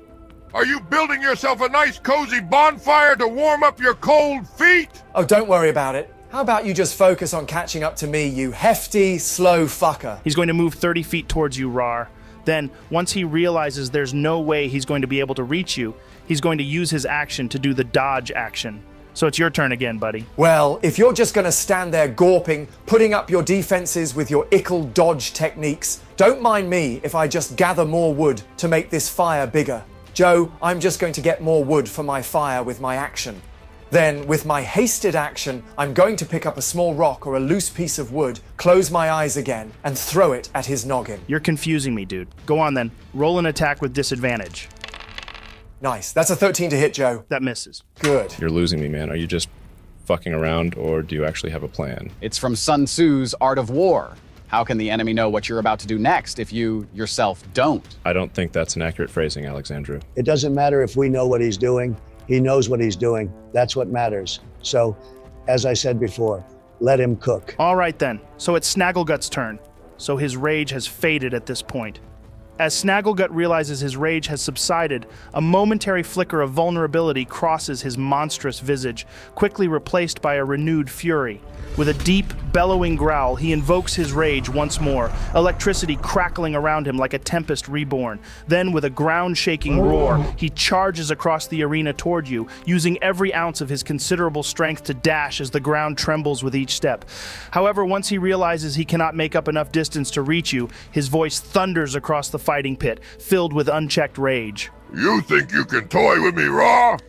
You think you can make a fool of Snagglegut in front of his horde? I'll crush you! I'll show them all what happens to those who dare stand against me! Spittle flies from his mouth as he shouts, the very air seeming to vibrate with his anger. My God. Can you stop spitting everywhere, please, Snagglelump? You're going to put out my fire at this rate. You seem to be making him incredibly furious, Raarh. That pleases me. Anyway, it's your turn now, buddy. I want to use my hasted action to shove him. Not onto the floor this time, just 5 feet away. This is quickly turning into one of our Baldur's Gate 3 sessions with all this shoving. So he rolled a 19. Unlucky for him then, because I rolled a 22. Raarh, in a moment of sheer power, you shove him, your hands finding his chest and pushing with all your might. Snagglegut stumbles backwards, his eyes wide with shock and anger at the unexpected resistance. Snagglegut roars, his voice thundering across the arena, each syllable dripping with venom. How dare you continue to mock me? I'll flay you for this, Raarh! You filthy half-breed bastard! All right, Joe. I'm going to use my normal action to collect more wood from over here and run on over back to my fire, building it up. Then, I'm going to shout out towards Snagglegut. I'm just going to throw a suggestion out for you, Snagglechunk, because it seems like I've got all the time in the world to kill whilst you catch up to me. Why don't you shut your fucking mouth with your whiny little bitch mentality and actually do something about it? Because I'm making a goddamn fool out of you. And all these fine goblins and ogres are here to bear witness to how easy the great Snagglegut can be pushed around. As Snagglegut's fury reaches a boiling point, the very air around him seems to crackle with his wrath. He loses his rage once more, unable to land a blow or suffer one in return, his frustration mounting to new heights. Yet, undeterred, he summons the depths of his anger once again, igniting another rage that envelops him in a visible aura of electric vengeance. With a bellow that resonates through the arena, he charges at you, Raarh, using every ounce of his strength to close the distance between you. Yet, once again, he arrives beside you with no action to attack you with. He's literally just running circles around him. Yep, I told you he had something ingenious planned. Yeah, I see it now, and it's actually working. I still don't get it, guys. Can you explain to me what the hell's going on? He's meticulously depleting Snagglegut's reserves, enraging him to the point of blindness. Snagglegut's so consumed by fury, he's oblivious to the strategy unfolding against him. It's a masterful game Raarh's playing, and he's closing in on the checkmate. I'm a shout out to Raarh. Kick his ass, giving him another bardic inspiration. Well, it's your turn again, Raarh. Well, I'm pretty sure that Tronald's haste has around 20 seconds left on it, so I need to begin wrapping this up. How's my fire looking, Joe? Your fire's looking great, man. Like, the best fire ever. Beautiful. Well, I suppose I don't need to add any more fuel to it now. Seems like it's good enough for the purpose it will serve. All right, Joe, I'm going to try to shove him 5 feet away again. Roll it for me, man. So that's a 15 for me. Finally. He rolled a natural 20, buddy. No, he didn't. He rolled an 8. Seriously, man, are you doing what I think you're doing? You're damn right I am. I'm giving Snagglegut my portent 8. Wow. All right, then. So he gets pushed back another 5 feet. Excellent. All righty. I'm going to run all the way up here, Joe, then shout out, "Come and get me, Slowpoke." So what are you doing for your action, dude? I don't really need to do anything for my action. Maybe I'll moon him. Yeah, that's a good idea. Joe, I moon Snagglegut. Take a good look at this, you big brainless mass. Wow. Well, that really wasn't something I wanted to see. You should count yourself lucky, Alexandrew. People would pay a lot of coin to see this back home. I'm not sure that's correct. So it's his turn again. And well, this is the thing. Because he yet again didn't manage to make an attack against you or take damage, his rage fades once more, and this time, he seems unable to produce the same anger that he did before. It seems as though he's out of rage slots. Nevertheless, he's still just as furious, so he uses his action to dash towards you, Raarh. Silence! Just shut up and fight me! It's your turn, Raarh. It's time to wrap this up. Joe, I make 3 attacks towards him. You! That's a 15, an 18, and a 22. Raarh, as you unleash a flurry of swings with your greatsword, the first slice cuts through the air, missing Snagglegut, who nimbly ducks under. Unfazed, you attempt a second attack only to have Snagglegut skillfully parry, his axe meeting your blade with a loud clash. But your perseverance pays off. Seeing an opening as he parries, you push his axe aside and thrust forward decisively. The sharp tip of your sword pierces through Snagglegut's guard, sinking into him as the crowd gasps at the impact. So that's 16 points of damage to him, Joe. No longer halved because he ain't raging no more. Awesome, man. Raarh, it's at this point you feel a sudden surge within your sword. The weapon's sigils ignite in a brilliant display of necrotic energy as it weaves around the blade. All right, now it's his turn. As Snagglegut recoils from your strike, the fury in his eyes intensifies. With a growl, he launches 2 swift attacks. The first, a 23 to hit, carves a painful path across the back of your calf, yanking you forward off balance. Before you can recover, the second attack, a critical hit, lands under your chin with devastating force, sending your head snapping back, stars exploding in your vision. Because he rolled a natural 20, he gets to immediately make another attack. So, capitalizing on your momentary disorientation, Snagglegut unleashes a third assault. That's a 25 to hit. Bringing his axe down hard on top of your skull, the impact reverberates through your head, a sharp pain suggesting you might have lost a tooth in the process. As the crowd roars, Snagglegut channels his Fury of the Small, intensifying the assault. The total damage comes to a staggering 50, halved to 25 due to your raging resilience, but the hit leaves you reeling, a metallic taste filling your mouth. Is that all you've got? I eat them kind of attacks for breakfast. Snagglegut's response is a derisive laugh tinged with malice. You've had one, yes. But what about second breakfast? With a sudden burst of ferocity, he taps into his reserves, muscles bulging as he prepares to unleash another barrage of attacks with his action surge, his eyes gleaming with the promise of more pain. His first swing, a 24 to hit. is a masterful stroke that carves across your chest, the sharp edge of his axe, finding a gap in your defenses. The hit lands with a thud, drawing a line of fire across your skin. The second is a natural 20, another critical hit. The world seems to slow as you see the axe descend in a perfect arc, striking you squarely on the shoulder. The force of the blow is so intense you can feel it reverberate through your bones. Because he rolled a nat 20, he once again gets to make an extra attack. That's a tainted 20. The blade meets flesh once again, driving you to your knees. So that's a total of 38 points of damage, halved to 19 because of your rage. How are you feeling, Raarh? Oh, I'm absolutely swell. So it's your turn now, buddy. What you doing? Okay, I want to move over here, Joe. Then I'm going to use my hasted action to jump into the air and attempt to wrap my legs around Snagglegut's neck, grappling him.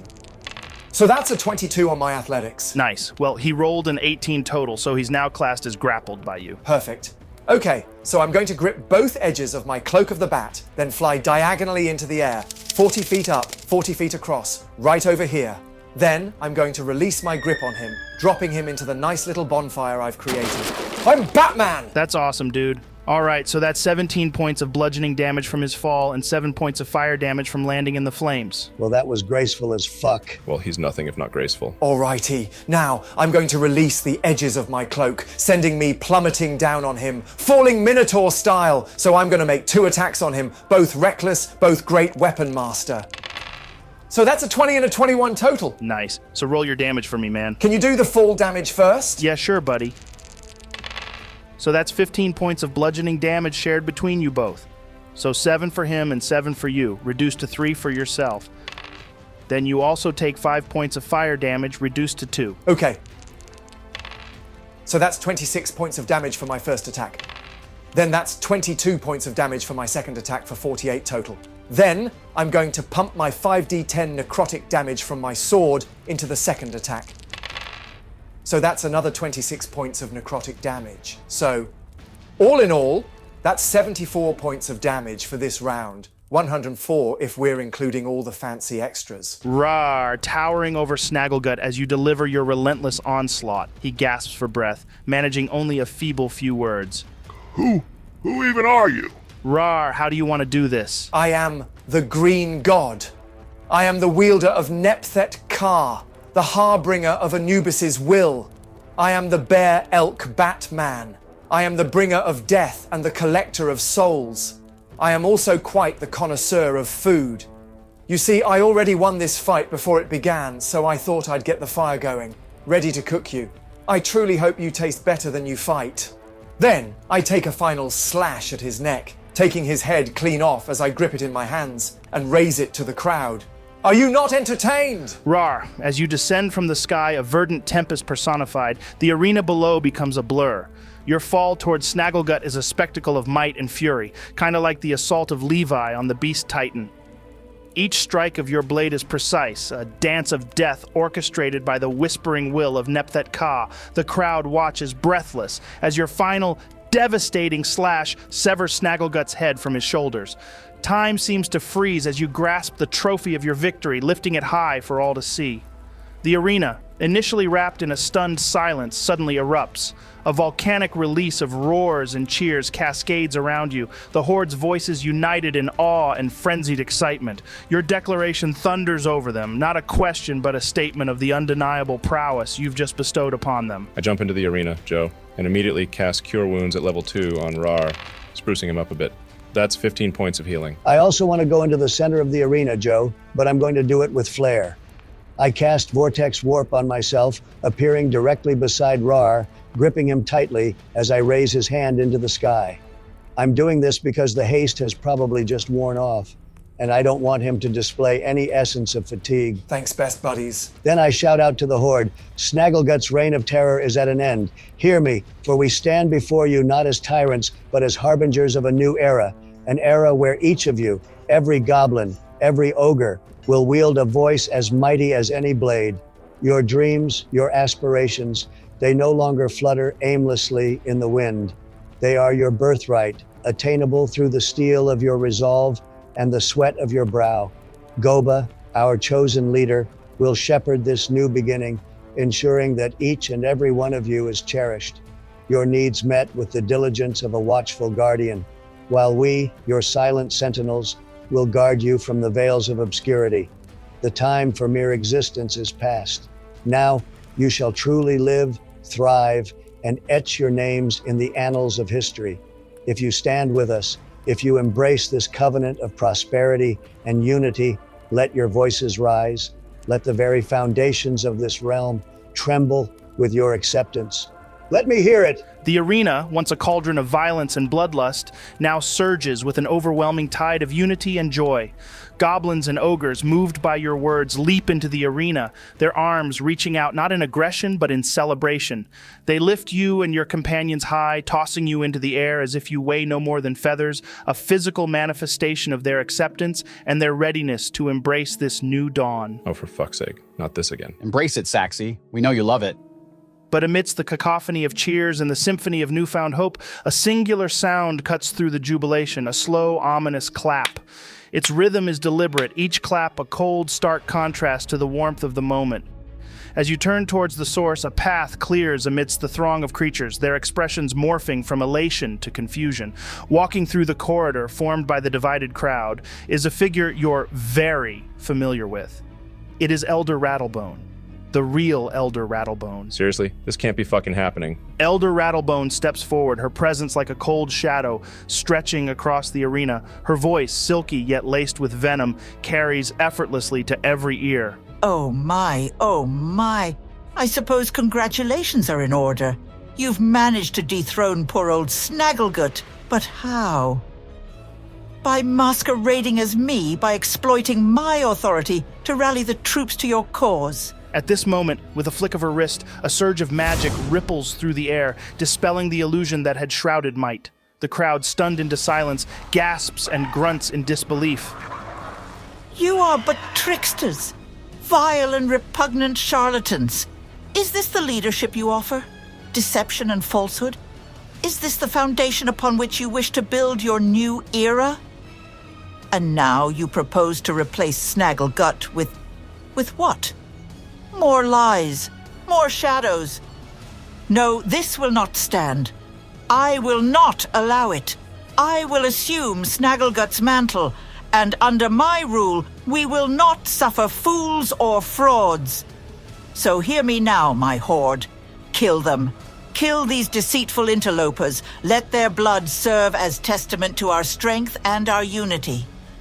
Let it be known that we, the horde, will not be swayed by lies or treachery. We stand together, bound by strength, honor, and the unwavering leadership that I shall provide. As her speech crescendos, the arena, once a space of jubilant victory, becomes a chamber of tension and impending doom. The crowd, momentarily seized by the gravity of her words, stands at the brink of decision. Well, fuck. Joe, I step forward, ready to speak to the crowd. Might, as you step forward, ready to address the tumultuous crowd, a firm hand abruptly grasps your shoulder. You whirl around, half expecting confrontation, only to find Grizzletooth, the ogre's face contorted with fury. However, it is not a fury directed at you, Might, but aimed beyond you. Without a word, Grizzletooth positions you behind him, stepping in front of you as his gaze locks onto Rattlebone with an intensity that could burn through steel. How about now? How about you fuck off out of this camp, Rattlebone? Do you really think we didn't know that this fella wasn't you? I saw through the guise. But you know what? I didn't give a rat's ass. It was the perfect ruse to overthrow the corrupt throne you and Snagglegut warmed with your asses. We followed them because we believed in them. And bugger me, I still do, now more than ever. His gaze sweeps across the gathered horde, a challenge in his eyes. So I put it to you, my fellow goblins and ogres, if these outlanders, these friends were willing to risk their necks for our freedom, what kind of shits would we be to turn on them now? Are we so eager to toss away this shot at real freedom, only to shackle ourselves again under another tyrant's heel? As the words of Grizzletooth's impassioned speech fade into the crackling of the campfires, a profound shift sweeps through the gathered horde. The goblins and ogres, moments before a divided mass of uncertainty, turn as one entity towards Rattlebone. Weapons that had been uncertainly held now point decisively in her direction, the metallic glint of their intent unmistakable in the firelight. Then an ogre, massive and imposing, steps forward. His hand, large enough to encompass Rattlebone's entire shoulder, clasps down with a gentle yet unyielding firmness. We stand with Grizzletooth. We stand with Goba. We stand with our new friends. His voice, a rumbling declaration of unity, echoes the newfound resolve of the Horde. Rattlebone's reaction is instantaneous. Her eyes, wide with disbelief and the dawning realization of her isolation, flash with fury as she sharply slaps away the ogre's hand. Her gaze sweeps across the assembled masses, a venomous glare promising retribution. But it's when her eyes find Tronald that they narrow into a pointed, malevolent stare. In the next heartbeat, she vanishes. A mere whisper of her presence remains, dispersing like smoke into the night air. That was incredible, Grizzletooth. Did you really mean what you said about knowing? Of course I did, mate. But I figured you were trying to keep that under wraps for our sake, for our future. So that worked for me. I walk up to Grizzletooth and give him a cure wounds as well. All right, guys, it's been a pretty hectic day. What do you all say about getting some rest? Oh, I'm absolutely down for that. Yeah, it's been stressful as hell. But I'm looking forward to heading back to the monastery and letting Master Shenzu know that everything is going to be okay. Well, let's get some rest then, and first thing in the morning, we can make our way back to let them know. Wait, guys, we're not finished yet. We still need to decide what to do with the traitors to our cause. Glink, Poxface, and Mudmaw. I'm assuming it was them two who betrayed us, you know, because they didn't get dragged up to Snagglegut like the rest of us. Shit. Yeah. Well, Goba, you're the commander-in-chief, so what do you want to do about it? Goba scratches his head, the weight of leadership visibly settling on his small shoulders. He glances around at the expectant faces of his new comrades. Right. Okay, let me just... Right, so... Grizzletooth, big guy. You've always been one to keep things in line around here. And you're my right-hand ogre, after all. How about you and the lads start rounding up them traitors? Then once you've got 'em, bring 'em here to me. We're gonna have ourselves a gathering, like a trial kind of thing. We'll listen to what they've got to say for themselves. It ain't gonna be like old Snagglegut's ways. No, sir. We'll do this fair and square.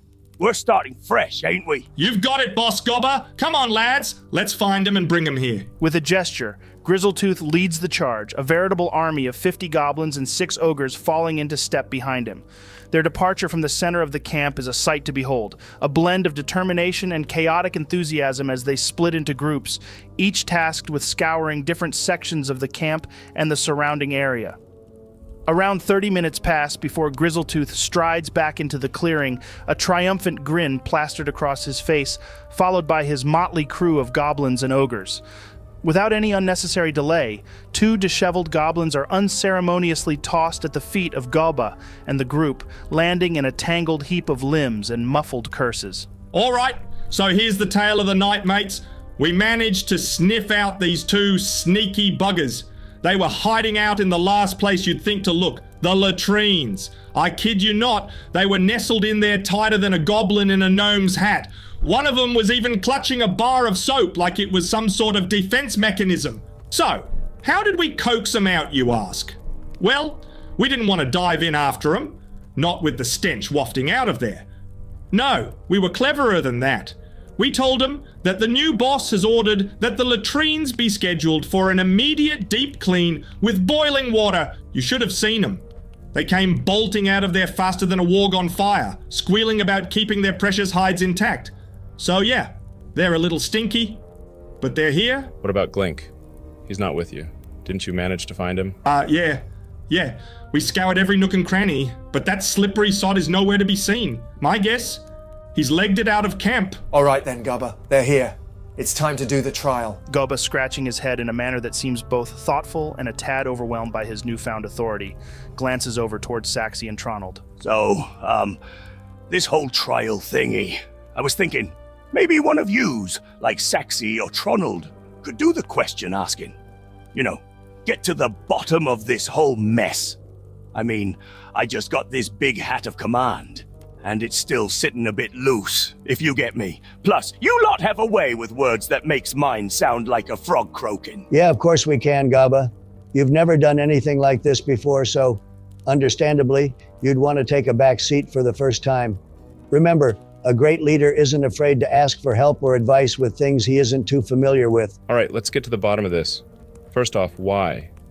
Why did you betray our trust?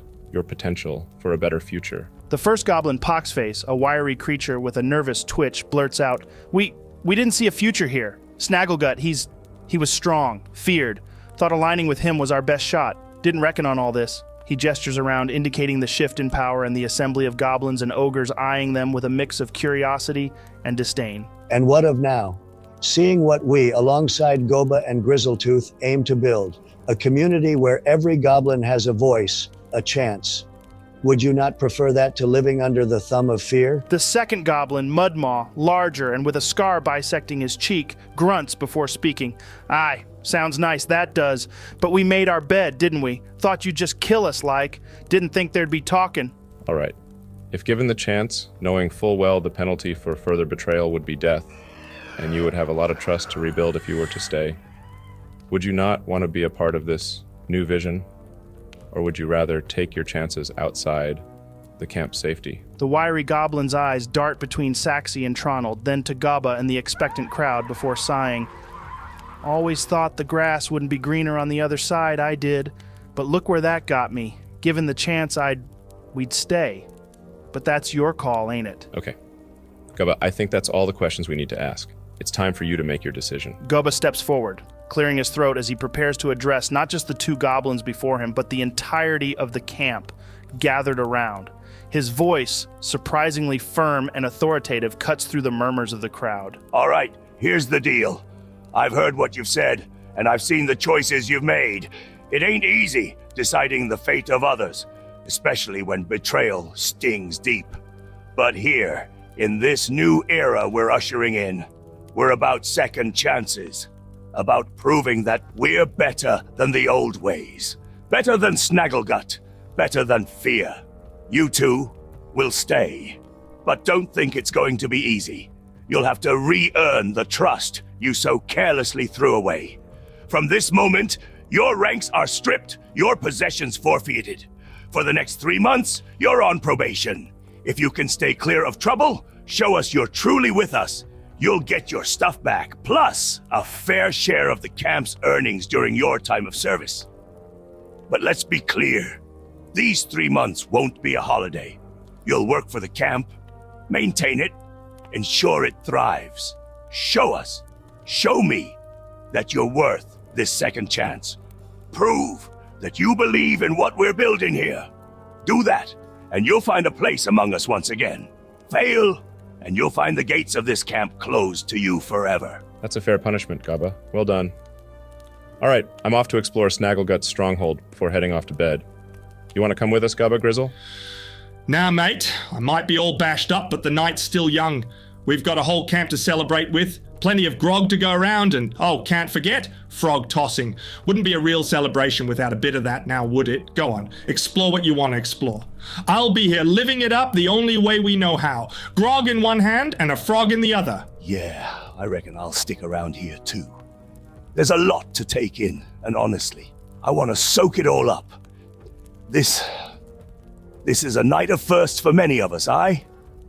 First night of our new lives, free from the shadows of Snagglegut and fear. Let's make it one for the history books. Plus, I've got to make sure no one gets too out of hand with the celebrations. Someone's got to be the responsible one, and it looks like that someone's me. For now, anyway. Enjoy the stronghold, you lot. We'll be here, making sure the camp's still standing. Come morning. All right, well, don't have too much fun without us. Okay then, Joe. We head up to the stronghold. Before we do, I just want to go back to the pit where Snagglegut's body is. I walk up to his charred remains and search his body for any sort of key. I'm guessing he will have a few goodies locked away up there, along with doors we probably won't want to smash down, so probably best we find a way of opening them. That's a good idea, man. Give me an investigation check, Raarh. That's a 15. As you approach the remnants of Snagglegut, the air still tinged with the scent of charred flesh and metal, you find yourself almost hesitant. The once fearsome leader of the goblin horde is now nothing more than a heap of blackened flesh. Among the debris, something catches your eye, a small metallic glint. Crouching down, you brush aside some of the char, revealing a singular key lying amidst the ruins. Key now in hand, you head towards the stronghold, the very heart of Snagglegut's domain. The hanging cages sway gently in the night breeze. This part of the camp is deserted, the celebrations and chaos of the Horde's newfound freedom happening far from here. It gives you a moment of peace, a chance to reflect on the battles fought and the lives changed this night. Okay, I want to try to open the main doors. As you push open the massive double doors, they give way with a groan, revealing the grand interior of the fort, a structure long abandoned by humans, now reclaimed by the goblin horde. The torchlight flickers, casting shadows across the aged stone walls, where dust and time have settled into every crevice. The hallway before you is lined with statues of human warriors, their stances noble, their faces set in expressions of valor and determination. These silent sentinels of a bygone era, carved from chipped marble, stand guard over a fort they could no longer protect, their polished surfaces reflecting the dim light. Beyond, the corridor diverges, leading to various chambers that once buzzed with the life of its human inhabitants. Now these rooms stand empty, their grandeur a memory faded by time. Tapestries, once vibrant, depicting battles and heraldic achievements, hang limply from the walls. Their colors are dulled, the threads thinning. Well, shall we have a look around to try figure out where Snagglegut keeps his stash? Yeah, sure. But I'm actually incredibly interested in these statues. They seem incredibly grand for just a random fort. Well, if you're interested in them, why don't you investigate it a bit? We're in no rush. Okay, if you guys don't mind. Yeah, I'm going to investigate these statues further, Joe. Is there anything about them that I recognize or am familiar with? Give me a history check, Saxy. That's a 23 total, Joe. Saxy, with your curiosity piqued by the statue's grandeur, you take a moment to examine them more closely. Each statue stands tall and imposing, their poses suggesting readiness for battle, a silent vigil in the now silent fort. The craftsmanship is exquisite, each detail meticulously carved, from the folds of the cloaks draping their shoulders to the determined set of their chiseled jaws. Upon closer inspection, you notice a marble emblem on the clasps that secure the cloak to the armor of each statue. The emblem, now tarnished by time, features a roaring lion, its mane flowing back into a flame, a symbol of strength and valor. Surrounding the lion are intertwined vines, symbolizing unity and growth, all encased within a shield. This emblem, you realize, belongs to a Lord Aelius Gallius, a revered warrior and a loyal vassal under the previous Emperor Valerius. Lord Aelius was known for his strategic brilliance. His exploits on the battlefield were legendary, and his leadership was said to inspire those under his command to feats of valor that echoed throughout Ouroros. The presence of these statues here speaks volumes of the importance of this fort in times past. It was likely a stronghold of strategic significance, a bastion of power and protection for the realm. Lord Aelius's association with this place suggests it once served as a key defensive position, or perhaps even his personal command post during campaigns to quell rebellions or repel invaders. You don't happen to remember anyone by the name of Lord Aelius Gallius, do you, Tronald? Not from the top of my head, no. Joe, can I remember anyone by that name? Give me a straight intelligence check, Tronald. So that's a 14. Tronald, as you rack your brain for any shred of memory regarding Lord Aelius Gallius, faint echoes of council meetings past swirl through your mind. You recall his name being mentioned, a footnote perhaps in the larger political or military discussion. However, the context eludes you, shrouded in the very same fog that clouds the memories of your previous life. Sorry, Saxy. I know that there's something there, but I just can't pinpoint what. Meh. Don't worry about it, man. It was more out of interest than anything that was super important to me. All right then, I want to start exploring this fort until I come across anywhere where I think the goodies could be being kept. As you navigate the fort's labyrinthine corridors and chambers, your steps echo through halls littered with the remnants of history, past rooms that hint at long-forgotten functions, and through doorways that have not felt the touch of beings beside goblins in many years. You press onward. On your journey, you discover dusty armories, abandoned quarters, and more silent, watchful statues, each telling silent tales of a bygone era. Eventually, your explorations lead you to a secluded part of the fort, far from the grand entrance and the gaze of the marble statues. Here, hidden away as if to guard its secrets from unwary eyes, you find it. A massive vault door. Its surface is embellished with intricate carvings that speak of protection and wealth, the metal cool and unyielding beneath your fingertips. In the center, you see a keyhole. It is positioned between an embossment of two open hands. The vault door is stunning.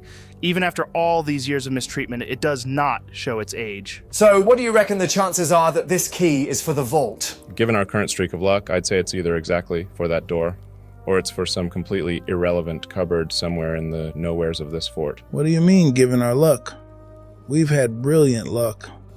I'm telling you, I don't know how the hell we've survived what we have done in the past couple of days. He's right. 99% of people would have died against what we've been through. Well, put it in then, Raarh, and let's see if it is for this. Okay. Joe, I place the key inside of the keyhole and give it a twist. Raarh, as you carefully insert the key into the lock, the air fills with the sound of ancient gears grinding and pistons shifting. For a tense moment, nothing happens. Then with a sudden release of pent-up mechanical energy, the vault door swings open with a grace unexpected of such a massive barrier. As the door opens, the sight before you is staggering, enough to make your jaws drop in unison. Before your eyes stretch piles upon piles of riches. Gold gleams like a sea under the sun. Silver shimmers with the light of the torches outside, and scattered throughout, the cool luster of platinum catches your eye. This is not merely a collection of wealth. It is a hoard that would be the envy of dragons. Amongst the coinage, items of power and beauty rest. Weapons whose edges glint with an almost preternatural sharpness, ornaments crafted with exquisite detail, and jewelry that sparkles with the fire of precious stones. Holy moly, I've never seen so much gold in my life. Joe, do we have any idea how much coin is actually here? You can spend some time to try work it out. You probably wouldn't want to count it coin by coin, but you can make some rough estimations. Jeez, it's that much? Give me a straight intelligence check, Saxy. That's a 17, Joe. All right, Saxy. You step forward with the precision of a scholar, your gaze methodically sweeping over the vast treasure before you. In this moment, your intellect, honed not just by books, but by the myriad experiences of your travels, becomes your greatest tool. You start to calculate, eyes darting from one pile to the next, utilizing formulas that would baffle most, yet come to you as naturally as breathing. As you mutter under your breath, it's as if you're casting a spell, divining the amount of gold and jewels before you through sheer mental prowess. Your companions watch in silence, entranced by your methodical approach, as you mentally dissect the hoard before you, piece by piece, coin by coin. After a series of calculations that feel both endless and instantaneous, you have a rough estimation of how much there is. Before you, you are staring at approximately 2,600 platinum pieces, 33,000 gold pieces, 13,000 silver pieces, and 86,000 copper pieces. Holy fuck. So I'm just gonna throw it out there. Who else is thinking that we just take all this and pretend to the rest of the horde that there was nothing in here? That's pretty funny, mate, but Gaba and Grizzletooth are our friends, and we owe it to them to help them as much as possible with making the future as bright as possible for this horde. You know, I can't believe that it's the same guy suggesting this that has cheaped out on so much a couple of weeks back. I kind of wish you didn't have that mindset, to be honest.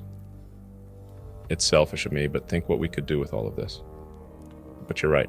Of course you're right. I'm not suggesting we leave it all. I mean, damn. How much coin do you think these gobos need? I say we take 2,000 of the platinum. That should be easy enough for the 5 of us to carry. Then we donate the rest to the horde. I mean, we don't even need to lie about it. We just be truthful. We have taken our fair share and left you with the majority. We're fucking rich! Well, we're certainly better off than we were 5 minutes ago. But rich? I guess that depends in whose eyes. What I'm trying to say is to build a palace, you'd be looking at around 500,000 gold. So yeah, but we're definitely wealthy now. Huh? What would I need a palace for anyway? What? No, dude, I wasn't suggesting we all chip in and start scouting for locations to palace us up. I was just trying to give you a bit of perspective on wealth. You know, what's a fortune to a band of adventurers versus a kingdom? So, yeah, true wealth. The kind that builds empires, commands armies, and influences the fate of nations. That's a different scale entirely. So, yeah, we're wealthy by most measures. But in the grand scheme of things, it's just a drop in the ocean. A very shiny, very welcome drop, mind you. Joe, I know you said there were items laying around here. Yeah, huh? I don't plan on carrying a bunch of bulk out with me, but is there anything that particularly stands out? I'll just cast Detect Magic. See if there is anything cool laying around. Fuck. You've got Detect Magic too? Well, that's just great. I feel like I've absolutely wasted one of my known spells. Don't worry too much about it, mate. Bards get the opportunity to swap all their spells around when they level up. Oh, phew. Cuz that'd suck. Why is it that big of a deal? Because unlike Tronald over there, I only get access to a certain amount of spells.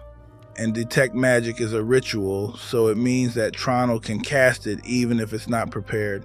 So yeah, it's a total waste. Well, if you plan on swapping it out, why don't you cast this one, mate? Get the most out of it. Yeah, sure, why not? Joe, I cast Detect Magic. Okay then. Might, As you weave the threads of your detect magic spell, the cavernous room before you, bathed in the orange glow of torchlight, transforms. Amidst the sea of gold and trinkets, 3 distinct auras begin to shimmer, calling to you from their scattered hiding places within the hoard. With careful steps, you navigate the unstable ground, the coins shifting underfoot like the sands of a forgotten desert, each step a gamble against the metallic tide. To the left, nestled between a pile of goblets and a rusted helmet, the first beacon of magic reveals itself, a ring unassuming in its craftsmanship, yet distinguished by the wolf's head emblem that sits atop it. Turning your attention to the right, you discover the second item, a necklace of exquisite beauty. Its chain, forged from silver that twists and curls like the vines of an enchanted forest, holds a single emerald at its heart. And finally, at the rear of the vault, your journey through the trove brings you to the third and by far the most vibrant of your finds, a lockbox of unparalleled craftsmanship, spanning 7 feet in length and a foot in width. Its surface, marred by scratches and gouges, tells a tale of desperation and failed attempts to break into it. Upon its side is a note, etched into the metal in a script that dances before your eyes. Interesting. All right, I'm going to take the ring and the necklace over to Tronald. Here you go, buddy. You might want to identify them when you get a chance. Then I want to go back to the lockbox. Can I read what it says? Might, as you peer closer at the intricate etchings on the side of the lockbox, your mind strains against the bounds of your knowledge, searching for any semblance of familiarity within the script. The characters, carved with such precision and clarity, seem to pulse with an inner light, their forms both beautiful and utterly foreign. The craftsmanship is beyond anything you've encountered. Each symbol is a masterpiece. It's fair to say that the artistry is so advanced that it verges on the alien. Hey guys, come check this out. Just look at this box. It's amazing. I have no idea what it says though. Do any of you? Well, I'm certainly not the one to ask. I think all I know is common. I doubt that's right, dude. Do I understand it, Joe? Nope, you don't have a clue. What about me? Tronald, as you lean closer to inspect the script etched into the metal, a peculiar sensation washes over you. Unlike your companions who gaze upon the inscription with bewilderment, you perceive the markings not as an alien script, but in the plain, familiar strokes of common. It's as if the words morph to accommodate your understanding, revealing their message directly to your mind. The engraving reads, "Esteemed Lord Gallius, we honor your loyalty with this gift. More will be yours upon completion." The simplicity of the message seems to belie the depth of its implications. Damn, what do you think it could mean? And what do you think is in there? Well, we will find out next time because that is the end of this session. See you later, guys. All right then, guys, jumping straight into the session, what would you like to do? Well, what I wanted to do was get some rest, but if the first thing we're doing in the morning is heading back to Alexandrew's temple, I feel like we should figure out how to open this lockbox and see what's in it. It just feels off to me. Like, why would a member of the previous Emperor's Council have received a gift from the nation that caused the slaughter of Lord Tanavir, the Emperor, and all his most trusted? Yeah, it doesn't sit right with me. Like I said, I can't remember who this guy was, but if he was ambitious, maybe he thought that a little overthrowing could set him in good standing. Huh? Do you think that it could have a connection to the Alara woman? I have no doubts that if Lord Gallius was being paid off by Arcantera, then judging by what we know about Lady Alara's feelings toward Lord Tanavir, and considering her interests also aligned with Arcantera's, then yeah, it's highly probable that there's a connection. I'd certainly like to know more about it. This box could very well contain crucial evidence or secrets that might unravel this whole tangled web. If Arcantera was indeed influencing members of the previous Emperor's Council, understanding their methods and motives could shine a light on a larger scheme at play. Well, if she's been spying on us like we know she has, then yeah, I'd say it's pretty important we dig into anything even remotely connected to her. It could give us the upper hand. It's a stretch to think this will lead straight back to her, though. Why would it? This is about a lord being compromised, not Alara directly. Bruh, you know what I meant? Any thread we can pull that might unravel her plans or her allies? It's worth exploring. All right, so any ideas how we might get this thing open? I could always try smashing it. Nah, that won't work, buddy. Look at it.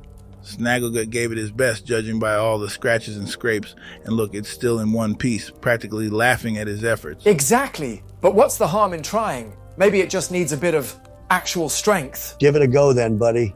We already know Snagglegut tried and nothing bad happened to him, so it's not trapped. At least not from the outside. Just be careful, Raarh. We don't know if Snagglegut tried all the possible angles. Plus, this thing might have more sophisticated protections that aren't triggered by brute force. And please, for the love of the gods, let's not damage what's inside. There could be something delicate or volatile in there. Before you start, let me take a closer look.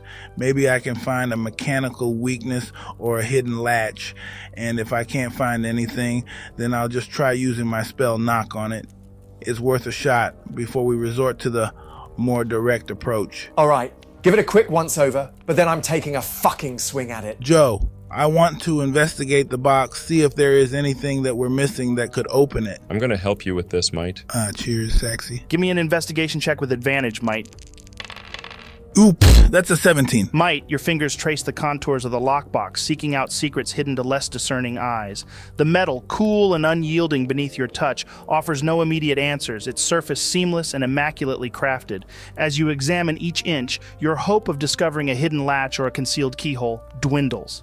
The box is an enigma, fashioned with such expertise that it defies ordinary attempts at entry. No clasp mars its smooth surface, no keyhole invites a key. It is as if the maker intended it to be impenetrable, a silent guardian to whatever lies within. The only break in the continuity of the metal is a subtle rim that encircles the box, suggesting that it does open, though how to do so remains a mystery. It almost seems, as you ponder its construction, that if it weren't for this slight rim, the object could be mistaken for a solid piece of hollow metal, crafted by a master artisan or by hands not of this world. Yeah, well, I expected as much. All right, then. I'm going to use knock on it. Mite, you step forward and extend your hands towards the obstinate lockbox. You whisper the incantation, feeling the weave of magic pulse through the air. As the spell takes hold, a sonorous echo fills the space, a sound that should herald the yielding of locks and the release of secrets. Yet as the wave of magic meets the surface of the lockbox, something unexpected happens. Instead of the satisfying click of a mechanism giving way, there is only a faint screech, a sound not of yielding, but of steadfast denial. It is as if the box itself is alive with purpose, its will bent on guarding its contents against intrusions, even magical ones.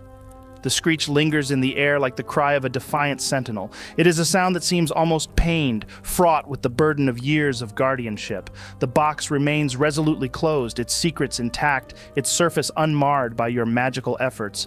The spell dissipates, leaving only a heavy silence in its wake. Well, that's weird. Smashy smash time? It is indeed smashy smash time. Have at it, buddy. Excellent. Joe, I'm going to raise my sword in the air and strike it as hard as I can in the crevice that runs around it. All right. I'm going to need everyone aside from Raarh to leave the room for a few minutes. Dude, are you serious? Well, this can't be good. All right, then. Give me an attack roll, Raarh. Reckless. That's a 23, Joe. Raarh, you grip your sword tightly in both hands, lifting it high above your head. The heavy blade catches the flickering torchlight, casting ominous shadows against the ancient vault walls. Your muscles tense as you focus all your might on the thin crevice that encircles the stubborn lockbox. With a warrior's roar, you bring the sword down with devastating force, aiming to breach the seam of the mysterious box. Metal meets metal in a clash that echoes through the chamber. The impact should have been final, should have split the metal apart, yet what happens next defies all expectations. Instead of cleaving into the box, the sword meets an inexplicable resistance, not solid, but yielding. It feels as though the metal of the box becomes fluid under the force of your strike, wrapping around the blade, pulling it in. You watch, heart pounding, as the sword sinks deeper, the metal swallowing it like a liquid shadow, gripping it tighter than any scabbard. You pull back, exerting every ounce of your formidable strength, but the force that draws the sword inward is overwhelming, stronger than any physical might. It tugs at your weapon with the hunger of the ages, an insatiable need to consume and contain. Oh, for fuck's sake. What are you doing, buddy? Do you want to let go of your sword? You've got to be joking. Hell no. I'd rather die.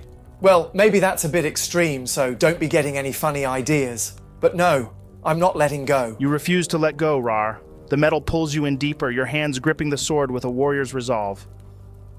As the liquid metal envelops the blade, the world around you shatters into chaos. Suddenly there is nothing. No allies, no vault, only an endless expanse of swirling metallic liquid. It is as if you have been transported into an ancient, forgotten realm, a place that defies the laws of nature and magic alike. From the depths of this metallic sea, a colossal figure begins to rise. It towers above you, standing at least 20 feet tall. Its form, neither demonic nor angelic, but entirely alien. Its body, forged from the same liquid metal that surrounds you, shapes into a visage of cold, merciless precision. This being knows not of consciousness, but embodies a pure, unbridled force of destruction. As you stand, defiant and alone, a red glow ignites within the chest of the metallic colossus. A beam of pure, searing energy shoots forth, aimed directly at you. But at that critical moment, your sword erupts in a storm of ancient power. From its steel, mummification wraps burst forth, moving with a life of their own. It's almost as if the bindings of Nepthit-Ka, Anubis's harbinger of justice, long dormant within your blade, have awakened in defense of its bearer. The wraps surge forward. They lash around the towering figure, pulling with the strength of the ages. The metallic giant struggles against the binds, but the wraps are relentless. They drag it down, crushing and restraining with unyielding force, pulling the entity towards the liquid metal floor. The giant's attempts to rise are futile. The power of Nepthit-Ka is overwhelming. Hearken, ye abominable construct, scourge of the verdant lands, defiler of the sacred earth. Thou who dost lay waste to the sanctuaries of life and pillage the bastions of the living, attend now to my decree. He is not thine to claim, nor thine to take. As the wraps tighten, compressing the Colossus into submission, the chaotic world of swirling metal begins to stabilize. Slowly, reality seeps back in, the familiar stone walls of the vault flickering into existence around you. Your allies reappear. The sword in your hand quiets, the storm of wraps retracting with the subdued thrum of contained power. What the fuck? All right, guys, you can come back in now. What happened? Did it work? As you look at the box, Saxy, you notice that nothing has changed. So it didn't work then. Well, it's not like we didn't expect that outcome. Are you okay, Raarh? You seem a bit zoned out. Oh yeah, I'm fine. I don't think anyone should try force that box open. Why? What happened? Just don't try to force open the fucking box, Alexandrew. It sucked me in, like, really hard. It's because I didn't let go of my sword, and then there was this big metal man that came from the floor, and he was going to launch some kind of fire attack at me from his boobies. I mean, what the fuck, right? Then it just stopped. So yeah, don't try to force the box open. Did we see any of that, Joe, what Raarh is describing? Nope, nothing at all. He was just stood there, gawping with his sword held limply in his hand. Damn, Raarh, I didn't know you had great sword dysfunction. Feels bad, man. I do not have great sword dysfunction. It was the box. It did something weird. I swear, the sword was like part of my arm 1 second. Then next thing I know, it's getting sucked into metal boobies. No, don't beat yourself up about it, buddy. It was probably just cold, right? Yeah, or maybe it just didn't feel appreciated enough. You know how these enchanted swords are. Oh, haha, very funny. Laugh it up. But when you guys get sucked into a metal nightmare, don't come crying to me. I'm not saving any of you from the chest of doom. We're just poking fun at you, buddy. But seriously, are you feeling okay from your fight with Snagglegut? Did you eat anything when we weren't looking? Specifically of the fungal variety? I know you are, but I'm not joking. I'm being goddamn serious here. I haven't eaten any magic fucking mushrooms, and I'm not hallucinating. That happened, guys. It was real as any of us standing here. Oh, I don't doubt you for 1 second, Raarh. A magical box from a distant land that's cut off from the rest of Mortal Azure? If this doesn't scream weird Arcantarian trap, I don't know what does. Let's face it, we're not getting into this box without the right key. But man, I've told you there's no keyhole. Weren't you listening? A key doesn't always have to be a physical piece of metal, Mite. It could be anything, a word, a gesture, an object of significance.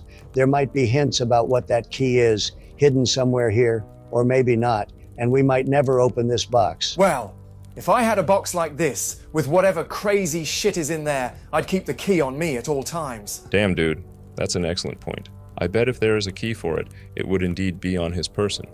But where would we even begin searching to find him? Well, he's probably rotting in the ground somewhere. I can't imagine if he were alive that he'd have just stood by and watched as a bunch of not-so-friendly goblins and ogres decided to come and start squatting on his land. Don't even get me started with squatters. I hate the bastards. I'll tell you this, if I could get my hands on them, I'd shove my sword right up their asses. We are talking about your actual sword, not the jokey innuendo one, right? Don't piss me off, Mike, because I'm warning you, I'm in no mood. I'll eat your fucking cat face. The green god's patience is thin.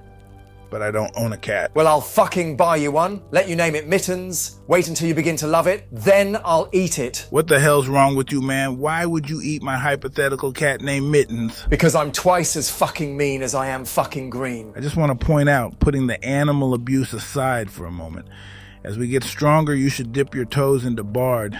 You have quite the poet in you. Oh, wow! Do you really mean that? Thanks, man. I'd be the #1 barbarian. Well, that was certainly interesting. But yeah, I reckon you're onto something there, Alexandrew. If he is dead, and he could be buried somewhere on his land, around here, where would we even begin searching for that? How the hell should I know? Why don't we go ask the new Gobbo chief or Grizzletooth? I mean, that's as good of a plan as any. But one thing's for certain, we're not going to make any progress just fucking stood around. Yeah, okay. All right, Joe. We're going to head back outside then, I guess. Find Grizzle or Gaba and see if they know anything. Hey, Tronald, did you ever manage to identify them 2 items? I don't know.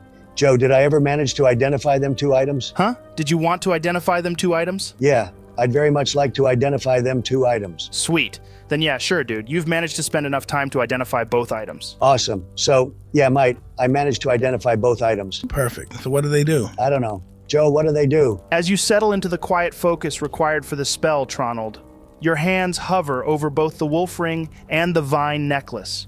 You begin to chant the incantations for identify, the arcane words flowing smoothly from your lips, casting a subtle glow that shrouds the items in a soft magical light. The ring, forged with the likeness of a wolf, warms under your touch, its secrets unfolding in your mind's eye. It grants the wearer the power to cast Speak with Animals an infinite number of times. This magic taps directly into the primal essence of the animal kingdom, allowing for seamless communication with creatures of all kinds.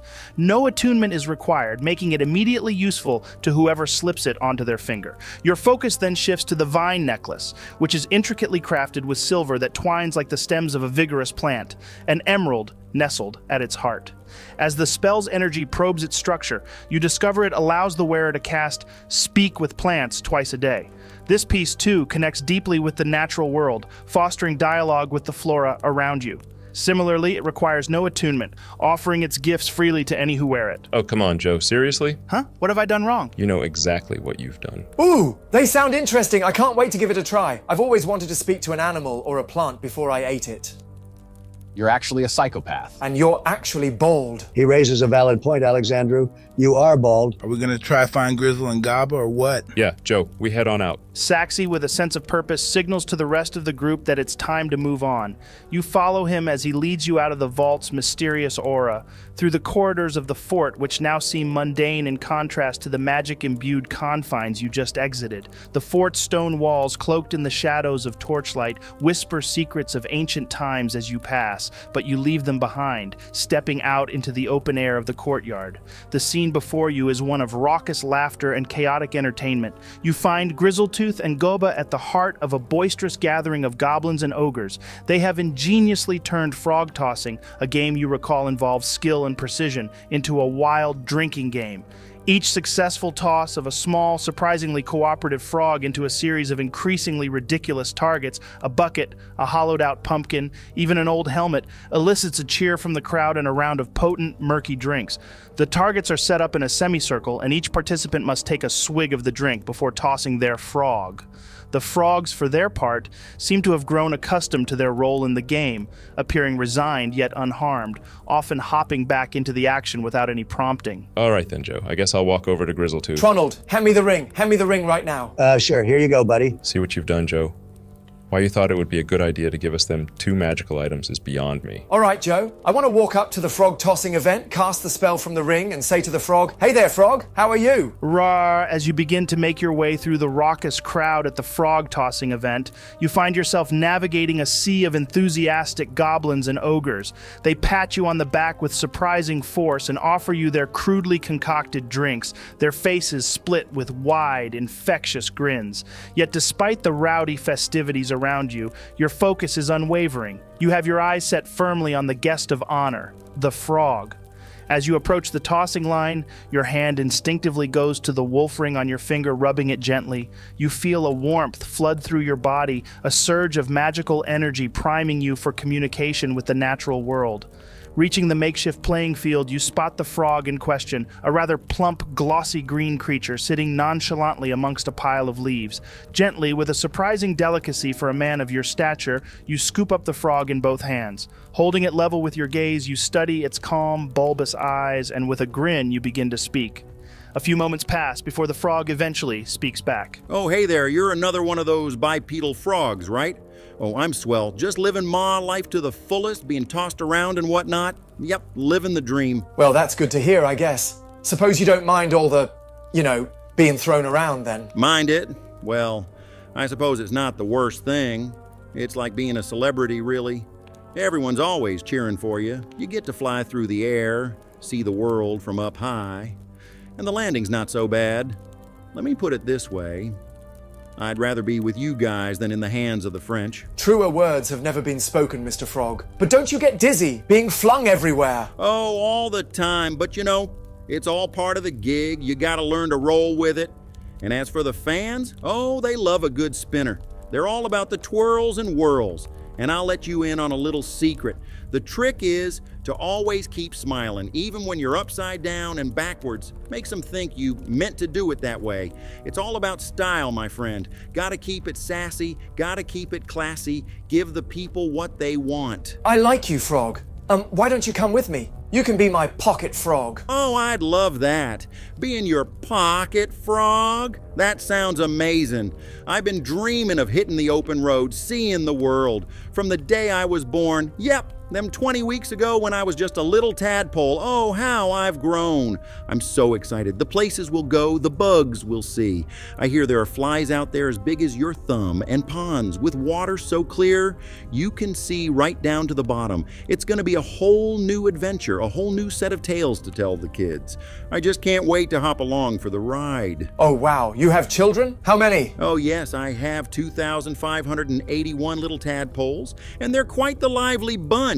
Would you like to hear their names? Oh my God, please no. I would love to hear their names, Mr. Frog. Oh, there's no need to be so formal there, buddy. You can call me Pepe. All right, guys. So as Raarh has just stood there, gazing into the frog's eyes, listening to the reel of names it's croaking out, what are the rest of you doing? Well, shouldn't we crack on with what we were supposed to be doing here before Raarh got sidetracked with a frog? Yeah, all right. So I want to walk up to Gaba and Grizzletooth. Hey guys, sorry for interrupting your celebrating. But we found something quite interesting inside of the fort. Something that could potentially link to a trail we've been tracing, well, for quite a while. Gaba, wiping a bit of grog from his chin with the back of his hand, grins up at you, shaking his head. Nah, you're not interrupting anything. Just a bit of fun, isn't it, Grizzle? Right you are, Gaba. Right you are. Hey, is it just me, or does Saxy sound different to you? Yeah. Now that you mention it, I think he does. Or maybe it's just the grog plugging our ears up. Who knows? Right? Anyway, you said you needed our help for something. Just name it. Anything for you guys. Well, we're on the trail of a man named Lord Gallius. He was the previous occupier of this fort before you guys rolled in. This Lord Gallius was potentially involved in some very shady dealings. Dealings that might have repercussions extending far beyond these walls. I guess what we're wanting to know is, did you bump into anyone when you arrived here? Or was the place already abandoned? Gaba scratches his head, his eyes narrowing as he recalls the state of the fort upon their arrival. Oh, right. Well, yeah, it was already abandoned, meaning there weren't a living soul here. Not one. I'll tell you what there was, though. Lots and lots of corpses. More like bones, really. They must have been here for quite some time before we arrived. Anyway, Snagglegut, he dashed straight into the fort to look for goodies. Made the rest of us clean up shop, get rid of all the boneses outside. So we moved them all outside the north wall. So if you're looking for anything left behind by that Lord Gallius or whatever secrets he might have had, that pile outside the north wall might be a good place to start digging. That's great, Gaba. Thanks for that. Right, well, we're going to head off over there then. No doubt you lot will still be partying when we get back, but don't worry. As soon as we've finished this, we will be going straight to sleep, so don't expect any more questions or interruptions from us. Enjoy yourself. Get absolutely wasted. So are you all heading towards the outer of the north wall? Yep, let's see what we can find. As you all begin your trek towards the outskirts of the north wall, the fort's grim history whispers through the crumbling stone and overgrown pathways, the moon's silver rays bouncing off the varied landscape before you. The ground beneath your feet grows uneven as you approach the designated area. Here, the wild has begun to reclaim the land. Vines crawl up the old stone walls, weaving their tendrils with a tenacious grip. Weeds sprout stubbornly between scattered stones, and foliage bursts forth in a riot of green, as if to cover the scars of battle and abandonment. Yet as you draw nearer, you notice an unsettling detail amidst the greenery. What at first appears to be a mere mound of vines and underbrush reveals a chilling addition. Bones are intermingled with the vegetation. The closer inspection unveils a macabre mosaic, human skulls of ordinary size, but also larger and smaller ones, painting a picture of diverse victims, or perhaps fallen foes. This is clearly where the goblin horde has been dumping their own dead as well, a communal grave undisturbed by the sanctity often afforded to such places. As you stand there, it becomes clear. This is most certainly the area that Gaba told you about. The grim collection serves not only as a reminder of the fort's violent history, but also as a potential trove of clues, waiting to be unearthed and understood. Nice. All right then, let's start digging. Come on, Raarh. Put that frog down. We have work to do. How about go fuck yourself? Can't you see I'm in the middle of a conversation? Pepe has only told me 213 of his sons and daughters' names so far. I plan to hear him out. As you were, Pepe. Just ignore Alexandrew. He's a rude bastard. Oh, great. So now even a frog's taken priority over me as far as Raarh's concerned. Feels good, man. All right, guys, we're going to wrap this one up here. I've got a pounding headache, so I'm just going to get some rest. Don't lie to me, boy. You just want to watch some of them Animal Kingdom fights, don't you? That's outrageous. I'm deeply hurt by your words, Mike. Anyway, I'm off to sleep now, guys. See you on the next one. So many females gathered together on this cliff inevitably attract the attention of a rival adult male. His aim is to defeat. All right then, guys, jumping straight into the session, what would you like to do? Well, I guess I'm just going to start rummaging through this pile of bones, seeing as Raarh is too preoccupied with that stupid frog. Oi! That stupid frog has a name. His name is Pepe. Oh, I sincerely apologize. Let me correct myself. Since Raarh is too busy with that stupid frog named Pepe. Oh, let him have his fun. He's done more than enough to earn it after tonight.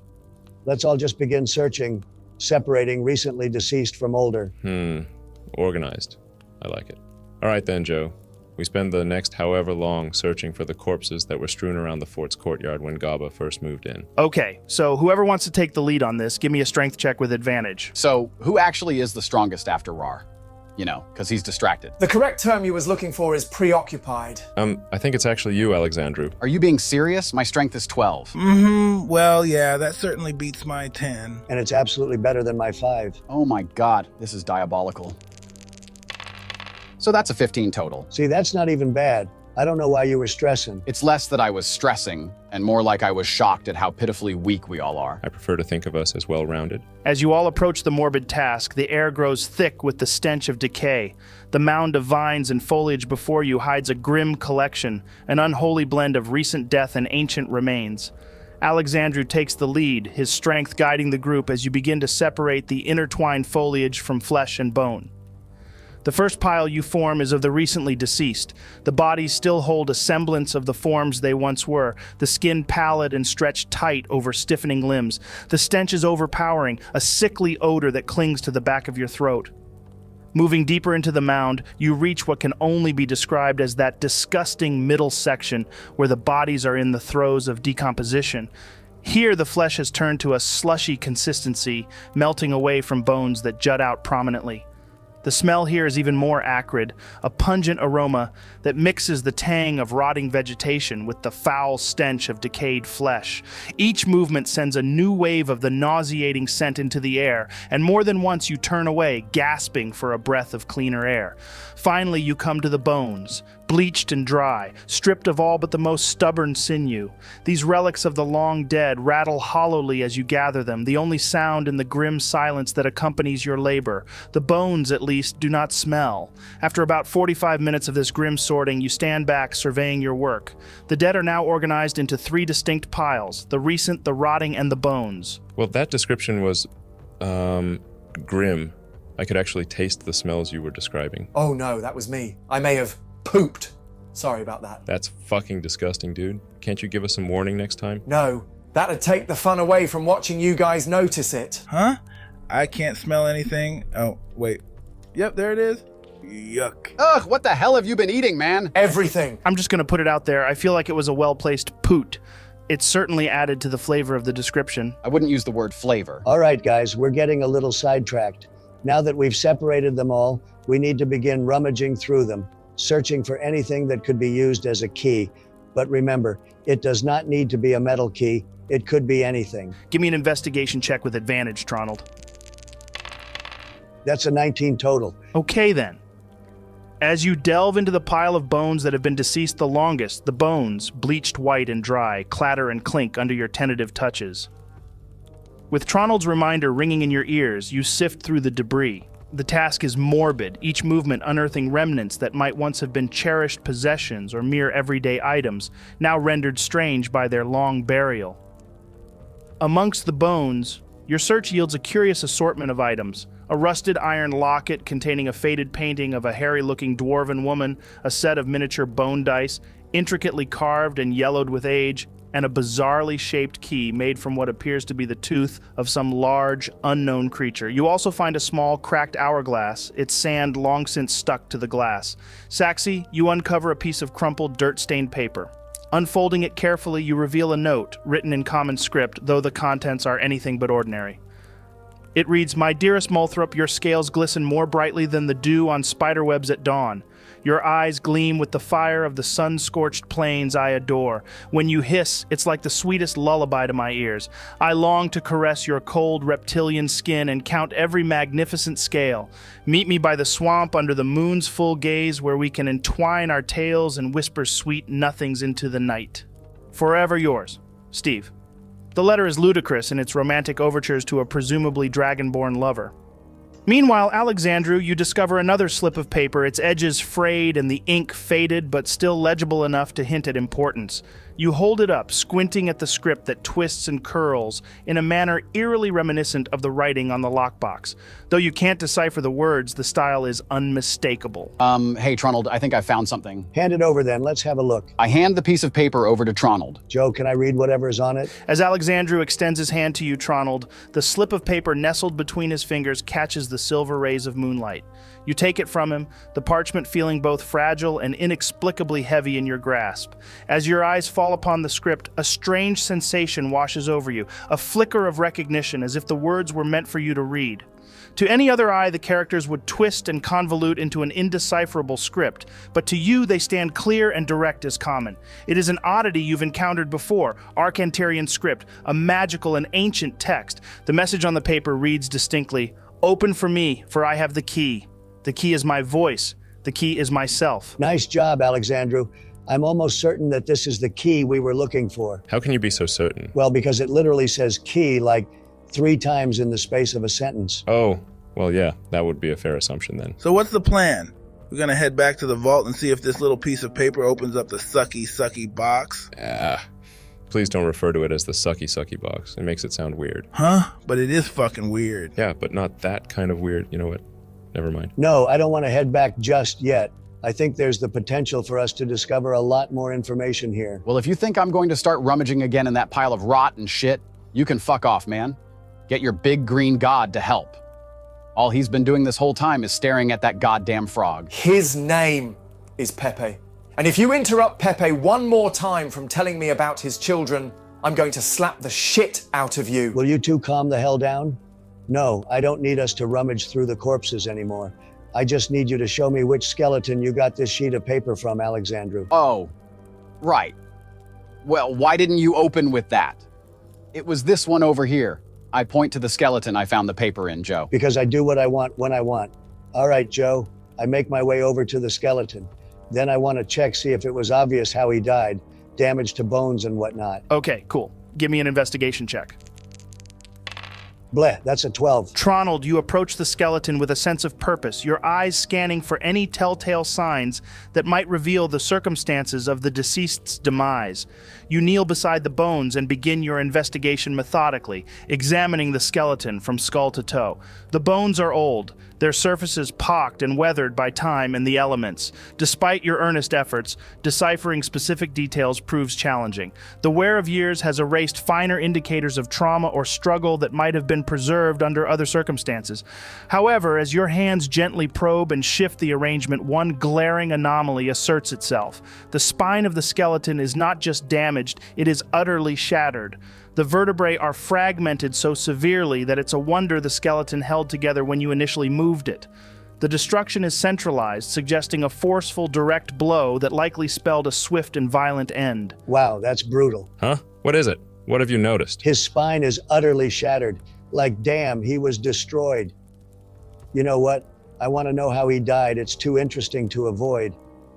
Joe, I want to lay my hand over the skeleton and cast retrospective gaze. Oh, damn. Is that the spell that you used on that dude who was spying on us to see his final moments? Yep, that's precisely the one. Frickin' awesome, man. What level are you doing this at, Tronald? I'm going to be upcasting it as high as I can, so level 3. For anyone wondering what this spell is, let me read out the spell's description. By touching a creature that has expired, you forge a mystical bond with its residual life essence. As a silent observer, in an instant you relive the final minute of the creature's life, viewing the world through its eyes. Time around you ceases to progress during this period, making your exploration appear instantaneous to onlookers. At higher levels, when you cast this spell using a spell slot of 3rd level or higher, the window of time you can observe extends. With a 3rd level slot, you witness the last 10 minutes of the creature's life. At 4th level, the duration extends to 1 hour. At 5th level, you can view up to 8 hours prior. At 6th, 1 week. 7th, 1 month. At 8th, 1 year. And at level 9, you witness their whole life in the blink of an eye. Honestly, that's such a fucking cool spell. Creepy as shit, but undeniably cool. Whoa, so you're telling me when you reach your peak performance, you'll be able to see every aspect of someone's life? Yep, that's right. I mean, they would have to be dead, though, for the spell to work. What about the dirty parts? Would they be censored, or do you see everything? What the actual fuck, mate? I don't have a clue, but I'd presume you would see everything, unfiltered. I can't imagine the source of magic has many community guidelines. That's actually hilarious. When someone normal thinks about 9th level spells, you know, spells that could rival gods, most people think about altering the world, changing the fabric of reality, or unleashing chaos beyond measure. But might? Nah, he just wants to know whether he could use it as quick access to a porn stash. Blasphemy, I was just curious, that's all. Well, you know what they say. Curiosity killed the cat. Oh, he's back. I'm glad you've turned your attention away from that, from Pepe, back to us. I feel like we've used that line, like, at the start of our adventure. Yeah, we have. But now was as good of a time as any to repeat it because, well, he's a cat. I'm a goddamn tabaxi, you heathen. No, you're not. You're a horny fucking bipedal cat. Shifting away from Mite's horniness, I've just had a thought. That spell would be perfect for interrogation. If you wanted to see extreme details, that is. No, it wouldn't. I've already told you. I can't use it on someone unless they're dead. Yeah, I know what you said. But I was thinking you'd just kill them, do your creepy spell, then bring them back to life with a revivify. It'd be a perfect interrogation. Smooth, clean, tasteful, perfect. He's not wrong. Right, well, we will just slide that idea into the idea box. Joe, I'm doing the spell now, so hush, all of you. Tronald, as you lay your hands upon the shattered spine of the skeleton, you begin to chant the incantations required for the retrospective gaze spell. The air around you thickens, shimmering slightly as if heat were rising from the very ground beneath your feet. The words fall from your lips, weaving into the ether, creating a bridge to the past. Your touch on the skeleton becomes the anchor, and with a final whisper of the spell, reality shifts.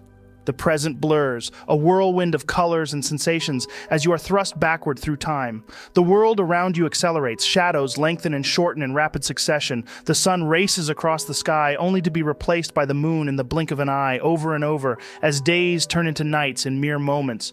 Structures rise and fall, the landscape itself morphing from the decayed ruins you know so well into a vibrant living scene. Suddenly, everything snaps into focus and you find yourself standing in the midst of what is unmistakably the goblin camp. However, it is not the dilapidated, chaotic sprawl you've come to know. Instead, the fort before you is intact. Pronounced in its architecture, its walls robust and lined with banners that flutter proudly in the gentle breeze. The air is filled with the sounds of life and laughter, a contrast to the tarnish of its future state. The fort is beautiful, bathed in the burnt orange glow of a setting sun that casts long, dramatic shadows across the busy courtyard. You can feel a note crumpled inside the pocket of the fine tunic you wear, a tunic that is not yours but Lord Gallius's. Your fingers play over the paper absent-mindedly, squeezing it as a smile lines your face, a reflection of contentment, or perhaps secretive joy that is not your own, but a memory you are reliving. Compelled by memories that are not yours, you walk with purpose towards a roaring campfire where a group of figures, distinguished and robust, sit discussing matters of weight. As you approach, they rise, their movements respectful and deliberate, bowing slightly in a gesture of deference to their lord. One of them, a robust man with a thick beard, extends a metal tankard of mead towards you. Taking the tankard, you feel the warmth of the fire against your skin, and the smell of roasting meat and pine wood fills the air. The figures return to their seats, inviting you to join them. The conversation is rich with strategic discourse, punctuated with hearty laughter, an echo of a camaraderie born of trust and shared purpose. You take a seat, the wooden bench solid beneath you, the heat of the fire contrasting with the cool evening air. As you sip the mead, its warmth spreads through you, and you listen, observe, and feel the last peaceful moments before the violent end that awaits Lord Gallius. As you sit among your men, enjoying the camaraderie and warmth of the fire, the air suddenly shifts. It becomes chillingly cold, a sharp contrast to the comforting heat moments ago, as if the very atmosphere could shatter like glass. The laughter and talk die down, replaced by a silence that weighs heavily around you. Then, piercing the quiet, a scream echoes from the direction of the gate. The initial shock of the sound grips everyone's attention. A moment of frozen apprehension hangs in the air before it is violently shattered as the gate explodes inward. Splinters of wood and clouds of dust billow into the courtyard as a hooded, cloaked figure strides through the chaos. With a commanding shout, you urge your men to attack the intruder. They rally quickly, swords drawn, moving to intercept. But it is as if they face a force of nature rather than a man. One by one, they are cut down mercilessly, their efforts to strike proving futile against the swift, brutal efficiency of the cloaked figure. Their bodies fall to the ground, lifeless, before they can even graze him. Panic grips you as the battlefield instincts kick in. You turn to run, but in the blink of an eye, the figure is in front of you, blocking your path. His presence is overpowering, his energy dark and intense. Who are you? What do you want? The words spill from your lips, a mixture of fear and the need to understand why this is happening. The man remains hooded, his face obscured, but from your vantage, you can see he is much shorter than you. He raises his hands, and as he does, screams permeate every facet of the fort's grounds, cries of terror that rise to a deafening crescendo and then cut off abruptly, leaving a haunting silence.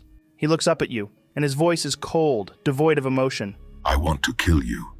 I want to witness the extinguishing of your light as it fades from your eyes.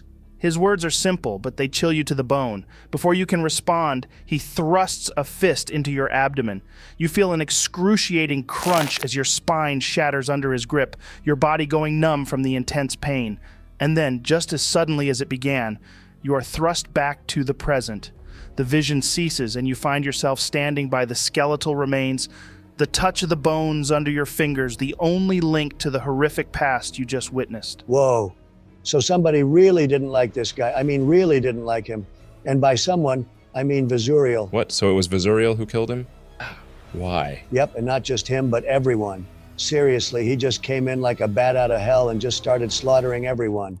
As for why, I haven't got the foggiest. Maybe they pissed him off. Oh, do you think so? I don't see how someone would massacre an entire fort by themselves and not be pissed off at something or someone. So he must be pretty powerful if he did all of that by himself. Dude, are you even paying attention? He's the dude who handled us like we were children. No, less than children. He handled us like you do a fucking fly that's buzzing around you too much. Except, unlike the fly, we had to just stand there and take his swatting. He's Asmodeus' goddamn grandson. Of course he's powerful. Well, it's certainly interesting to know that he's got some serious beef with the people who potentially screwed me over. Do you think we should align with him? One, I don't think you have a say in the matter whether he chooses to align with you or not. And two, no, we fucking shan't. Oh yeah, let's just go along with the guy that's wanting to bring Orcus and Vecna to the mortal realm to kill everyone so he can start afresh and have peace. Yeah. I think I'm not going to align with those values. I was only joking. Anyway, that's my curiosity stemmed. So, shall we head back in and see what's in this lockbox before we finally get some rest? Yeah, I hope it's something good now. Else this really will just have felt like a giant waste of time. Imagine if it's just some dirty magazines. At least Might will be happy about it. Tronald, is Arcantarian booty different to the booty over here? What, how the hell should I know? I can't remember, man. Well, if it is Maggie's, I call dibs. You disgust me. Right, well, back to the lockbox we go. Joe, I'm going to try and repeat the words to it. Open for me, for I have the key. The key is my voice. The key is myself. All right. As the words hang in the air, the lockbox responds. It begins to shimmer slightly, its surface catching the light as if recognizing the invocation. But then, almost with a sense of defiance, the shimmering fades as quickly as it appeared. The box emits a sound akin to a gasp or a groan, a deep resonant refusal to yield. It remains firmly shut. That's weird. Maybe you have to be the one to do it, Tronald? You know, because you've got that bloodline in you. I seriously doubt that. How would Gallius have managed to open it if it had to be an Arcantarian bloodline? Yeah, that's a fair point. Then why isn't it opening? Open for me, for I have the key. That, in my opinion, is the beginning of the unlocking process. There's nothing fancy there. But then we move on to the key is my voice. Now that, I think, is the first aspect of what actually unlocks it. So we've got that already. But then we come to the last part, the key is myself. Well, at this point, we've already acknowledged that the key is my voice. So why repeat the same thing with slightly different wording? Are you going anywhere with this, Tronald? Like, do you know the answer? Or are you just testing us? Of course I know the answer. It's blood. The person who utters the phrase has to spill some of their own blood onto the lockbox. Oh, right. Well, in that case, Joe, I'm going to pull out my rapier and drive my hand up it, giving it a shallow slash. Then, I'm going to repeat the phrase again, before letting my blood drip down onto the metal. All right then. You all watch intently as Saxi positions the blade carefully and drives his hand up its edge, a quick motion that draws a shallow slash across his palm. He then repeats the phrase. Blood begins to well from the wound. With a steady hand, Saxi, you let the droplets fall, spattering onto the cold surface of the lockbox. The blood seems to hang for a moment before it touches the metal, as if hesitant to mar its ancient facade. Then, as the first drop makes contact, the box responds. It emits a low groan, deep and resonant, like the earth itself stirring from a long slumber. The sound is one of appeasement, as if the box recognizes and accepts the offering. The blood, crimson against the dark metal, begins to get absorbed into the container, seeping into the tiny crevices of the lockbox's surface. It flows along the line where the lid meets the base, tracing it like a map drawn in red. The air around the box begins to thrum with energy, then slowly the lid starts to lift.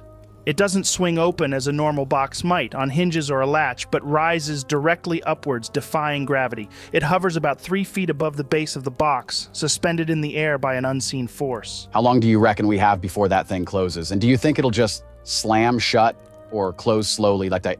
Because I don't really want to have my head or arms in there if it shuts quickly and without warning. Raarh, why don't you send Pepe in first to have a look, to see if it's safe? You're lucky I don't fold you up like a sun lounger and stuff you in there after such a traitorous suggestion. So, is that a no? It's a go fuck yourself. I see. Well, I'm just going to have a look inside of it, Joe. Screw waiting around any longer. What do I find? Saxi, as you lean into the lockbox, you find an assortment of items. First, there are 3 scrolls, each carefully rolled and housed within their own cylindrical containers. The scrolls are labeled in a script that, once again, dances before your eyes, its characters flowing like water, elusive and unfamiliar. Beside the scrolls, resting unassumingly in the corner of the box, is a small metal statue about 30 centimeters in height. The figure is simple, a metal man, with arms positioned straight down at his sides. Its surface of it lacks any form of embellishments, just an incredibly simple ornament. However, what truly captures your attention is a rifle that occupies the majority of the space within the lockbox. The weapon is about 7 feet long, an imposing presence crafted with intricate mechanisms and unfamiliar designs. It is unlike any firearm you have ever seen, blending the aesthetic of ancient craftsmanship with perplexing advanced technology. Its surfaces are etched with symbols that match the script of the scrolls. All right, well, I'm going to take everything out, handing everything except the rifle to Tronald. Here you go, buddy. You might want to identify these when you get chance. I'm not going to lie. I feel pretty used these last couple of sessions. Identify this, identify that. Well, if you're not interested in the scrolls, we can just put them back. I'll identify them. That's what I thought. Joe, I want to have a detailed look into this rifle to see if I can figure it out. Give me either an investigation check or an arcana check. Or you can make a flat roll with disadvantage to try figure out both properties of it. Meh, I'll do the flat roll with disadvantage.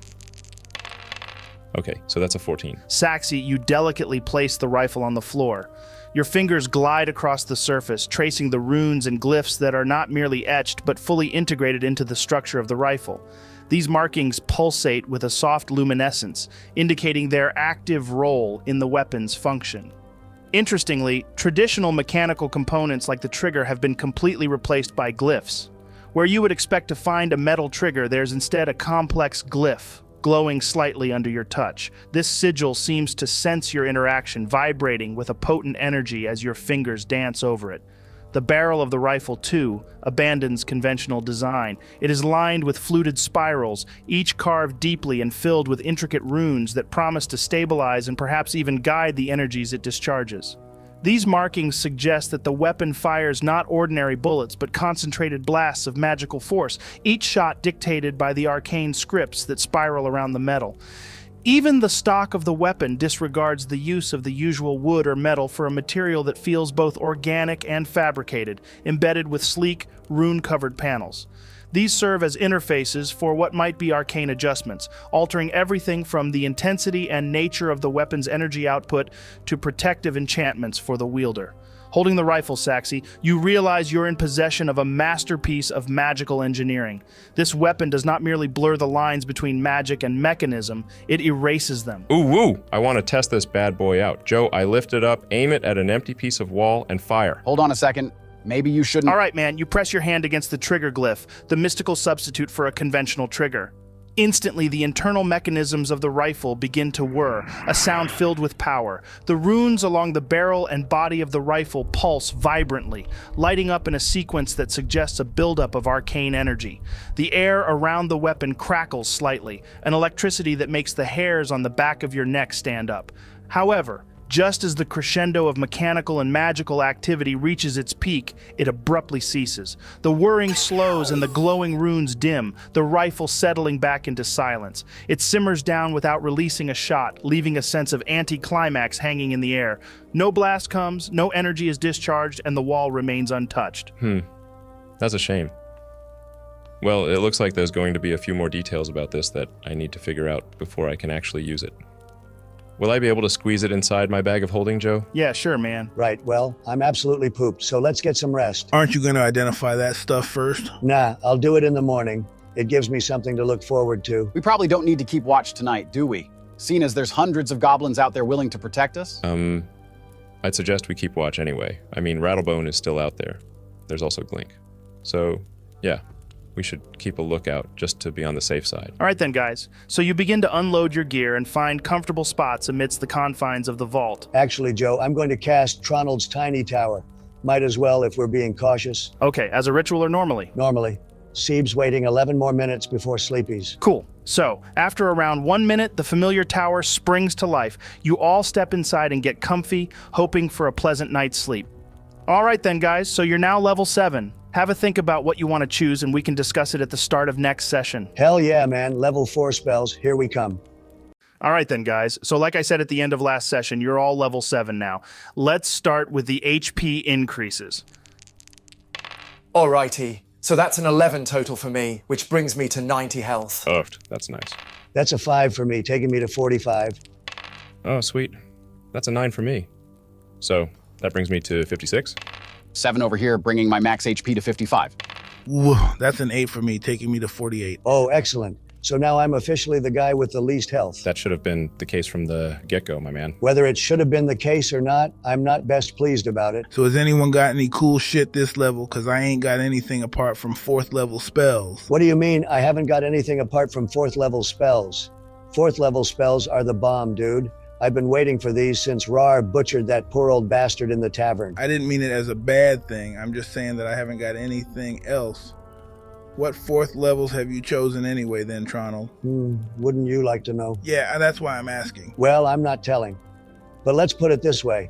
I've had a few talks with Joe, and apparently every animal I saw from my previous life as Lord Tanavir crosses over to this one.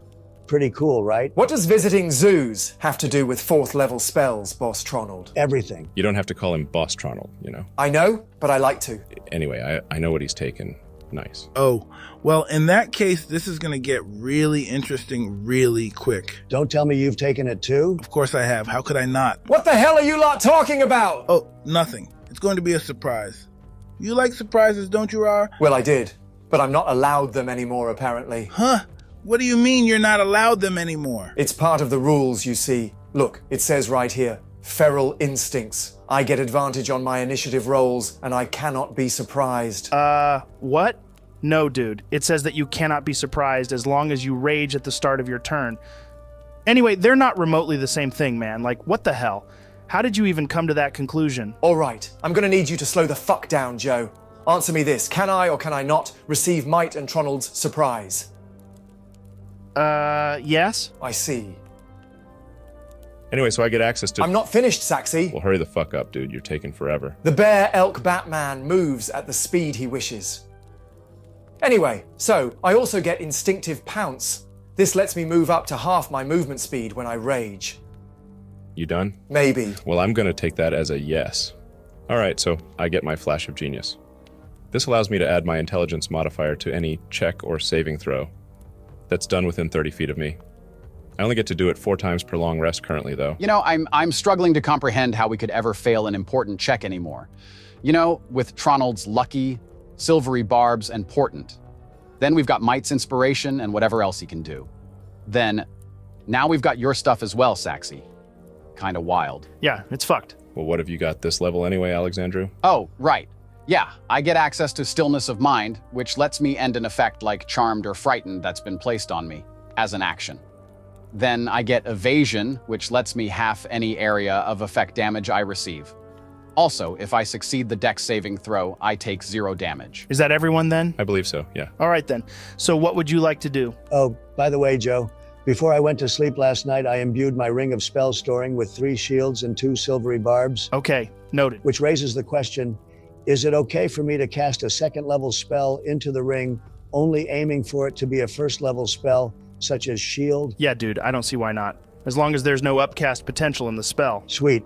All right, I'm going to start identifying these 4 items, the 3 scrolls and the statue. Tronald, as you focus your attention on the scrolls, delving deeper into their arcane signatures, a revelation unfolds before you. Each of these scrolls, meticulously inscribed and preserved, resonates with the potent essence of vitamin C, the ancient art of life magic. As your fingers trace over the sealed edges, 2 of the scrolls emit a pulse so profound, it feels as if divine power itself courses through them, their energy almost overwhelming in its intensity. These 2 scrolls you discern are inscribed with spells of 9th level. The power they contain is near godlike, capable of feats that bend the very fabric of life and death. The 3rd scroll, while not as overwhelmingly potent, still pulses with a formidable force, its script detailing a spell of 6th level. It is less dramatic in comparison, but holds significant power. I'm sorry, what? Well, it's no wonder he sold out then, if these scrolls were just the beginning of Lord Gallius's payout. Holy shit.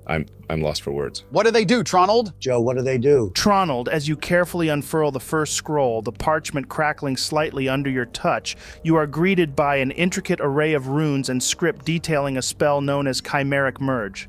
Chimeric Merge allows you, the caster, to take a single action to dramatically alter the fabric of life itself. By touching 2 willing creatures, you can fuse them into one singular entity, a chimeric being that combines their physical and mental attributes.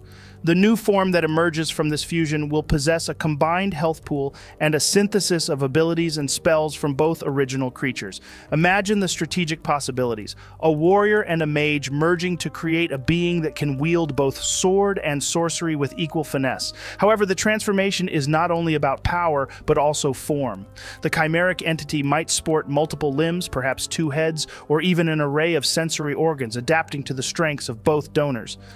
The duration of this transformation lasts for 1 hour, during which the merged entity can explore the world in a form that is entirely unique, experiencing existence in a way that is impossible for ordinary beings. The implications for exploration, combat, and interaction with the world around you are profound, offering creative and dynamic solutions to challenges that might otherwise seem insurmountable. Is that a 9th level? Nope, that was the 6th level. Holy fuck. Does it require concentration? Nope. Damn.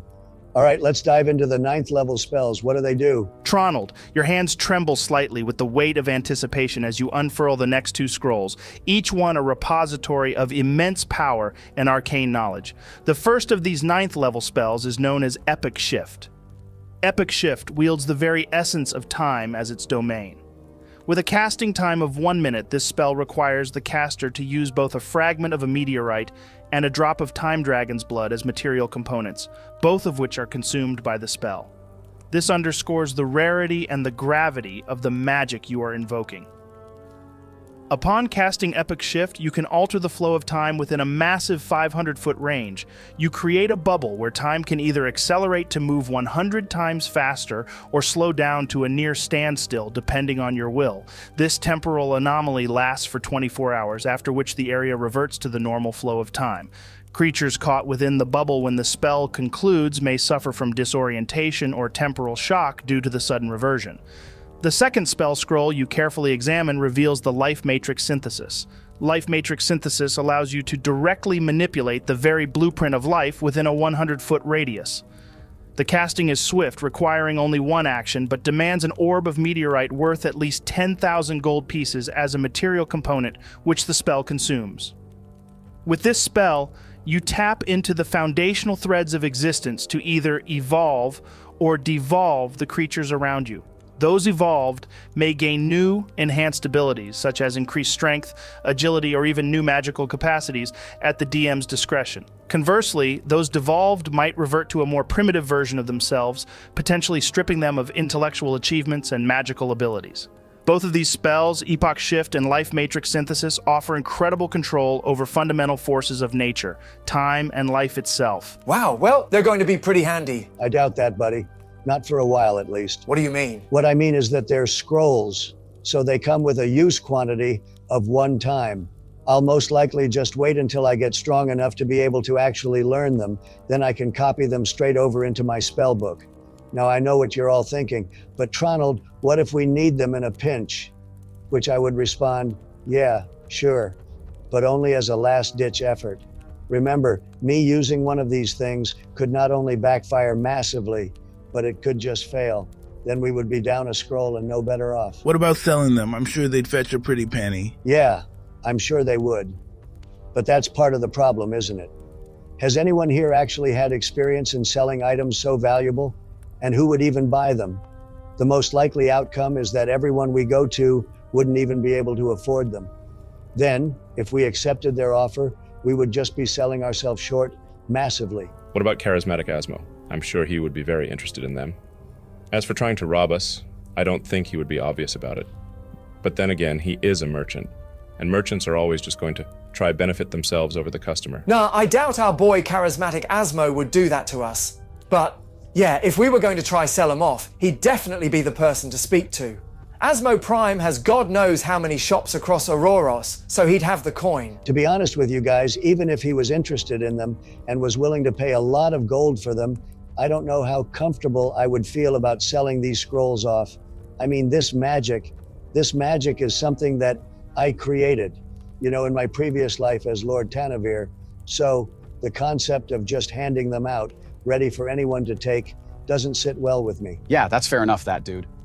And do we really even need the coin? I mean, just look at how much we took from this vault. We're sitting pretty enough as is, I reckon. Well, either way, they're pretty damn cool spells. So it's neat that we found them. Joe, an unrelated question.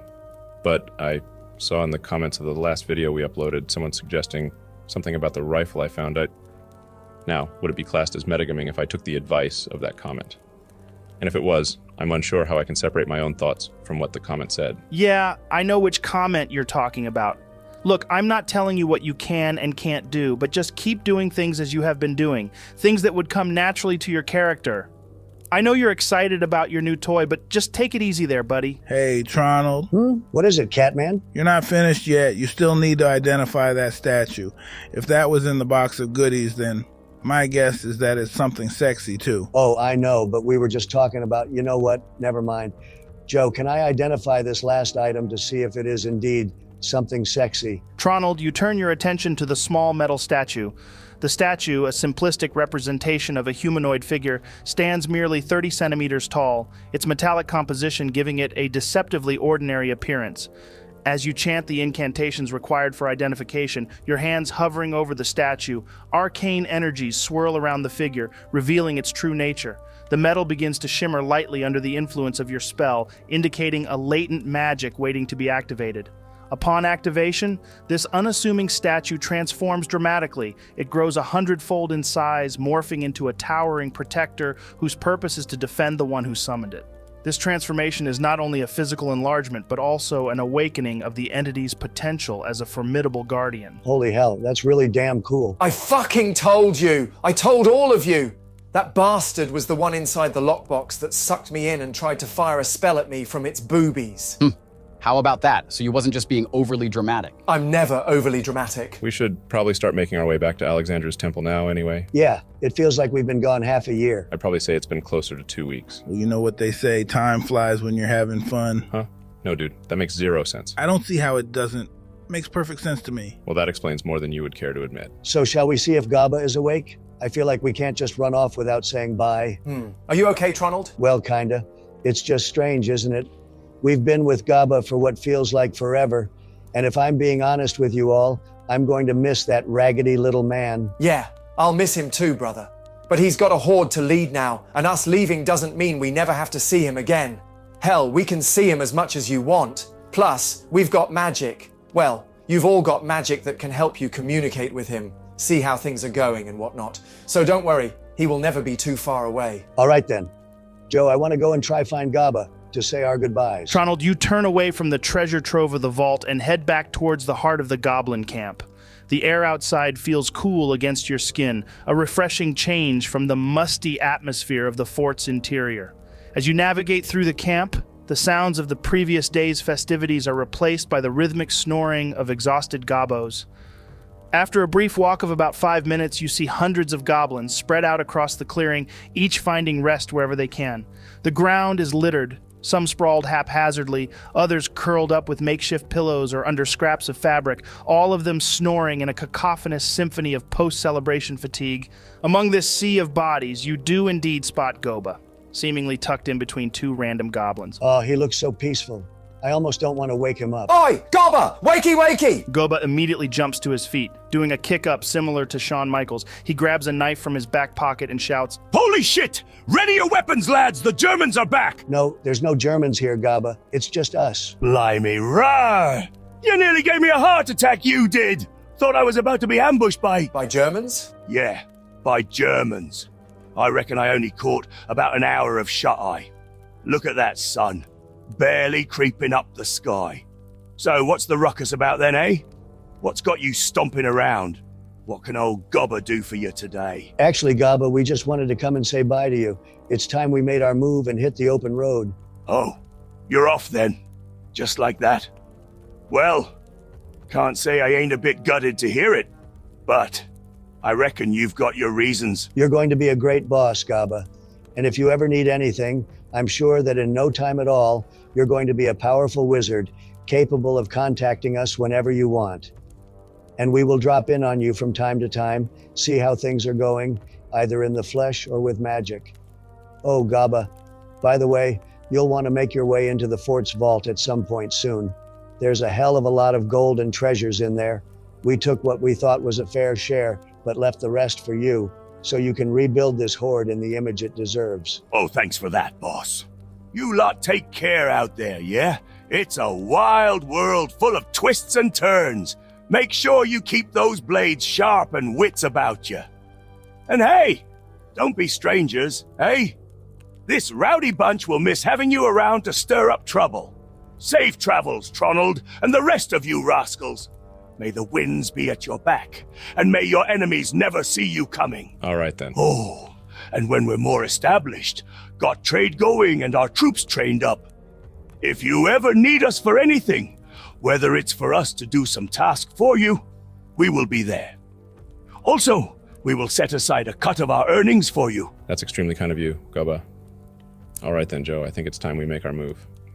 Don't worry about rousing everyone up, Gaba. It would be best if we just slip off. You can tell them when they wake up.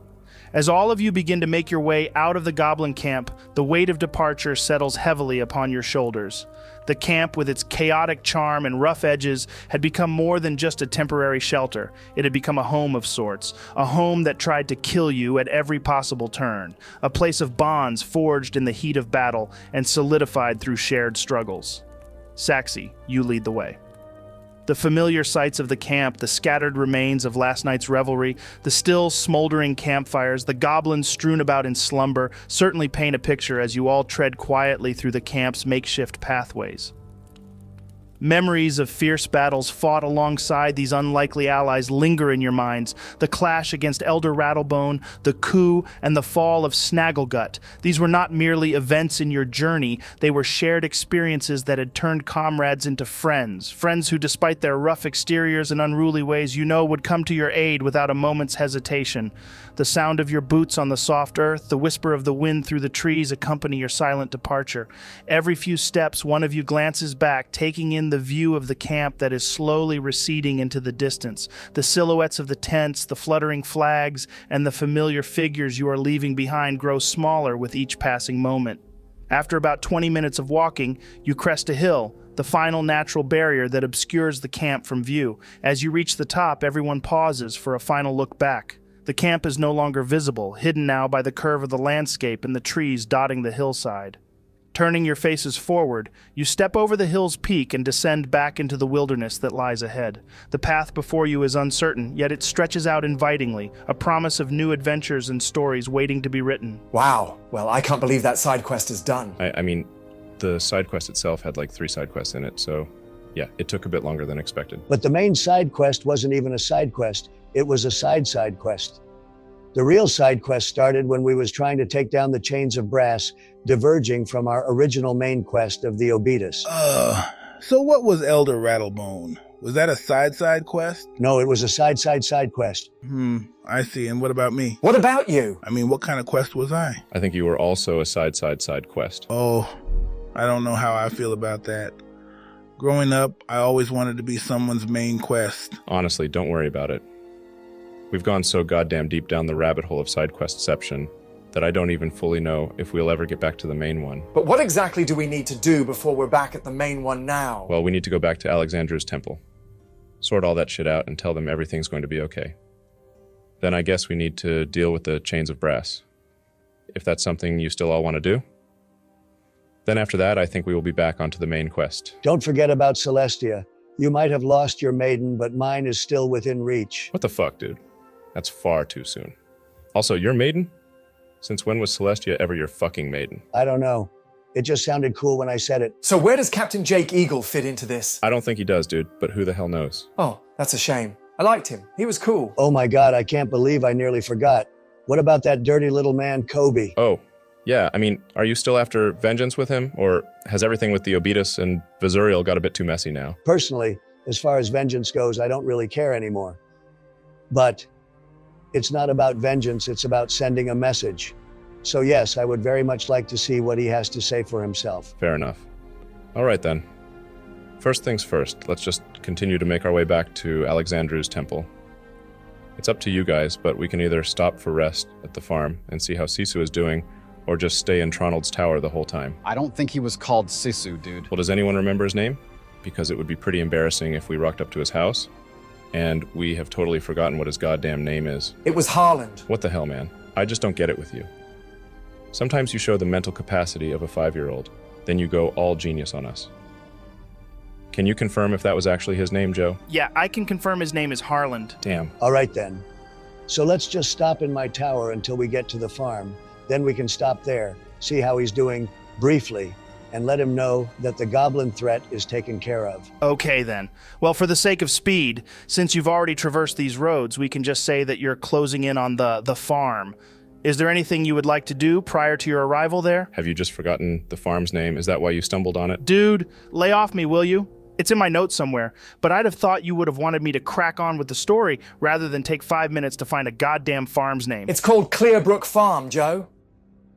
Yeah, I just don't know. Well, I want to make a quick call to charismatic Asmo, see how he's doing.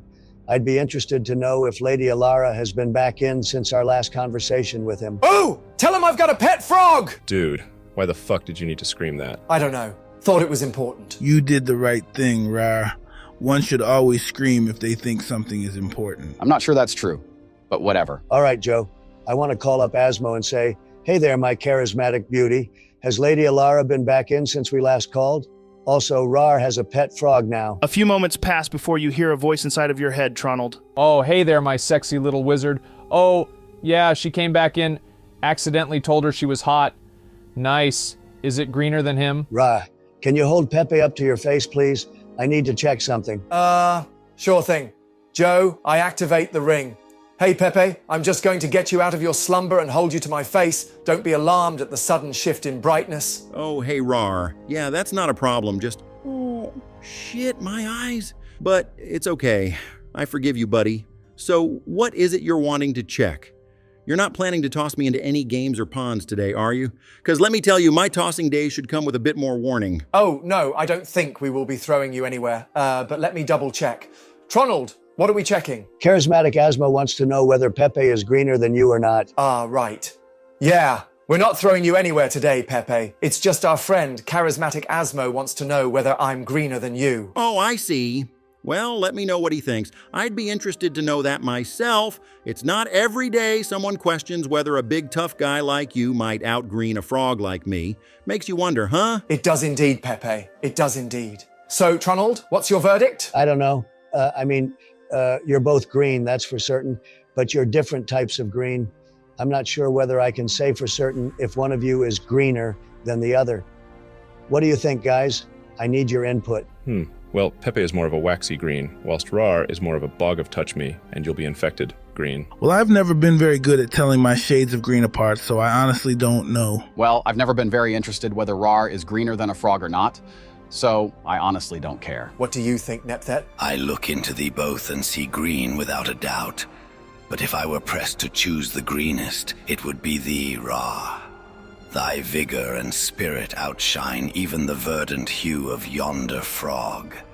Thou art a beacon of emerald might, standing bold against the lesser greens of the world. Thanks for your knowledge of colors, Mr. Nepthet. Why are you talking to your sword again?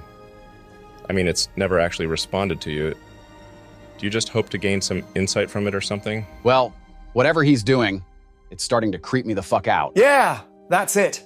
Insight. Anyway, the sword says that I'm greener, so we will just have to take his word for it. I don't know. I feel like Asmo would want some solid proof rather than the word of an inanimate object. I've got an idea. Joe, I activate the necklace of plant speak. If we're going to try find out who the greenest of them all is, then we should just ask another green thing, right? I can't argue with that logic. All right, Joe.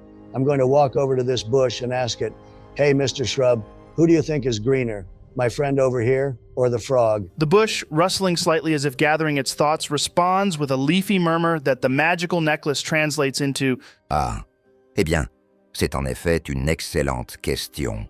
Sur mes feuilles et mes branches, j'ai observé bien des nuances.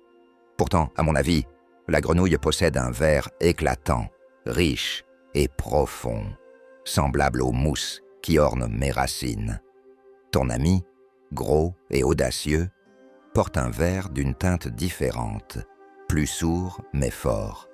Mais si on me demande une réponse, je dois déclarer que la grenouille est la plus verte des deux. Oh, for fuck's sake. What's wrong, Tronald? Did it not give you the answer that you want? No, it's a goddamn French bush. Either that or this bloody necklace's default language is French. and I don't have the slightest idea of how to access the language settings. What a predicament. Why don't you just try another bush? No more bushes. They're all probably French. Joe, I want to approach a daisy on the floor and ask it the same question. All right, Tronald. Spotting a bright, cheerful daisy nestled comfortably among a patch of green grass, you crouch down beside it. Hey, you're not French, are you? What's French? My name is Daisy. Oh, brilliant. Now we're making progress. Hey there, little Daisy. Who do you think is greener? My friend over here, or the frog? What a fun game. Let's see. Well, the froggy is super duper green. He's like the grass, so green. And your friend, oh, he's like a tree, right? Big and strong, but not as greeny green tee-hee. So I guess Mr. Froggy wins the green contest. Thank you, Daisy. What was the result, Tronald? I'm sorry to tell you this, Raarh, but it seems like Pepe is indeed greener than you. What? I don't believe it. I can't believe it. Don't worry about it, man. It's only the opinion of one. That Daisy's a fucking liar. Joe, I raise my great sword into the air and charge towards the fucking Daisy, taking a swing at it. Reckless great weapon master. Oh my god. Why is he attacking a poor innocent little daisy? The better question is, why is he using reckless and great weapon master? Bit overkill. The daisy seems to almost blow in the wind in sheer panic. Wait. Oh, please don't chop me up. I'm just a sweet, innocent daisy. Maybe I can be greener. Do you want me to try being greener? I can try. Oh gosh, please, big scary warrior, spare me! Are you going to do anything, Tronald? You only have a split second before Raarh arrives? Well, why would I do anything? It's a goddamn daisy. I thought better of you, Tronald. You disappoint me. Oh my god. Fine. Joe, I pluck the daisy and lift it behind me. Raarh, down boy, down. Don't attack the daisy. Fine, but I'm really not fucking happy. Oh, thank you, mystical man. You protected me from the angry green one. It's a shame I'm gonna start dying now. Slowly, over the next few hours, because you've plucked me. Do you think you could try to nuzzle me back into the ground? Maybe I'll survive. Maybe I won't. I'm sad. Yeah, I'm sorry, I can't deal with this. It's at this point you hear a voice in the background, Tronald. Assassin, tueur de fleurs, comment oses-tu commettre un tel acte barbare sous mes branches? Pauvre petite Marguerite, Tronald, tu es un monstre. Joe, I shoved the daisy back into the ground and turned the necklace off. Wow, that was all kinds of fucked up. I call charismatic Asmo back. Apparently the frog is indeed greener than Raarh. Oh, neat. All right then, guys. That's where we will call it today. We can kick off next time with you all arriving at Clearbrook Farm. After your humorous and somewhat surreal encounters with the opinionated French bush and the melodramatic daisy, you continue on your journey, leaving behind the chaos of Flora. The path ahead is clear, and you soon find yourselves approaching a gentle hill, the crest of which offers a promising view. As you ascend the hill, the landscape opens up before you, revealing Clearbrook Farm in the distance. The farm is a flurry of activity. You can see the mill's wheel turning. Workers dot the fields and the yard, tending to crops and livestock, their movements rhythmic and purposeful. As you draw nearer, you notice Garland, the farm's overseer, in the midst of his duties. His sharp eyes catch your approach, and a broad smile breaks across his weathered face. He raises a hand in greeting and starts making his way towards you, his pace quick and eager. Garland's familiar figure becomes clearer as he closes the distance. He's dressed in his usual farm attire, practical and worn, marked by the signs of a day's hard work. His wave is hearty, and his call rings out over the fields, carrying a warm welcome. Hey, Garland, how's things going, buddy? Going good, thanks, Tronald. We've just made a big purchase of new livestock from White Willow, halfway between here and Waterdeep. Got some fine sheep and cows coming in. They're really going to help boost the farm's production. It's been busy, but it's the good kind of busy, Well, that's neat. I'm glad you're getting back on your feet. White Willow? We haven't come across that yet, have we? No, we missed it out entirely. We boarded the ship, didn't we? Rather than following the main highways. And that's just before you arrived at my temple, right? Yeah. Well, anyway, Harland, we just wanted to drop by and let you know that the goblin situation has been taken care of. They will no longer bother you. In fact, quite the contrary to it. If you needed extra hands around the farm, competent, hard workers, there are many fine goblins and ogres that would be more than willing to assist, for payment, of course. But if you needed the help, It's available now. Garland's eyebrows shoot up in surprise at your news, Tronald, a mix of shock and curiosity playing across his face. He pauses for a moment, absorbing the unexpected turn of events. I don't know how you managed it, Tronald, but I'm mighty glad to hear it. The goblins and ogres working with us, huh? Now that's something I never thought I'd consider. But it sounds like a real solution to some of our challenges here. He scratches his chin thoughtfully, clearly warming up to the idea. Especially for transporting our goods to market. Having a few extra hands, or rather, a few tough ones for protection on the open roads, could really change the game for us. Who would I need to speak to about setting something like this up? I mean, if these goblins and ogres are as competent and hardworking as you say, this could be a beneficial arrangement for everyone involved. Plus, it'd make the routes through the wilds a lot safer with them around, wouldn't it? Well, that was my thinking. No bandits or thieves would even consider making a move with a few of them around. You'd want to speak to either an ogre named Grizzletooth. He's a real interesting fella, strong as they come. Or Gaba. You remember Gaba, right? Well, he's the new goblin chief now. So, yeah, either one of them. Well, thanks for that, Tronald. You know, that sounds like a solid plan. It's good to know we've got some strong allies to call on if needed. Speaking of help, are you and your crew planning to stay the night? You're more than welcome to. Our doors are always open to you, especially after everything you've done for us. It'd be our pleasure to have you. What do you say? Well, I was thinking about it, but honestly, I think it would be better if we just continued moving. We really just wanted to tell you that you're safe now. We have a fair bit of ground to cover, and we're seriously pressed for time.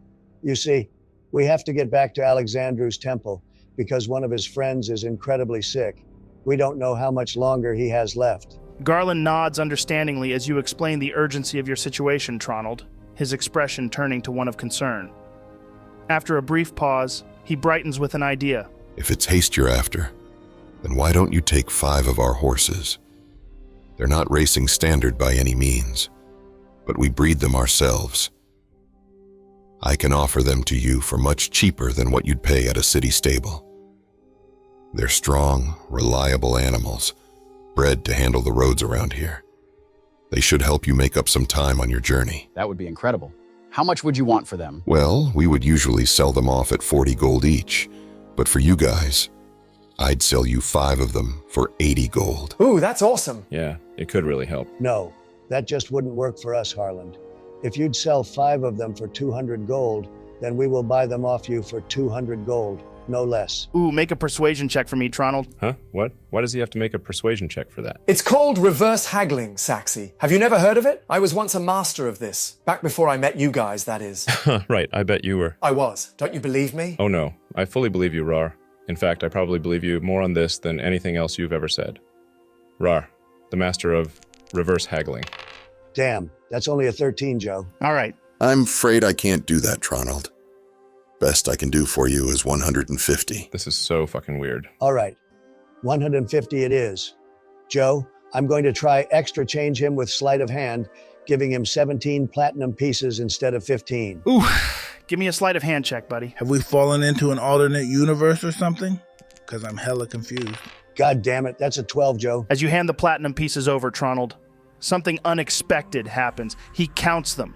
A stern look begins to spread across his features. It seems like you've given me the wrong amount, Tronald.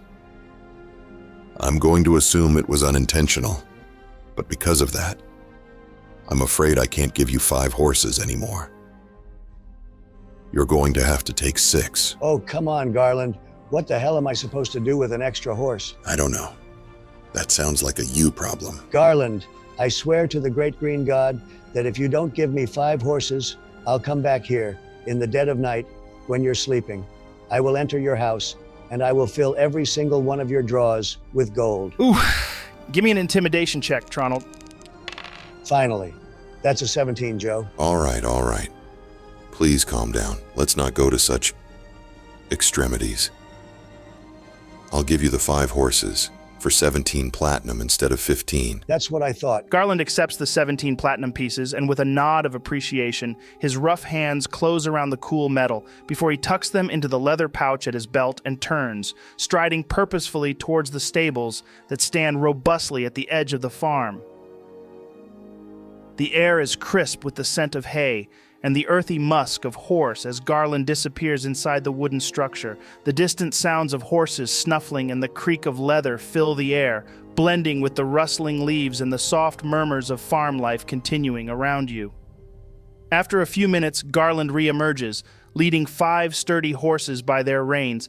Each horse is fully saddled and equipped with saddlebags, ready for a long journey.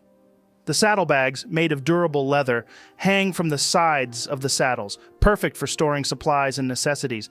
Garland has chosen horses that look well-fed and well-groomed, their coats shiny and their eyes bright. These should serve you well. They're strong and steady, bred to endure the long hauls across these lands. Should get you to your destination faster and with less wear on your boots. Once again, thank you all for everything. All right then, Joe. We mount up before kicking off. I want to put Pepe on my horse's head. You know, give him a good view. Let his cheeks feel the breeze as we ride. But I want to make sure he's secure. I don't want any incidents. Saxy gives the signal, and one by one, each member of your group hoists themselves up into the saddle. The sturdy horses, freshly equipped and ready, shift slightly under their new burdens, hooves stamping softly against the packed earth of Clearbrook Farm. Raarh, with a gentle touch, places Pepe, his pet frog, atop the broad head of his horse, ensuring the small creature is secure and comfortable. With a final nod to Garland and a heartfelt wave goodbye, you all kick off. The horses respond eagerly, their strides picking up as they move away from the safety and familiarity of the farm. Raarh's horse takes the lead, and as the group gains speed, the wind begins to whip past, fluttering through your clothes and pressing against Pepe's jowls, causing them to comically flap in the breeze. The scenery around you blurs into a tapestry of vibrant greens and browns as you leave the farm behind. The path ahead winds through rolling fields dotted with wildflowers that sway in the gentle breeze. Beyond, the landscape shifts to thicker woods, the trees standing tall and proud, their leaves whispering secrets of the land. Your horse's hooves beat a steady rhythm on the soft earth, harmonizing with the natural sounds of the countryside. Birds chirp overhead, and somewhere in the distance, a river murmurs its timeless song. Ha! You really showed him, Tronald. Thought he could get you down to a cheaper price, didn't he? Well, look who's laughing now. Him? No, Saxy. Us. You'll have to explain the logic behind that one to me at some point, buddy. I mean, it's not too difficult to understand. I was confused at first, but now it all makes sense. I guess when it comes to reverse bartering, you've either got it or you don't, and, well, Saxy, it seems like you do not. Yeah, exactly. It's not something one can be taught. It's an innate skill, as natural to me and Tronald as the color of our eyes. It's at this point you begin to hear strange noises coming from the saddlebags on the horses. Is that a fucking chicken? No, it's a Cocker Spaniel. That's a strange sounding cocker. I slow my horse to a stop, Joe. I want to look inside these bags. What the hell is going on? Tronald, you pull gently on the reins, signaling your horse to slow and then stop before dismounting. Approaching the source of the noise, you unfasten the straps of the saddlebags with cautious hands, the clucking growing louder and more insistent as you do so. Finally, you open the flap of the bag, and to everyone's surprise, a chicken hops out onto the ground, looking up at you with a curious, beady gaze. Attached to the chicken's leg is a small rolled-up note. You carefully untie and unfold it, revealing the handwritten message. I win. It seems as though you thought you could intimidate me into giving you a higher price.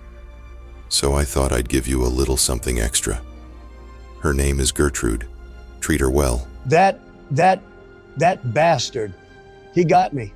I swear I have a right mind to turn this horse around and deliver him a drive-by platinum piece to the forehead. Or just let Raarh eat it. Looks like meat's back on the menu, boys! Huh? You want to eat her? I'd have thought you'd have just added the chicken to your collection of pets. No. God, please, no. Green God, please, yes! I like that idea, mate. I shall keep Gertrude. Damn. Are you going to talk to that one too? Nah, she's probably feeling a little nervous. You know, strange place, strange people, bald dude asking questions. I think I'll leave it for a little bit, let her settle in. Then I'll approach her when the time is right. Dude, it's a goddamn chicken.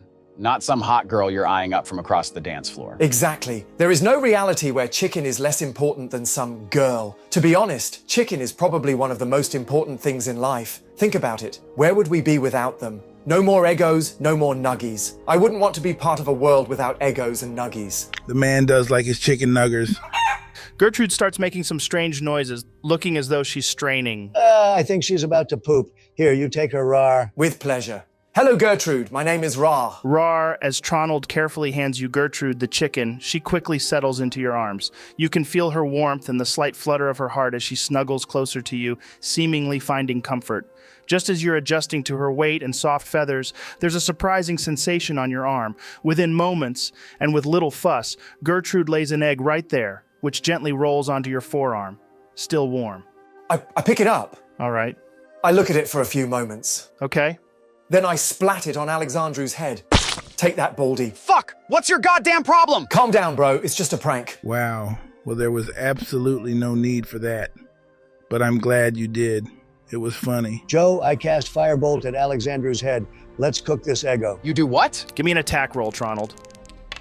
That's a 19 to hit. Tronald, you step back and begin to conjure your spell. Your hands flicker with a growing light as you summon a small, crackling mote of fire. With a dramatic flourish, you release the mote, which zips through the air like a fiery comet aimed directly at Alexandrew's egg-drenched head. The impact is immediate and spectacular. The egg explodes in a spectacular burst, scattering partially cooked whites and yolk in all directions. The heat is intense but brief, and when the smoke clears, Alexandrew stands there stunned with his eyebrows singed clean off. Ha! You look like the egg now. I swear to God, you can all go fuck. Eggman! Can you guys leave Eggman alone?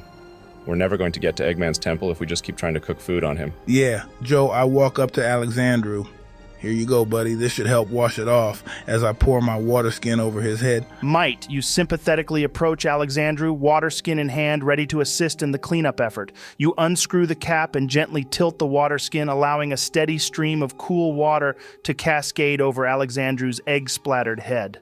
However, despite Might's best intentions, the water seems to do little more than make the mess wetter, drenching Alexandrew in the process. The egg whites and yolk, partially fried onto Alexandrew's skin by Tronald's cooking attempt, cling stubbornly to his scalp. Like scrambled eggs stubbornly stuck to a cup that's just come out of the microwave, the bits of egg refuse to wash away, instead becoming a gooey, stubborn mess that adheres even more firmly. On the bright side, at least it's cooled the burn down. Great. Now I'm not only piss wet through, but I still have egg stuck all over me. Can we just get back on the horses and get a move on, guys? I'm not going anywhere with him looking like that. I mean, it's pretty embarrassing. Plus, nobody will take us seriously if they see us. Alexandrew, sort yourself out. Clean yourself up. Stop wasting time. We have a long journey ahead of us. What? But fuck all of you. Well, that's not very nice, Baldy. You're not very nice. Bitch, I'm adorable. Right. Well, you guys stay here if you want. Enjoy your time with the sun, the chicken, the frog, and each other. I'm making my way back with Alexandrew. Come on, man. With pleasure, Saxy. Ha. Well, looks like we better mount up, Raarh. They'd probably be slaughtered by some CR level 1 bandits or something if we weren't there to protect them. This is true. Let's go. All right. I mount. And I ride. After a long and arduous journey on horseback, with each mile stretching out endlessly beneath the steady beat of hooves, you all begin to feel the toll of the ride. The once gentle lope of the horses now sends a jarring reminder through your bodies, aching muscles and sore backs bearing witness to the lengthy travel. Laughter and conversation have long since given way to a weary silence, punctuated only by the occasional shift in the saddle as each of you tries to find a less painful sitting position. As the sun starts its descent, the familiar outline of Alexandrew's temple comes into view. You urge your tired steeds forward, their pace quickening with the promise of rest as you draw nearer. Approaching the temple, you are greeted by the large, imposing wooden gates that mark the entrance. The gates stand closed, their heavy timbers a barrier to the peace and sanctuary that lies within. As your group comes to a halt in front of the gates, the sounds of your horses panting and the creak of leather are the only noises in the quiet of the approaching night. So Alexandrew, Eggman, do you fancy announcing our arrival so we can get inside? The only thing I'm about to announce is for them to attack on sight. Well, that's just silly. We all know that wouldn't work. They believe in the way of peace after all. Silly Eggman. Guys, we're back. Can you open the gates already? Alexandrew's voice breaks through the stillness, echoing off the temple walls, stirring birds from their roosts and drawing the attention of unseen watchers behind the gates. For a few tense moments, there's no response. Then, gradually, a deep groaning sound fills the air. The heavy wooden gates begin to creak and shudder as they slowly swing open. The massive doors part reluctantly, revealing the familiar courtyard of the temple beyond. Alexandrew, as you begin to lead the group through the widening gap, your eyes scan the interior. You don't see Master Shenzhou. Instead, the courtyard is lined with the faces of other monks. Their expressions are uniformly solemn, the usual peaceful aura of the temple seemingly overshadowed by whatever news or events have transpired in your absence. Where's Master Shenzhou? Is he okay? He hasn't passed, has he? The gathered monks part slightly to allow one of the elders to step forward. You recognize him as Master Liang. He approaches you, Alexandrew, placing a reassuring hand on your shoulder.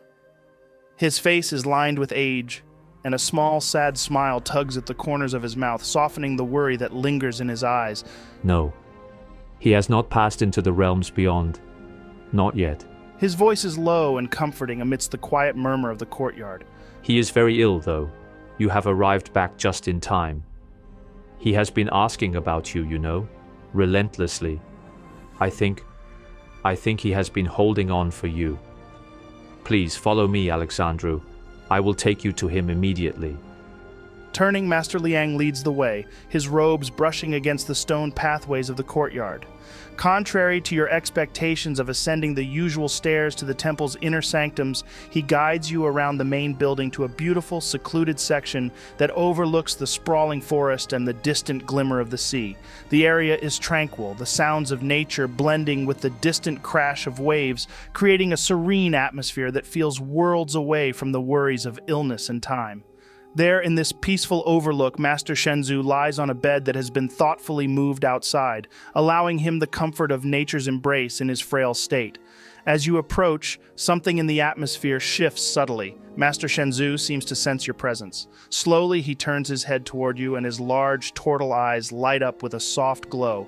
A gentle smile spreads across his face, transforming his features with a warmth that radiates a quiet strength despite his evident weakness. Master, Father, You look great. I'm sorry I've been away for so long, but we did it. We will no longer face the threat of a goblin attack. And we managed to do it peacefully. Ah, dear Alexandrew, how the very air shifts with grace upon your return. The sight of you, my child, kindles a joy that lightens the heart of this old man. You have journeyed far and returned with wisdom's glow, and for that, you have swelled my heart with pride. However, I must ponder a curious sight. Why do I behold traces of egg upon your brow? Has the simple art of eating eluded you in your time away from our hallowed grounds? Remember, even in the humble act of dining, there lies a lesson to be learned about harmony and intent. No, I wasn't trying to eat it. Raarh over there splatted it on my head out of nowhere. Ah, did he now?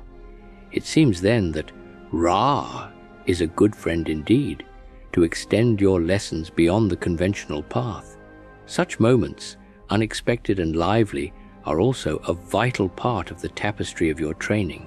They teach us adaptability and the importance of maintaining composure under surprise, hallmarks of a true master. But, my dear Alexandrew, as we share this light-hearted moment, I must confide in you a more solemn truth. The hour approaches for me to embark on a profound journey, the journey into the great beyond. My spirit feels an ever-growing lightness, a gentle lifting, as if the very essence of my being is preparing to ascend to the ethereal realms. This inevitable parting, though bittersweet, is as natural as the cycle of the seasons or the ebb and flow of the tides. Reflect on this, my dear pupil. Let not sorrow cloud your heart, for in every ending there is the whisper of a new beginning.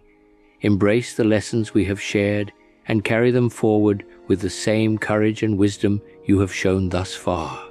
Remember, the true strength of your spirit is not measured by how you wield power, but by how you respond to the impermanence of life with grace and dignity. No, please, not yet. Tronald, please, do something. Joe, I walk over to Alexandrew, putting my arm around him and pulling him in closely. I'm so sorry, Alexandrew. There's nothing I can do. You have made him proud, and pride in one's son is the greatest accomplishment a father could ever hope to achieve. It's at this point Master Shenzhou extends a hand towards you, Alexandrew, as he struggles to get off the bed, attempting to stand up. I help him, Joe, gripping him tightly. He releases your hand and moves toward the low wall, each step measured and serene. He climbs, ascending gently. There, perched upon the wall, a beacon of wisdom, illuminated softly by the tender glow of the newly risen moon, he lets go of his staff, allowing it to fall to your feet. I kneel down, picking it up softly. I stay kneeled, watching him, as a tear rolls down my cheek. Oh, Alexandrew, how your journey unfolds fills my heart with profound pride. Once a boy who harbored such disdain for the world has blossomed into a man whose heart brims with love, an evolution that stirs the deepest joy within me. It was on a night very similar to this, with the moon casting its serene light upon us, that destiny guided you to my side. Your father, a man of great selflessness, was much like you are now, concerned not with himself, but wholly with your well-being.